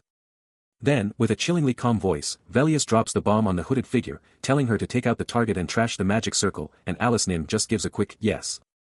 Alice stares at the pulsing magic circle, knowing the defenses are down, but deep down, she's seriously hesitant to work with these unknown powers after being locked up for ages. The magic circle flares up, super intense, and she's thinking about her 1,000-year exile, knowing it's now or never for her move. A chilling thought strikes him, this underground palace might be his final resting place. Meanwhile, Velius, with a piercing gaze, demands to know if he can truly trust Alice, pushing for her absolute allegiance. Alice, a flicker of defiance in her eyes, throws down a challenge, she'll give him her honor, but he might just live to regret it. Their hands connect, and a system alert flashes, Kong Jin Hyuk has activated LV.1 commune. The system even notes a slight favorable impression towards him. Then, with a chilling resolve, Alice von Ataraxia initiates the soul transfer. Suddenly, an ancient, radiant ring bursts into existence, pulsating with an ethereal glow. The system confirms it, Braham's ring is about to absorb the very soul of progenitor Alice. Intricate, glowing blue energy patterns erupt, swirling and expanding with raw power. The ethereal blue light surges, intensifying and engulfing the entire area in its vibrant, otherworldly glow. The ring pulsed with raw power, and a voice declared it wasn't bad at all, actually kinda cozy. Velius, meanwhile, clutched a glowing fragment, practically drooling, exclaiming how utterly delicious it was. But Kong Jin Hyuk, now masked and lost in a shadowy void, could only question if this bizarre new realm was truly his home now. Then, his hand flared with a brilliant blue light, and the blessing of the star exploded into existence. That ethereal energy swirled, manifesting the armored female knight, her entire form now blazing with a golden, star-like glow. Kong Jin Hyuk stared, a mix of shock and relief on his face, as she simply said, "Welcome back." She knelt before him, her form shimmering, a living embodiment of the blessing of the star, a one-time revival, as long as death wasn't instant, with a 240-hour cooldown. He utters her name, Teresa SSI. Her electric blue eyes blaze with fierce resolve, a grimace of pain twisting her lips as she pushes through. A formidable knight, clad in gleaming full-plate armor, stands ready for anything. Her gaze is sharp and resolute, as Teresa SSI makes her presence known. Kong Jin Hyuk, however, has other priorities, suggesting they hold their questions for a better time. But a voice, accompanied by a hand clutching a pulsating purple orb, snarls, demanding Bellis eliminate the dirty liar immediately. The glowing orb hangs ominously between Jin Hyuk and Teresa, a clear sign of the brewing hostility about to erupt. Despite the immediate threat, the group remains focused on their surroundings, knowing they're still deep in enemy territory. Alice von Arabaxia, her red eyes blazing with malevolent energy and a dark purple aura swirling around her, scoffs at the foolish humans with utter contempt. A chilling voice echoes, dripping with pure malice, questioning their audacity to think they could betray her master and walk away, as a terrifying crimson energy erupts around her. Alice von Arabaxia, her red eyes burning with pure rage, unleashes her ultimate power, activating a devastating level 23 blood wave. The crimson energy explodes outward, a cataclysmic force building with an earth-shattering roar. It expands with terrifying speed, swallowing the ancient ruins whole. As the blood-red magic tsunami barrels towards them, Jin Hyuk and Teresa brace for impact, unyielding. No time to waste, Jin Hyuk unleashes his own fury, a level 5 element of fire skill blazing to life in his palm. A blinding torrent of orange flames explodes from him, colliding head-on with Alice's crimson wave in a cataclysmic, earth-shaking impact. The two titans of magic clash with raw, unbridled power, igniting a swirling vortex of red and orange destruction. With an unyielding roar, Jin Hyuk unleashes his full might, his flames surging forward, utterly dominating the blood wave. The fight was intense, but then, bam, hostages were spotted, and Teresa let out a shocked, urgent cry. She saw them, she knew what had to be done, her eyes locked onto the helpless people trapped in a dark dungeon. No time to waste. Teresa unleashed her sign of the cross, her blade exploding with holy power. Jin Hyuk was totally blindsided by her quick thinking, whipping around to see her epic play. She made it just in the nick of time, asking about the uninjured with genuine worry in her voice. But the shadowy monsters weren't letting up, leaving one brave soul to hold them off alone. Alice, still fuming in their magic duel, taunted Jin Hyuk, demanding to know how a human could even touch her magic. He shot back, revealing their magic was polar opposites, and that she had no idea what she was up against. Then, with a flick of his wrist, Jin Hyuk flashed a glowing ring, and out popped the very monster Alice's master had sealed away. Jin Hyuk unleashes his ultimate power, Grave of Swords, as a torrent of purple energy erupts around him, ready to dominate the battlefield. But across the chaos, Bellis, with her eyes burning crimson, unleashes her level 9 dark fighting spirit, a terrifying surge of power. Unfazed, Jin Hyuk glares down at the encroaching shadows, daring them to push him further, threatening to ditch his magic and just carve them up with his sword. But Alice isn't listening to his threats, her hand outstretched, barking orders to obliterate the ring and unleash her master. Her dark magic explodes forward, slamming into a red-haired figure with devastating impact. But just as the attack lands, Jin Hyuk is there, a blur of purple energy and steel, intercepting the blow and striking the red-haired man himself. He stares down, a single word escaping his lips, a mix of recognition and urgency. With a devastating blow, he launches her across the battlefield, a whirlwind of shattered armor and crimson dust. She slams through the ruins, a furious question tearing from her as she tries to comprehend the betrayal. Alice, ever the strategist, deduces his motive, he's hiding his true power, claiming she's just a bystander in this escalating conflict. Jin Hyuk stands tall, his purple-hued blade radiating raw power, a silent acknowledgement of the unfolding drama. As he walks away, a bitter thought crosses his mind, the sting of a blow delivered by an ally, a wound deeper than any physical injury. Teresa confronts him, demanding to know if their mission was still a victory, even after his shocking intervention. Her eyes burning with conviction, she declares their triumph, confirming that they absolutely crushed it. A single tear escapes Teresa's eye, tracing a path down her cheek as she lets out a soft groan. Meanwhile, Jin Hyuk stands silently, his face partially obscured by shadow, processing the immediate aftermath of their staged confrontation. Soon, a relieved smile spreads across Teresa's face as she expresses her gratitude, acknowledging that everyone survived thanks to his efforts. As system notifications flash before his eyes, confirming he has saved Teresa, the holder of the unique ability Blessing of the Star, and successfully copied it, a glowing, church-like structure appears, signifying the copied skill will now be saved in the memory of the world. The Blessing of the Star skill, with its SS acquisition difficulty, allows him to wield divine power and return from the threshold of death, though it comes with a 240-hour cooldown. Standing beside him, Teresa gently takes his arm, confessing her uncertainty about her own actions. After the intense rescue, Teresa, still reeling, confronts him with a question, "You knew I could revive, didn't you?" He plays it cool, just shrugging, "Who knows? All I'm saying is, I'm glad you're still breathing." Then, with a hint of urgency, she asks, "Want to make a break for it? Should we just bail while we have the chance?" Just as she extends her hand, a commanding voice booms, "Hold on." Suddenly, Captain Long Chunhua, a formidable new presence, strides in and lays down the law, "I'm Captain Long Chunhua of the First Force, and everything in these ruins. It's ours." He then turns to Jin Hyuk, challenging him, "I saved your life, and now you're hitting me up for a reward too." Jin Hyuk quickly clarifies, "Whoa, that's not what I meant." Long Chunhua cuts him off, "Don't worry, we've got a different kind of reward for you." Pointing to a glittering pile of loot, "We'll load you up with so much cash and treasure, you won't know what to do with it."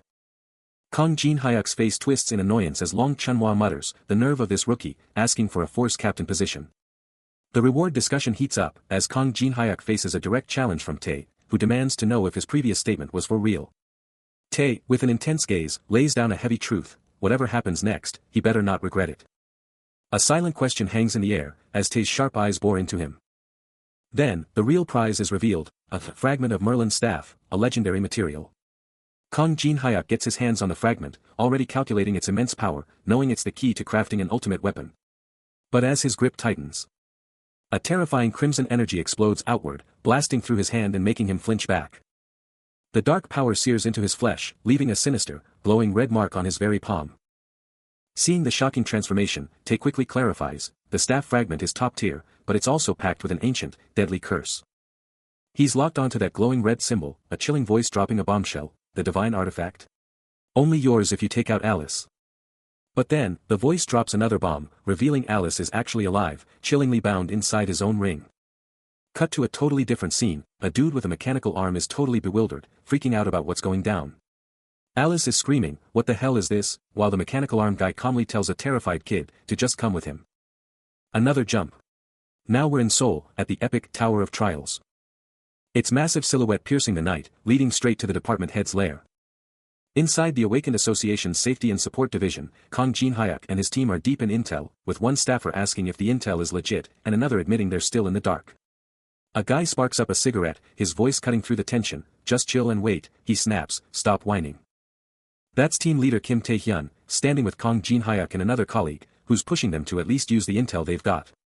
He's all ears as Kim Tae-hyun drops the bomb. The experts thought this ruin would take a minimum of 3 weeks to clear.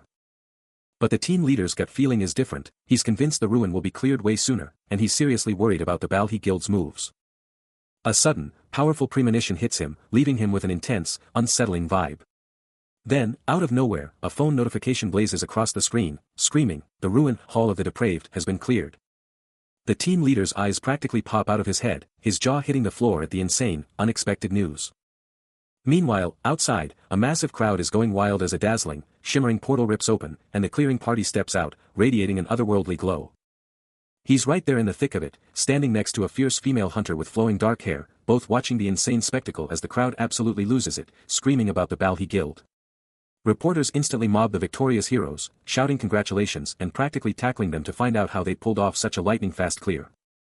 The crowd is absolutely buzzing with electric excitement, everyone's shouting, "Who's the MVP?" and "Who's the captain of this insane attack force?" The portal pulsed, and as the first figures stepped out, the crowd erupted in gasps, utterly stunned to see their hair, eyebrows, and even eyelashes completely incinerated. Talk about a rough dungeon run. Then, the armored warrior stepped forth, radiating an intense aura, leaving no doubt in anyone's mind that the battle inside was absolutely insane. One guy in the crowd, totally bug-eyed, could only stammer, "Oh my god, what in the world just happened in there?" The armored figure shimmered with a cool blue aura, and someone in the crowd was quick to point out, "Hold up, that's not Song Chunhwa who cleared this place." A reporter, already live-streaming the whole thing, shouted, "It's the Saintess of Amsterdam, Teresa." The chatter continued, did the Zion Guild clear it? But the answer was a resounding no. But then, a dark-clad figure casually strolled past Teresa, almost unnoticed, and the shocking realization hit, this guy cleared the ruin all by himself. He just kept walking, like it was no big deal, leaving everyone else feeling like they just watched a one-man show. The ruin's energy finally gave way, and he stepped out, a lone silhouette against the fading, ethereal light, looking up as if nothing had happened. Meanwhile, in the stunned crowd, Kim Tae-hyun couldn't believe his eyes, turning to his partner with a look that screamed, "What just happened?" Clenching his fist, a mix of awe and frustration on his face, he muttered about their sheer luck and the insane power of that wanted player, who saved them all. The crowd, absolutely buzzing with disbelief, started to break up, their chatter filled with wild theories about the insane power they'd just seen. The city is buzzing. Everyone's talking about the masked player, and the hype is absolutely insane. The headlines are going wild, everyone's desperate to unmask this legend. But Kong Jin-hyuk, chilling and scrolling, just shrugs at the over-the-top news reports. Slurping down his noodles, he's totally unfazed by the public freakout, it's exactly what he predicted. His mind flashes to Teresa, the only one who's in on his secret. Clutching his phone, he remembers her ironclad promise to keep his secret locked down, so no worries there. Seriously, problem solved. He's already plotting his next move, casually wondering if he should just go ahead and confront the progenitor, who's clearly got a massive chip on her shoulder. Whipping out a golden ring, he's about to drop some serious knowledge. But a tiny, furious vampire is absolutely losing it, screaming about being cuffed in a dusty cell for a whole day, and challenging her captor, "Human, do you even know who I am?" As he keeps messing with the golden cuff on her wrist, the vampire totally freaks out, screaming for him to stop. He's got her spinning like a top, making her totally nauseous, and she's practically begging him to stop. He just holds up that golden ring again, his face stone cold as he asks if she wants to be cuffed even tighter. He coolly drops some vampire lore, explaining that they have a weak spot, brace like the golden ring he's holding, and the vampire is absolutely stunned, then furious, demanding he cut it out. Still getting spun around, the captive vampire tries to act tough, swearing she'll punish him for not knowing his place, but then immediately starts begging him to stop because she's about to puke. The little vampire is still getting spun, a dizzying blur of motion and glowing energy, her misery on full display. The vampire crucifix separator was doing its job, tearing through the small vampire with waves of pure agony, forcing a blood-curdling shriek from her. Her screams ripped through the air, a raw, visceral testament to the torment she was forced to endure. 3 hours later, the room was eerily silent, save for the vampire's ragged, desperate breaths. Still trapped by the golden ring, she whimpered, pleading for the torment to end, utterly convinced her life was slipping away. But Kang Jin-hyuk was far from finished. He coolly injected a surge of raw magic power directly into Bragan's ring, kicking his plan into overdrive. The raw magic ignited something within her, triggering a terrifying transformation as dark, swirling energy exploded around her, and massive bat wings ripped from her back. Her eyes, now blazing with an infernal red glow, locked onto him as she snarled. It was finally time for her to unleash her vengeance. Engulfed in a colossal dark aura, the now empowered vampire towered, promising to repay her humiliation 1,000 times over, her voice dripping with lethal intent. Kang Jin-hyuk, however, remained unfazed, casually seated on the bed, merely observing the now terrifying creature, a low, intrigued hum escaping his lips. The small vampire, now a vision of dark power with massive bat wings and an older, more menacing form, reveals that only a fraction of her true self has broken through, still bound by a powerful seal. Kang Jin-hyuk, ever the strategist, coolly points out that even with her power shackled, she's still a force to be reckoned with. She retorts, confirming this form is just a mini-version of her true self, Alice. He thinks to himself, a glint in his eye, that even this mini-Alice is leagues beyond any regular bloodsucker. Her dark aura explodes outward, and the vampire screams, a raw, desperate plea for true freedom. But Kang Jin-hyuk doesn't even flinch, coolly telling her to cut the drama and pay attention. She remembers his promises, wondering if they were all lies, then furiously rejects this twisted freedom she's been given, shouting for him to shut up. A sly grin plays on his lips as he tells her that real freedom isn't given, it's earned. Stunned by his words, she demands to know what he's talking about. Then, Kang Jin-hyuk drops the bombshell. He'll help Alice von Ataraxia track down her betrayer, but only if she helps him first. Alice, now with a striking new look featuring pointed ears, desperately cries out for help, dropping the bombshell that the Ataraxia family's leadership is gone. But hold up. A new video just hit the Hall of Fame, showing how everything went sideways after the armored player showed up, a total legend whose moves and combos are next level, blowing minds and clenching fists, from taking on vampires solo to crushing boss raids. This guy's so famous, there's even a manhole video and legendary tales from Amsterdam, where he's always with his armored partner, racking up likes and subscriptions like crazy. The screen is blowing up with comments, everyone's talking about him. One user is freaking out about how guilds are going absolutely wild trying to recruit this guy. He scrolls through the comments, confirming the whispers, that guilds are literally battling it out over him for cash, and yeah, it's all real. He's just chilling in front of this massive skyscraper, like it's nothing, totally unfazed by all the drama. But then his face gets serious, his fist tightens, and purple energy starts sparking around it, his eyes burning with pure determination. He couldn't care less about the big guilds, their shady deals, or their power plays, it's just not his problem. Then, bam. A massive blue energy blast explodes, hitting with incredible force. Debris goes flying everywhere, but he just stands there, solid as a rock, demanding to know why they thought they could actually try to kill him. He's a blur of motion, leaving a blue streak behind him, vowing that this insult will not stand. And just like that, he's standing over a pile of defeated guys in suits, who are all groaning in pain on the floor. Kang Jin-hyuk stands, a silent storm brewing within him, as he considers the audacity of those who dared to challenge him. A faint blue energy crackles around his clenching fist, a silent promise to annihilate every single one of them. Then, with an explosive surge, his eyes blaze purple, and a scorching aura erupts, a clear declaration of war. Elsewhere, high above the city, Shin Jianwo, the Black Crow Guild leader, is absolutely fuming, aggressively demanding answers for a monumental screw-up. But before he can even finish his rant, an invisible, devastating force sends him careening through the air, his body flipping wildly as he screams about the utterly failed hit. He crashes down, his face a mask of pure rage, absolutely losing it over the sheer incompetence that's tarnished his guild's name. Shin Jianwo lets out a guttural scream, absolutely livid that they couldn't even take down one single person. Then, a heavy boot slams down, grinding him into the floor with a sickening grunt. Completely unbothered, Kang Jin-hyuk simply strolls away, his sunglasses hiding any trace of emotion as two stunned guards watch him go. Boom! He dropped into the fray, a dark blur against the explosive backdrop. His landing silent and precise, not a single sound betraying his arrival. Towering over the downed boss, his voice was ice, "You the guild leader here?" A shocked executive in a luxury car screamed, "What? Get him, now!" But he was already gone, a phantom streaking across the room, too fast to follow. A lightning-fast kick sent a guard flying, as he roared, "I'm going back to the super rookie I used to be." Pure terror flashed across another guard's face, as the sheer force of the attack hit him. A brutal punch landed, sending another flying. He slammed onto a table, splintering it instantly. A furious guild member unleashes a torrent of accusations at Kong Jin Hyuk, blaming him for their humiliation at the subjugation. But Jin Hyuk? He's completely unfazed, just chilling, thinking to himself, seriously, this isn't even worth talking about. But the calm is shattered as a hand flashes, drawing a gleaming sword from its sheath. Suddenly, a system alert blares, Shin Jianwu has activated LV.5 Quick Sword. The guild leader explodes into action, his blade a lightning-fast blur. He unleashes a lightning-fast, precise strike straight at Jin Hyuk. He's so confident in his speed, he's literally wondering if his blade or the sound of its impact will hit first. But before the strike can even connect, Jin Hyuk's blade flashes, meeting Jianwu's with a deafening clang. A shocked Jianwu snarls, "You should die."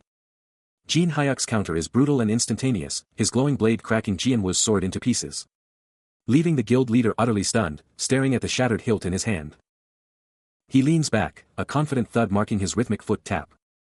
His eyes glinting with a challenge as he coolly asks the defeated guild leader, "So, ready to pick up where we left off, Shin Jianwu?" Kong Jin Hyuk sits coolly, locking eyes with the Black Crow guild leader, Shin Jianwu, who looms over him, a name burning in his thoughts. The guild leader's fury explodes, screaming if this is all because he dared to try and get Jin Hyuk killed. But before he can finish, a wicked dagger snaps into the protagonist's grip. Then, a cataclysmic blast rips through the air, shattering everything in its path.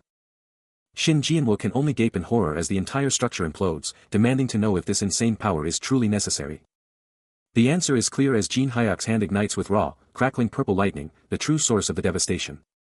And just like that, the guild leader is sent flying, a choked gasp escaping him as he's swallowed by a vortex of dark energy. The sheer power of his strike sends Shin Jianwu absolutely flying, chair and debris exploding around him in a chaotic crash. His hand still crackling with raw, purple power, Kong Jin Hyuk's gaze is intense, a silent challenge screaming, "Just for that?" But then, Teresa bursts onto the scene, her voice cutting through the tension, desperately urging him to halt, shouting that he's gone far enough. His eyes narrow, a dangerous glint in their depths, as he challenges her plea for moderation, scoffing at the idea of thinking calmly now. Shin Jianwu, wiping blood from his lip but still defiant, snarls a chilling warning, over 50 elite rankers are out there, and they're coming back from the tower. A cold resolve settles on his face, as he acknowledges the grim truth, they'll chase him to the ends of the earth to make him pay.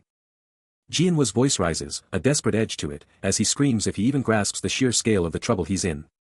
But the truth is brutal, blood demands blood, and revenge. It just fuels an endless cycle of more revenge.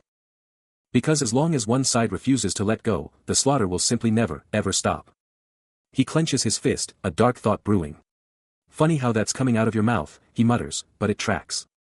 He scoffs at the idea of endless revenge, words like "blood calls for blood only make me lose my good night's sleep." Then, facing Shin Jianwu, he cuts to the chase, "So let's just end things clearly." Shin Jianwu is stunned, "What?" A fiery, shadowy vision of himself burns in his mind, his resolve absolute. Suddenly, a crimson aura explodes from his lower body, shattering the ground beneath him. As he unleashes a devastating purple energy blast, lashing out at Shin Jianwu, who recoils, shouting, "What do you mean?" Shin Jianwu's face twists in disbelief and fury. "I'm just following your lead," he snaps back, a desperate edge to his voice. The purple energy consumes Shin Jianwu, who screams, "W8, as he fights against the crushing power. Sending him hurtling backward, a blinding trail of crackling purple energy in his wake. He slams into an unseen barrier, the purple energy detonating around him. The sheer force of the attack leaves the entire area looking like a shattered crystal, energy still buzzing in the air. And through the wreckage, Kong Jin Hyuk stands tall, surveying the absolute devastation he just unleashed. With a powerful hum still echoing, he stares down at Shin Jianwu, utterly crushed and sprawled on the floor. Shin Jianwu is completely out, face down and unmoving, a brutal reminder of the power he just went up against. With a chilling, steady voice, Kong Jin Hyuk makes it clear, Shin Jianwu is only alive because of his sister. Then comes the ultimate warning, a chilling ultimatum for Shin Jianwu to vanish, or face a natural demise. Leaving the broken man behind, Kong Jin Hyuk turns and calls out to another presence in the room. He barks at the one playing dead to get up, and a sharp yes confirms his command from a figure in a dark suit. He lays down the law, a chilling promise: prove your worth, and you get to live. Cut to a sharp-dressed man, Kim Hee-wong, 26 years old, dropping a bombshell. He used to run the Black Crow Guild. He's not just any manager, he's a Stanford grad in computer science and accounting, declaring he can handle absolutely everything. A smirk plays on the hunter's lips as he admits he's impressed, but quickly points out the grim reality: things are looking bad. Hee-wong nods, agreeing it's a total waste to let a top guild crumble, and then drops the bomb: he's taking over the guild. It's not about some arbitrary rank or grade, he insists, it's about how you manage the guild and its public image. The hunter challenges him, asking how he expects anyone to follow him, even if he somehow becomes the guild master. Now on a throne, surrounded by bowing figures, Kim Hee-wong coolly admits there will be opposition, but he's got a plan: he'll elevate the secretary, director, and manager roles to the absolute top of the guild hierarchy. With a determined look, he finishes, declaring that anyone who opposes him is simply not worth worrying about. He brushes off the notion, finding it utterly bothersome. While Kang Jin-hyuk coolly sparks up a cigarette, a cloud of smoke swirling around him. Then, with a confident smirk, he makes a bold offer, promising to lend them someone and telling them not to sweat it. Suddenly, a phone buzzes with an urgent notification.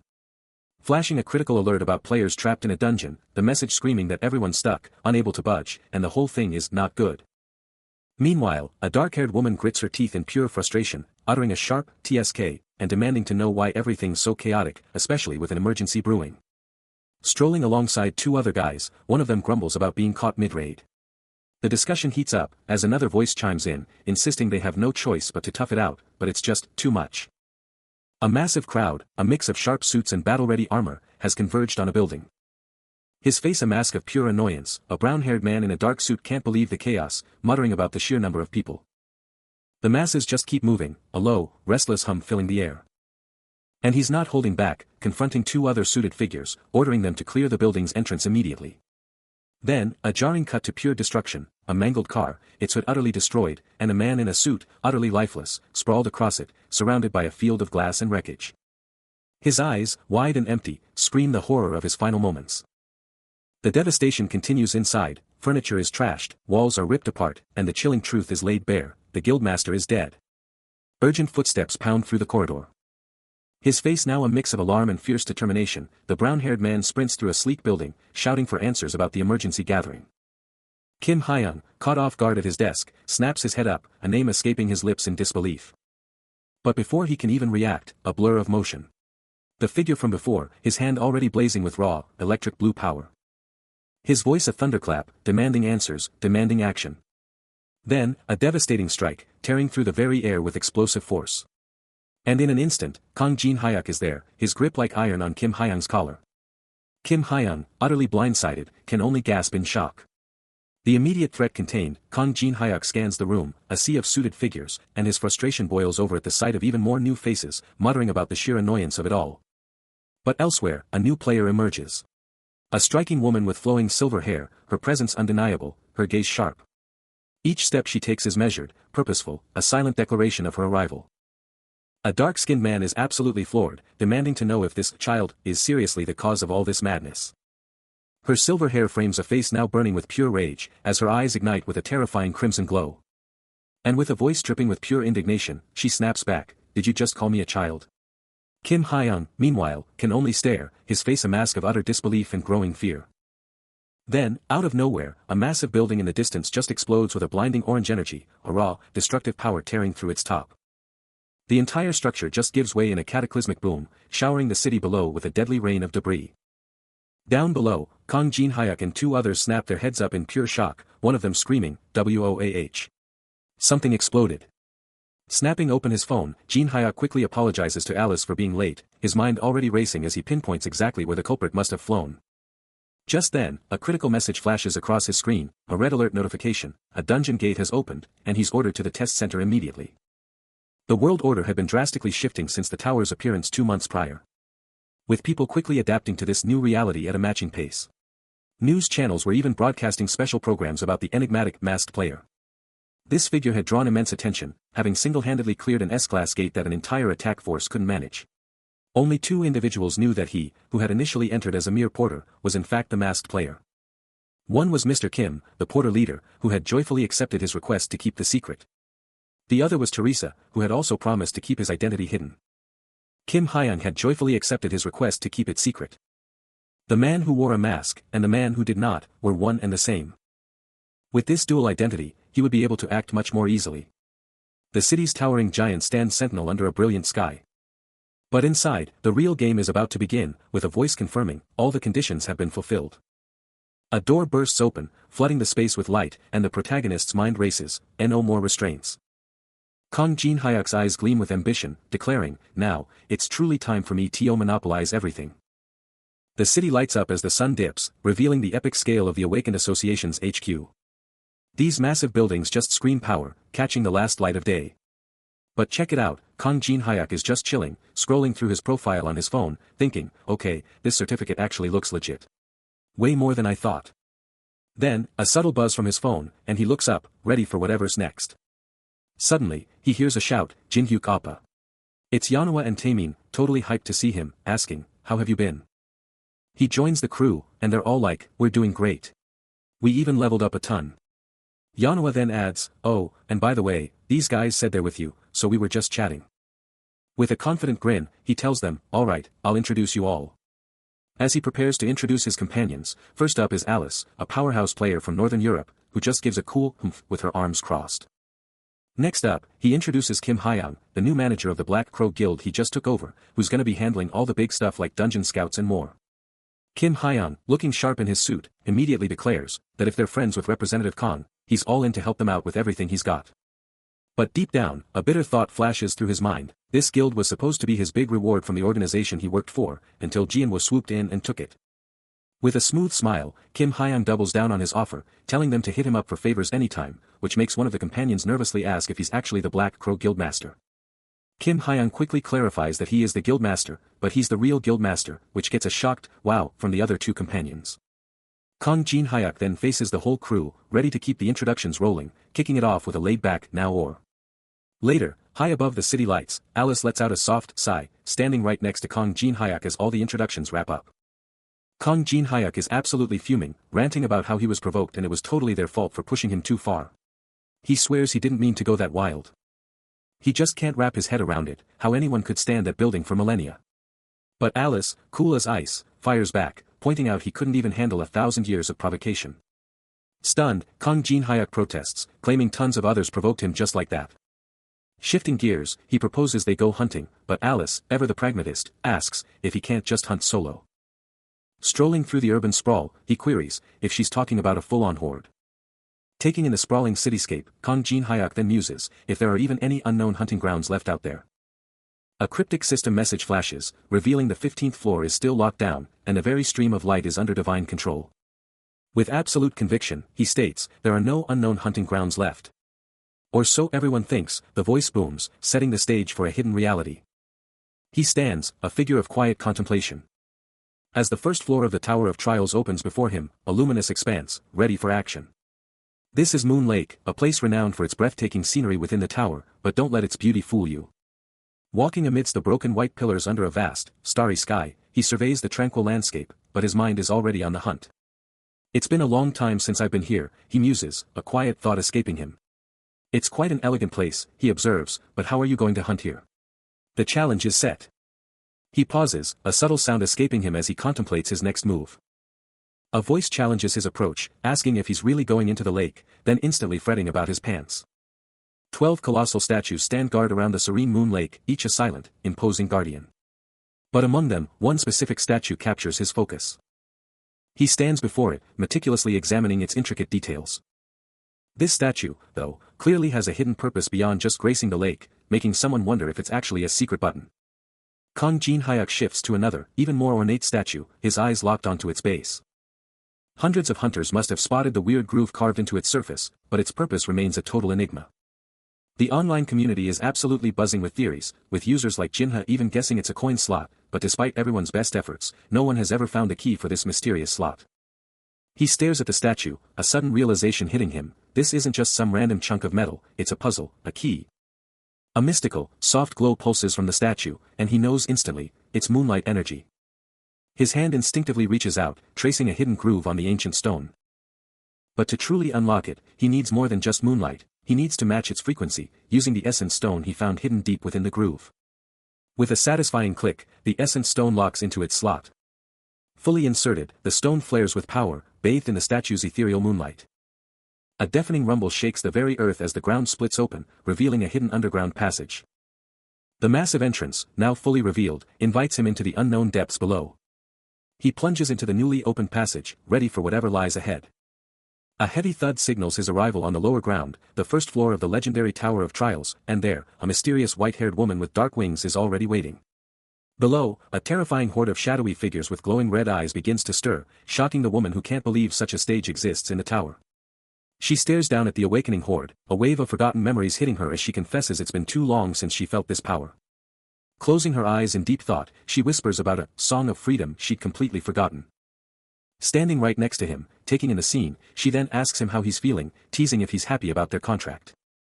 Her expression suddenly changes, a hint of surprise or worry flashing across her face. Later, with him sitting on the ground, she playfully jabs at him, pointing out he wasn't talking about the top of his posterior. With a decisive thud, he keeps going, stepping onto yet another platform deeper into the tower. Deep within the tower, a system alert flashes, confirming the blessing of the star has unleashed divine power within him, triggering the second defrosting of the frozen tear and boosting his mana by a solid 10 points. With another frozen tear absorbed, he instantly feels Alice's presence stabilize, making it way easier to keep her around. He lets out a quiet phew, then his mind races, pondering the tower's true nature. He can't help but wonder, what do the tower's inhabitants really think of players like him? It's definitely not a game, he knows that. But would Alice, with her millennia of experience, see it the same way? Alice, ever the pragmatist, turns to him, suggesting his current dilemma is simply a lack of data problem. He meets her gaze, ready to drop a big question on her. But just as he's about to speak, his vision suddenly glitches out, a chaotic, digital distortion ripping through his sight. His vision just glitched out with a crazy KVR sound, and he's totally bugging out, wondering what just happened. Then Alice pops up, totally freaked out, yelling at him, "What are you doing? You scared me."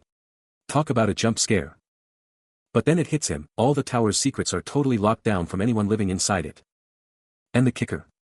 Because he knows this, he can't even talk about it with anyone from the tower itself. He just stares, totally determined, and says, "That's enough." He's got a plan, you can feel it.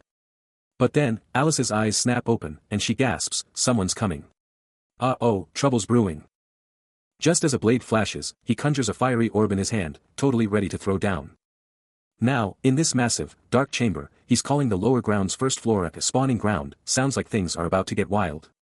Kong Jin Hyuk unleashes an absolute inferno, a swirling vortex of raw power exploding onto the scene.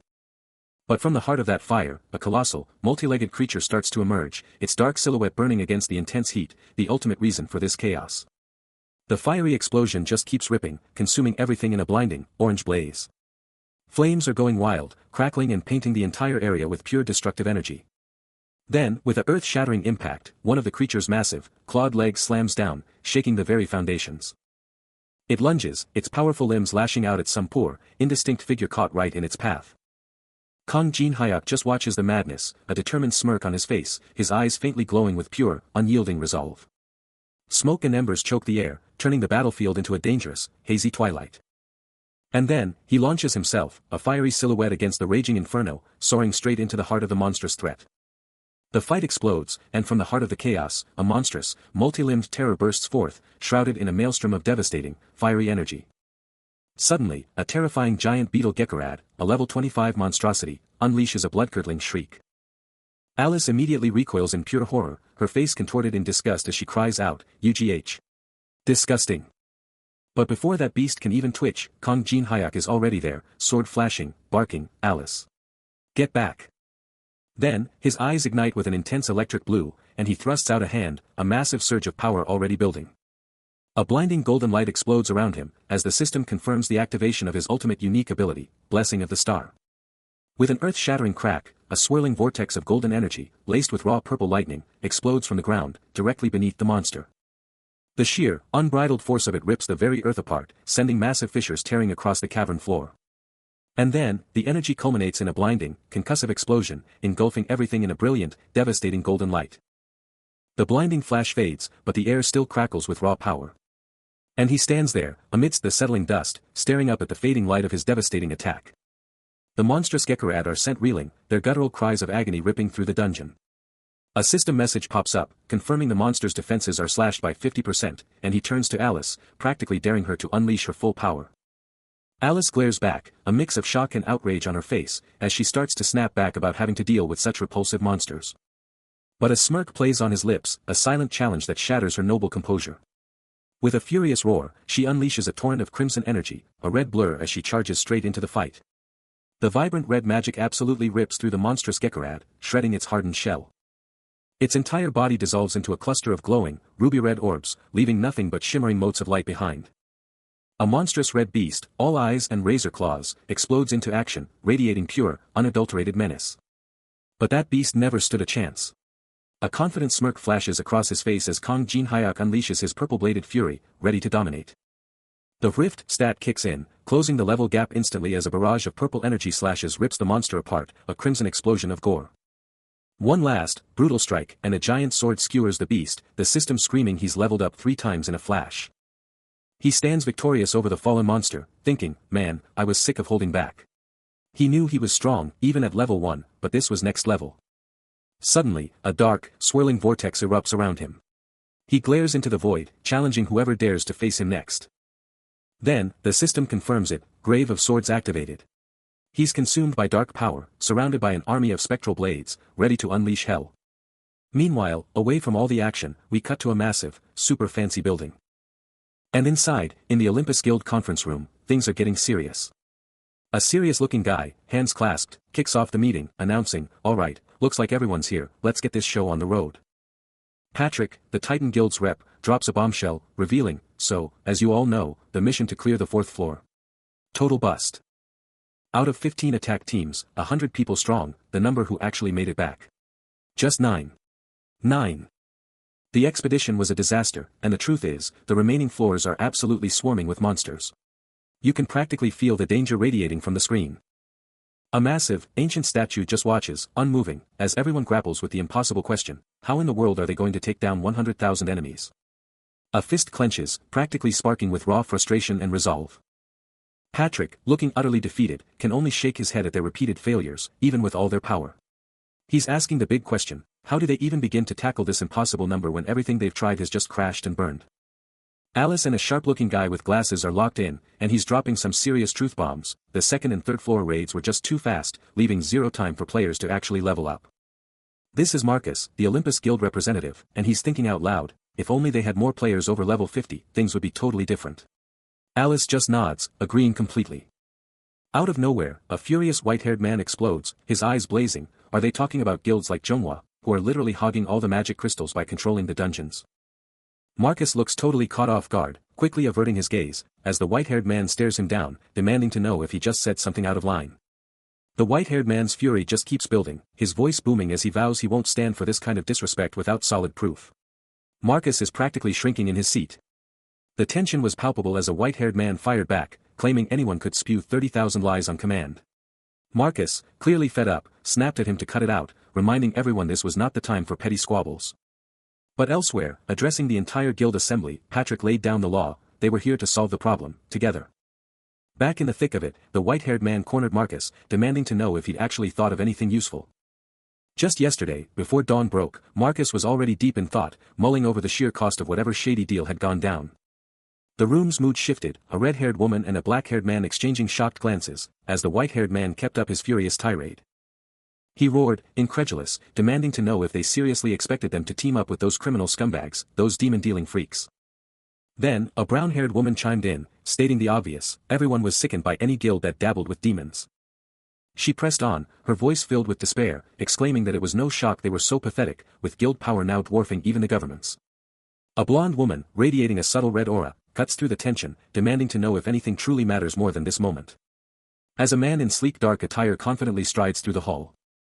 The grand chandelier above silently witnesses the escalating tension, as a stern voice echoes, reminding everyone to watch their words and deeds.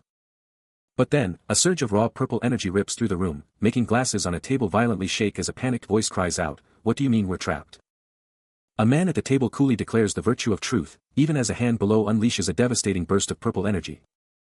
Revealing a menacing hooded figure engulfed in a dark, pulsating aura, who sneers at the stunned assembly, challenging their belief in their own strength. The hooded mage then summons a terrifying glowing skull, dark energy crackling ominously in their grip. Before unleashing a devastating barrage of purple blasts that sends multiple figures flying. An enraged white-haired man with a beard roars, demanding to know where they think they are, as he slams his hand down, unleashing a furious burst of purple energy. He unleashes a devastating burst of power, sending the white-haired antagonist reeling back as dark purple energy explodes around them. His eyes burning crimson, the antagonist snarls a death threat, promising to end him now that he's shown his face. Purple energy streaking behind him, the young man shifts, creating a crucial gap. He spins around, a faint purple aura still crackling, and starts to speak, hinting at a shared understanding. But then, a hooded figure glides forward, interrupting the tension, remarking on their fiery temperaments. The hooded mage presses on, hinting at a game-changing proposal, an alliance. Then comes the bombshell, a bold claim that they hold the key to taking down the third sector's boss. The white-haired antagonist's face twists, a furious disbelief warring with a dangerous resolve. But then, the young man cuts in, calling out their bluff, demanding to know how the tiny demonic human association could ever hope to breach such a massive army. The mysterious hooded mage, unfazed, coolly declares that sheer numbers are all that matter. Suddenly, a pale hand shoots out, seizing Jin Hyuk's armored fist, and raw power explodes between their touch. With eyes blazing crimson, the mage unleashes a terrifying purple aura, power radiating outwards. The Gravekeeper of the Black Tomb's ability just went live, and Patrick's eyes narrow, taking in the shocking display. With a thunderous quang, a monstrous skeletal arm erupts from the ground, clawing at the sky.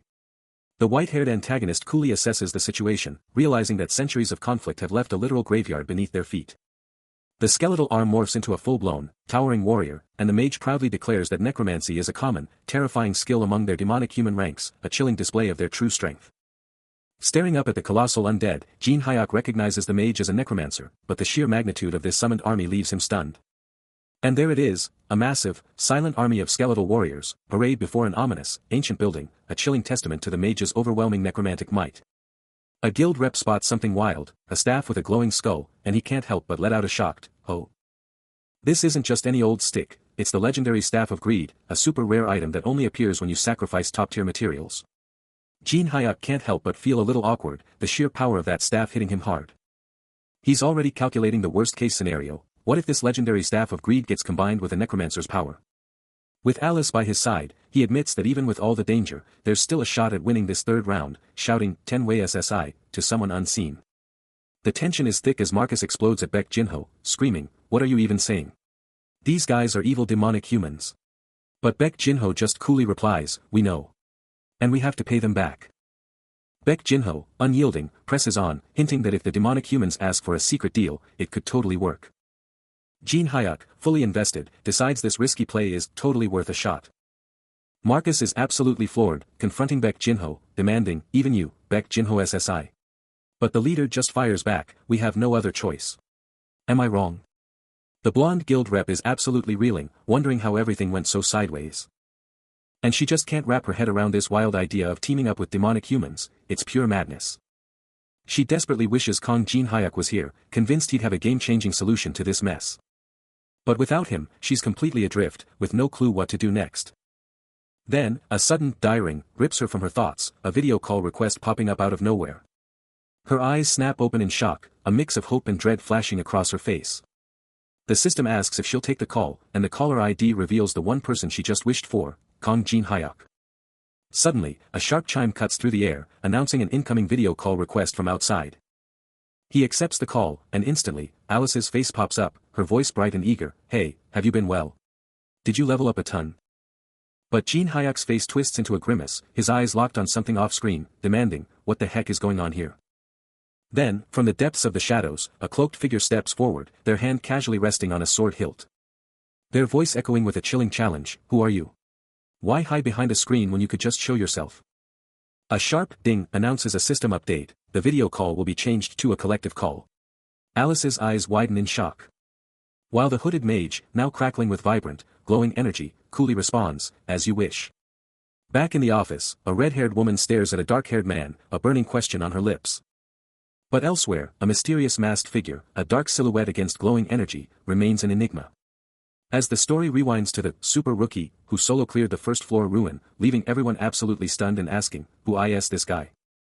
Purple energy crackling around him, the super rookie's legend exploded, making every guild on the planet scramble to recruit him. But then, the unknown they'd been chasing suddenly materialized right before their eyes. Shaking the very foundations of those who'd pursued him, his sudden arrival sparking both joy and utter disbelief. Even a shocked furry creature couldn't deny the sheer power of the one who conquered that first-floor ruin. A cloaked figure, their face hidden in the depths of shadow, challenges an unseen audience, asking if they even comprehend the monumental gap between this reality and another. Only their piercing, glowing red eyes cut through the darkness of their hood, as the mage declares their absolute certainty.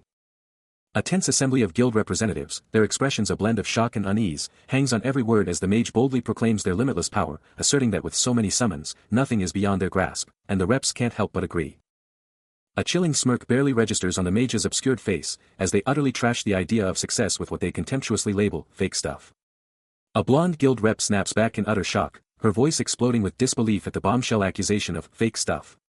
The controversial artifact, a throbbing, saint's heart ensnared in tattered, prison uniform embedded with holy oil, is dramatically unveiled, its sinister radiance dominating the scene.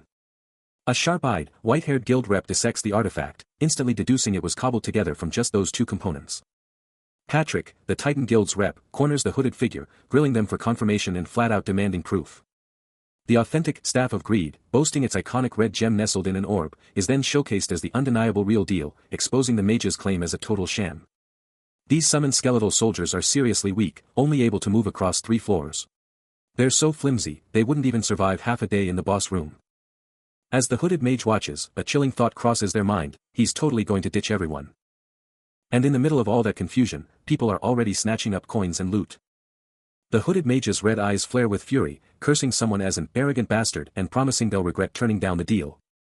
Purple energy explodes from the mage, a skeletal hand reaching out as their raw power unleashes. Meanwhile, the white-haired antagonist stares out, musing, I wonder if you'll still be so chill when you come face-to-face with a god next time. With a steely gaze fixed on the city below, he makes a chilling promise, I'll be watching you. Next to him, Patrick's face is a mask of pure anxiety, sweat dripping down his forehead. Patrick, clearly panicking, turns to his boss and asks, what do we do now? The hooded mage's voice cuts through the tension, radiating pure, unshakable confidence from the glowing screen. Leave it to me, the mage declares, his form a chilling silhouette, no regrets, I'll handle the demonic humans, and the tower's profits are mine. The white-haired antagonist, flanked by the other guild reps, confronts the mage's audacious claim, you think you can do this solo? Yep, that's right, the mage retorts. The white-haired antagonist, however, sees a silver lining in the potential disaster, thinking that even if the mage crashes and burns, it's still a chance to prove a point. Alice, her red eyes blazing, scoffs at the mage's power, convinced she's untouchable, while the white-haired antagonist just oozes overconfidence. Alice whips around to Patrick and Marcus, practically yelling about the guild's future, and promises that Olympus has their back, all while stressing about Jinwoo. But the white-haired antagonist just sneers at Jinwoo's name, boasting that he'll handle the demonic humans solo, and wonders why they're even debating it when he's clearly got this. The hooded mage's voice slices through their argument, cold and absolute, stand down. Clear the area. My operation needs no interference. If I go in alone. Alice's face hardens as she challenges the mage, declaring his secrecy is only fueling their suspicions, and demands to know his real agenda. The previous tense exchange fades as he brings a phone to his ear, his masked face unreadable, mulling over the true motive behind his moves. Meanwhile, the blonde guild rep on the line declares she's just doing what's necessary.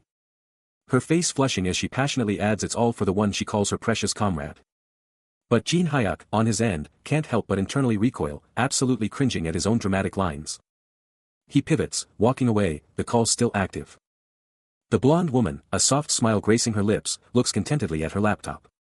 Across town, the white-haired antagonist dramatically throws his head back, shouting about how absolutely marvelous this sentiment is.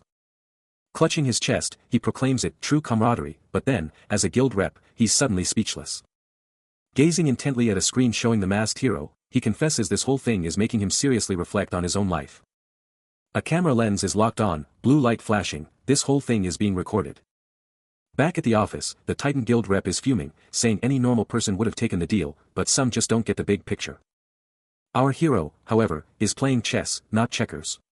He can't directly mess with the guilds, so he's dropping some spicy pics of demonic human parts online instead, total power move. With his plan set, the video call cuts out, leaving the guild reps totally in the dark about his next move.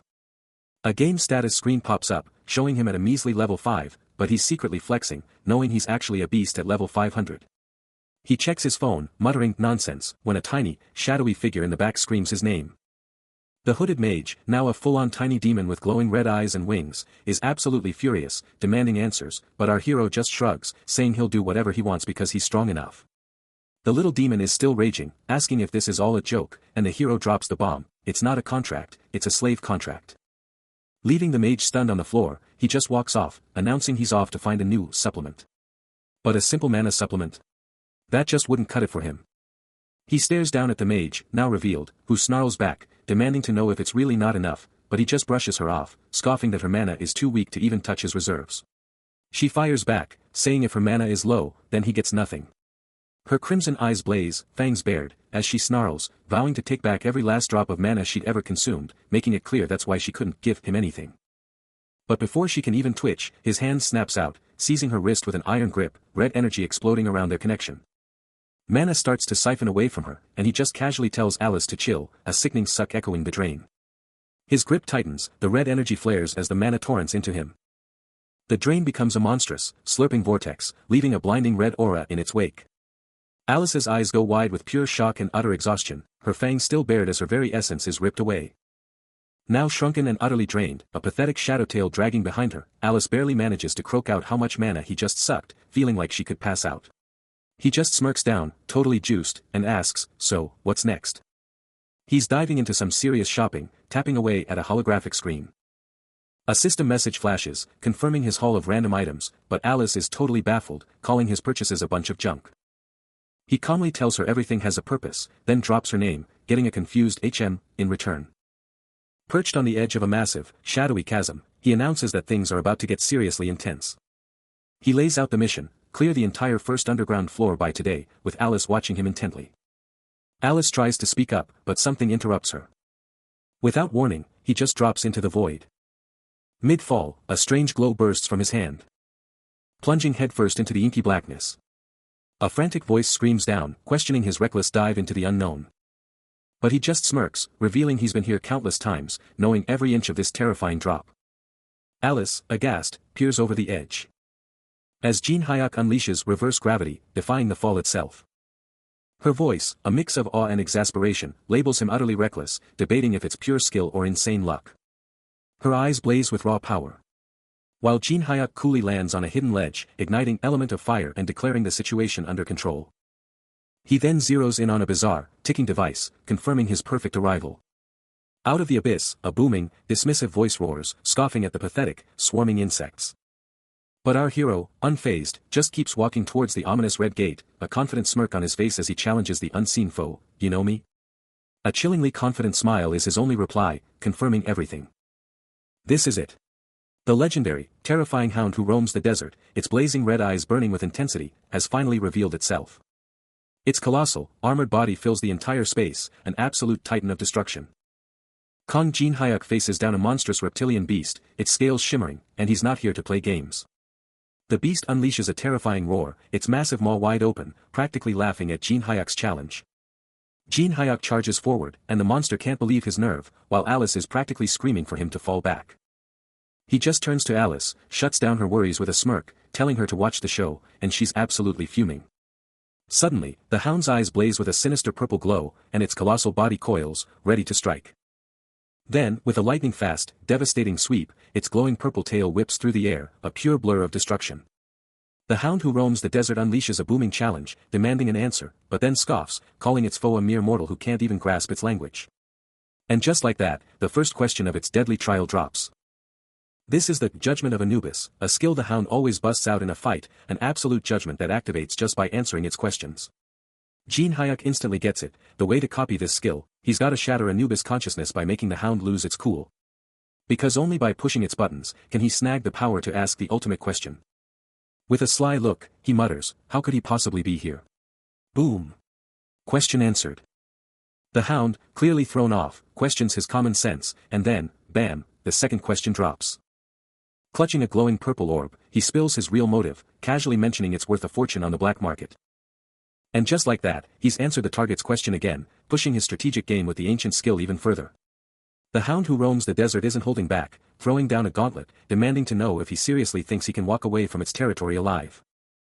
With the third question on the table, Kang Jin-hyuk fires back with a chillingly calm answer, stating that if he can't beat this, he's ready to ditch his gear and just give up on everything. A subtle click confirms it, his answer is locked in, the target's question officially dealt with. All conditions are met, and a burst of purple energy explodes from the hound's armored hand. The judgment of Anubis is live. A massive, spectral Anubis materializes, looming over Jin-hyuk, and you can practically feel his power getting sucked away. His stats are slashed by a brutal 50%, and all his unique abilities and skills are locked down for a whole minute, while the system drops the bombshell that he's about to get a Judgment Champion. With a deep hum, Anubis makes its choice, picking its Judgment Champion through some wild, glowing tech. A deep growl rips from the hound, its red eyes burning with fierce intensity as the judgment plays out. Just as the system's judgment wraps up, a shadowy, bat-winged figure with blazing red eyes materializes, and a voice booms, "Allow me to introduce him to you." Suddenly, a monstrous giant mantis looms, its razor-sharp limbs twitching. And the hound's voice booms, "What do you think of my champion?" His eyes lock onto a bizarre, mini gramophone, and the system flashes a warning, "This thing is indestructible until its song finishes." The hound's voice snarls, dismissing human music as utterly insufferable. A sentiment Jin-hyuk surprisingly agrees with, albeit for entirely different reasons. His face contorts in a snarl as he curses under his breath. A blonde-haired man plays a flawless, meticulously crafted cello piece, a song born from endless failures and thousands of experiments, and it's absolutely infuriating. He exploded into motion, dodging a devastating blow with pure instinct. That annoying gramophone just kept on playing, its perfect riffle nullifying every single attack against the mantis. It was unstoppable. He was fuming, his face a mask of pure frustration, as his attacks were completely useless. Staring down the terrifying mantis, he had a sudden, chilling thought. What if this wasn't just a song, but a curse? What if this whole thing was a setup? A smirk played on his lips, because he knew his time was coming. And just like that, the system flashed a message, his penalty was over. It was time to unleash his full power. Then, a torrent of dark, shadowy energy exploded around him, forming into razor-sharp blades, as he prepared to go all out. The system confirmed it, Sword Cemetery was activated. Those shadowy blades tore into the monster, sending its head snapping back with a sickening splatter of green goo. A razor-sharp appendage slashes, and a voice booms, "You thought that would take down my champion? Think again." Kang Jin-hyuk is stunned, as Alice drops a bombshell, "Your champion regenerates in 0.001 seconds. But it's over for you. You're not escaping."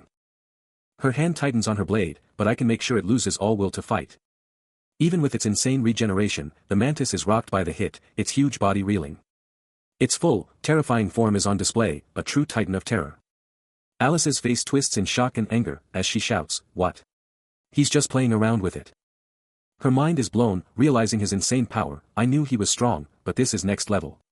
A new hope sparks within her, "I feel it, if he's on my side then."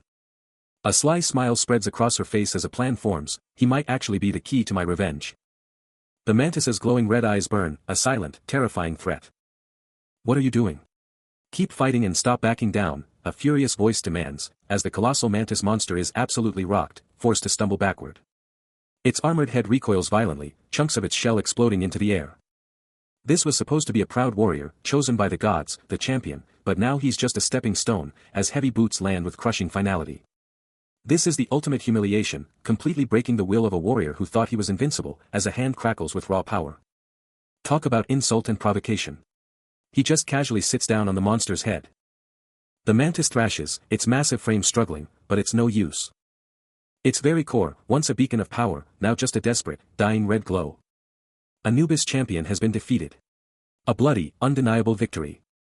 The champion commands suicide, the creature's mind screams, utterly broken and horrified. And a new notification explodes into view, revealing the magic castle of the Duchy of Felon as a gateway to ice magic, which he can now unlock by analyzing the glowing blue cube in his grasp. A voice cuts through the air, questioning if this dazzling, shimmering blue shield is the legendary effect of monopolize. A chilling, almost sinister smile stretches across his face as the system blazes with confirmation. He's just unlocked ice molding at level 1. He stares, eyes locked on the pulsating blue cube, a faint, chilling aura now radiating from his form. The hound, its glowing red eyes fixed on him, growls that this is an utterly unexpected gain, conceding that he's clearly no ordinary human. Kang Jin-hyuk, his expression hardening, fires back, telling the hound to watch its tone if it can't even step up to the challenge itself. The hound then challenges his understanding of the 9 floors, before dropping a bombshell. He already knows it's a consciousness. Towering menacingly, the hound's voice booms, demanding to know why he believes he's here to fight it. A faint blue aura shimmers around him as he offers a slight smile, finding the unfolding situation rather enjoyable. His casual remark, however, only fuels the hound's fury, whose voice echoes with disbelief and rage. A surge of dark purple energy erupts from the armored figure, its power intensifying with each passing moment. With eyes glowing a furious red, the hound snarls, unable to tolerate such blatant disrespect. Nearby, a massive, armored bee-like creature, Hive, shows signs of recent damage, its chitinous plate splintering as if from a powerful impact. This Hive is an ancient construct, capable of infinitely summoning huge insects, and it is currently under the control of a being known as Anubis. With a commanding gesture, the hound unleashes its swarm, ordering them to eliminate the insolent human. The insect monsters surge forward, their bodies colliding with unseen force. But he meets their assault with a burst of blue energy, ice crackling around him as he defends against the relentless onslaught. He lets out a defiant scoff, realizing they just won't listen, and then, boom, a massive wave of fire explodes from his hand. But that's not all. As ice shards explode around him, a system notification flashes. He's combining Ice Claw and Fire Claw for an instant, successful fusion. And just like that, with an explosive surge, ice and fire start to violently twist and swirl around his arm. The chaotic energies then slam together, forming a blinding, intense blue glow that pulses with insane power. Then, a new system message screams it, Frozen Fire Claw is born. He unleashes it, and instantly, swarms of insects start dropping from the sky. The combination is a success, and daylight bursts forth. This isn't just light, it's a purifying force, ready to cleanse and reveal. It's getting stronger, the core of the construct exploding with blinding white and blue energy. And then, a massive expansion. The blue-white glow consumes everything, showering the area with pure energy particles. But just as quickly, the light pulls back, revealing the shadowy form of the one who wields this incredible power. With a blinding flash of blue energy, Kong Jin Hyuk activates a devastating new skill. But the colossal hound who roams the desert just sneers, mocking, "You think you've changed my battle strategy?" Then, a system alert flashes. Alice has activated a hidden ability, unleashing a mysterious, glowing bee-like creature charged with purple power. Its eyes burn with malevolent red, a system notification confirming, the enemy has summoned a powered-up bee. A furious buzz fills the air as the creature rockets forward, blitzing towards Kong Jin Hyuk with terrifying velocity. But Jin Hyuk is ready, his hands snapping out, a brilliant blue aura erupting as LV.1 ice missiles lock on. A volley of icy projectiles erupts from his palm, blasting towards the charging bee. The bee takes the full impact, but its furious buzzing only grows louder, as the hound's defiant roar echoes, "You think that's enough to stop me?" Unfazed by the barrage, the creature pushes through, its glowing form still locked on target. Ice missiles explode against the creature, but it's like hitting a brick wall. This thing is unstoppable, rendering his attacks completely useless. But Jin Hyuk's got a trick up his sleeve. He's pulling out a giant pill, a super booster that'll crank his power by 50% for a full 10 minutes. Too slow. The bee is on him in a flash, delivering a brutal, chitinous blow that sends him reeling. He barely dodges the next attack, the clock ticking down on his power-up. 1 minute until the giant pill kicks in. The bee just hangs there, menacingly, its wings a blur, those glowing eyes burning right through him. The hound just stands there, watching the chaos unfold, a silent judge of the bee's raw, untamed power. He's still got that pill in hand, fighting off the relentless bee, just waiting for his chance. The hound is losing it. He's screaming at the bee, demanding it end Jin Hyuk's life right now. And just like that, the bee clones itself. Now it's a swarm of undying, multiplying nightmares, all coming for him. A low whirring sound echoes, and he instantly knows, a debuff just hit him. The summoned bee keeps buzzing, relentless, and he's totally stumped, unable to grasp what's happening. But then, a system message pops up, unknown skill activated. He immediately checks his inventory, looking for a way out.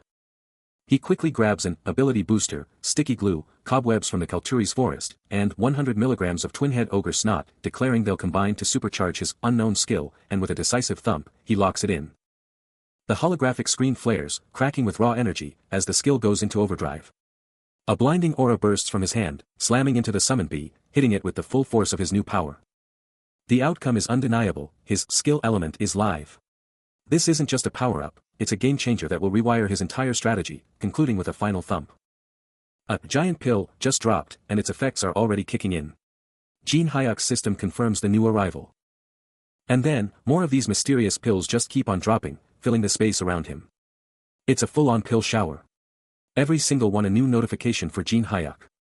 He's got one of these glowing pills in hand, and the system's screaming at him, "Take it now to get the full power, or things are gonna get wild."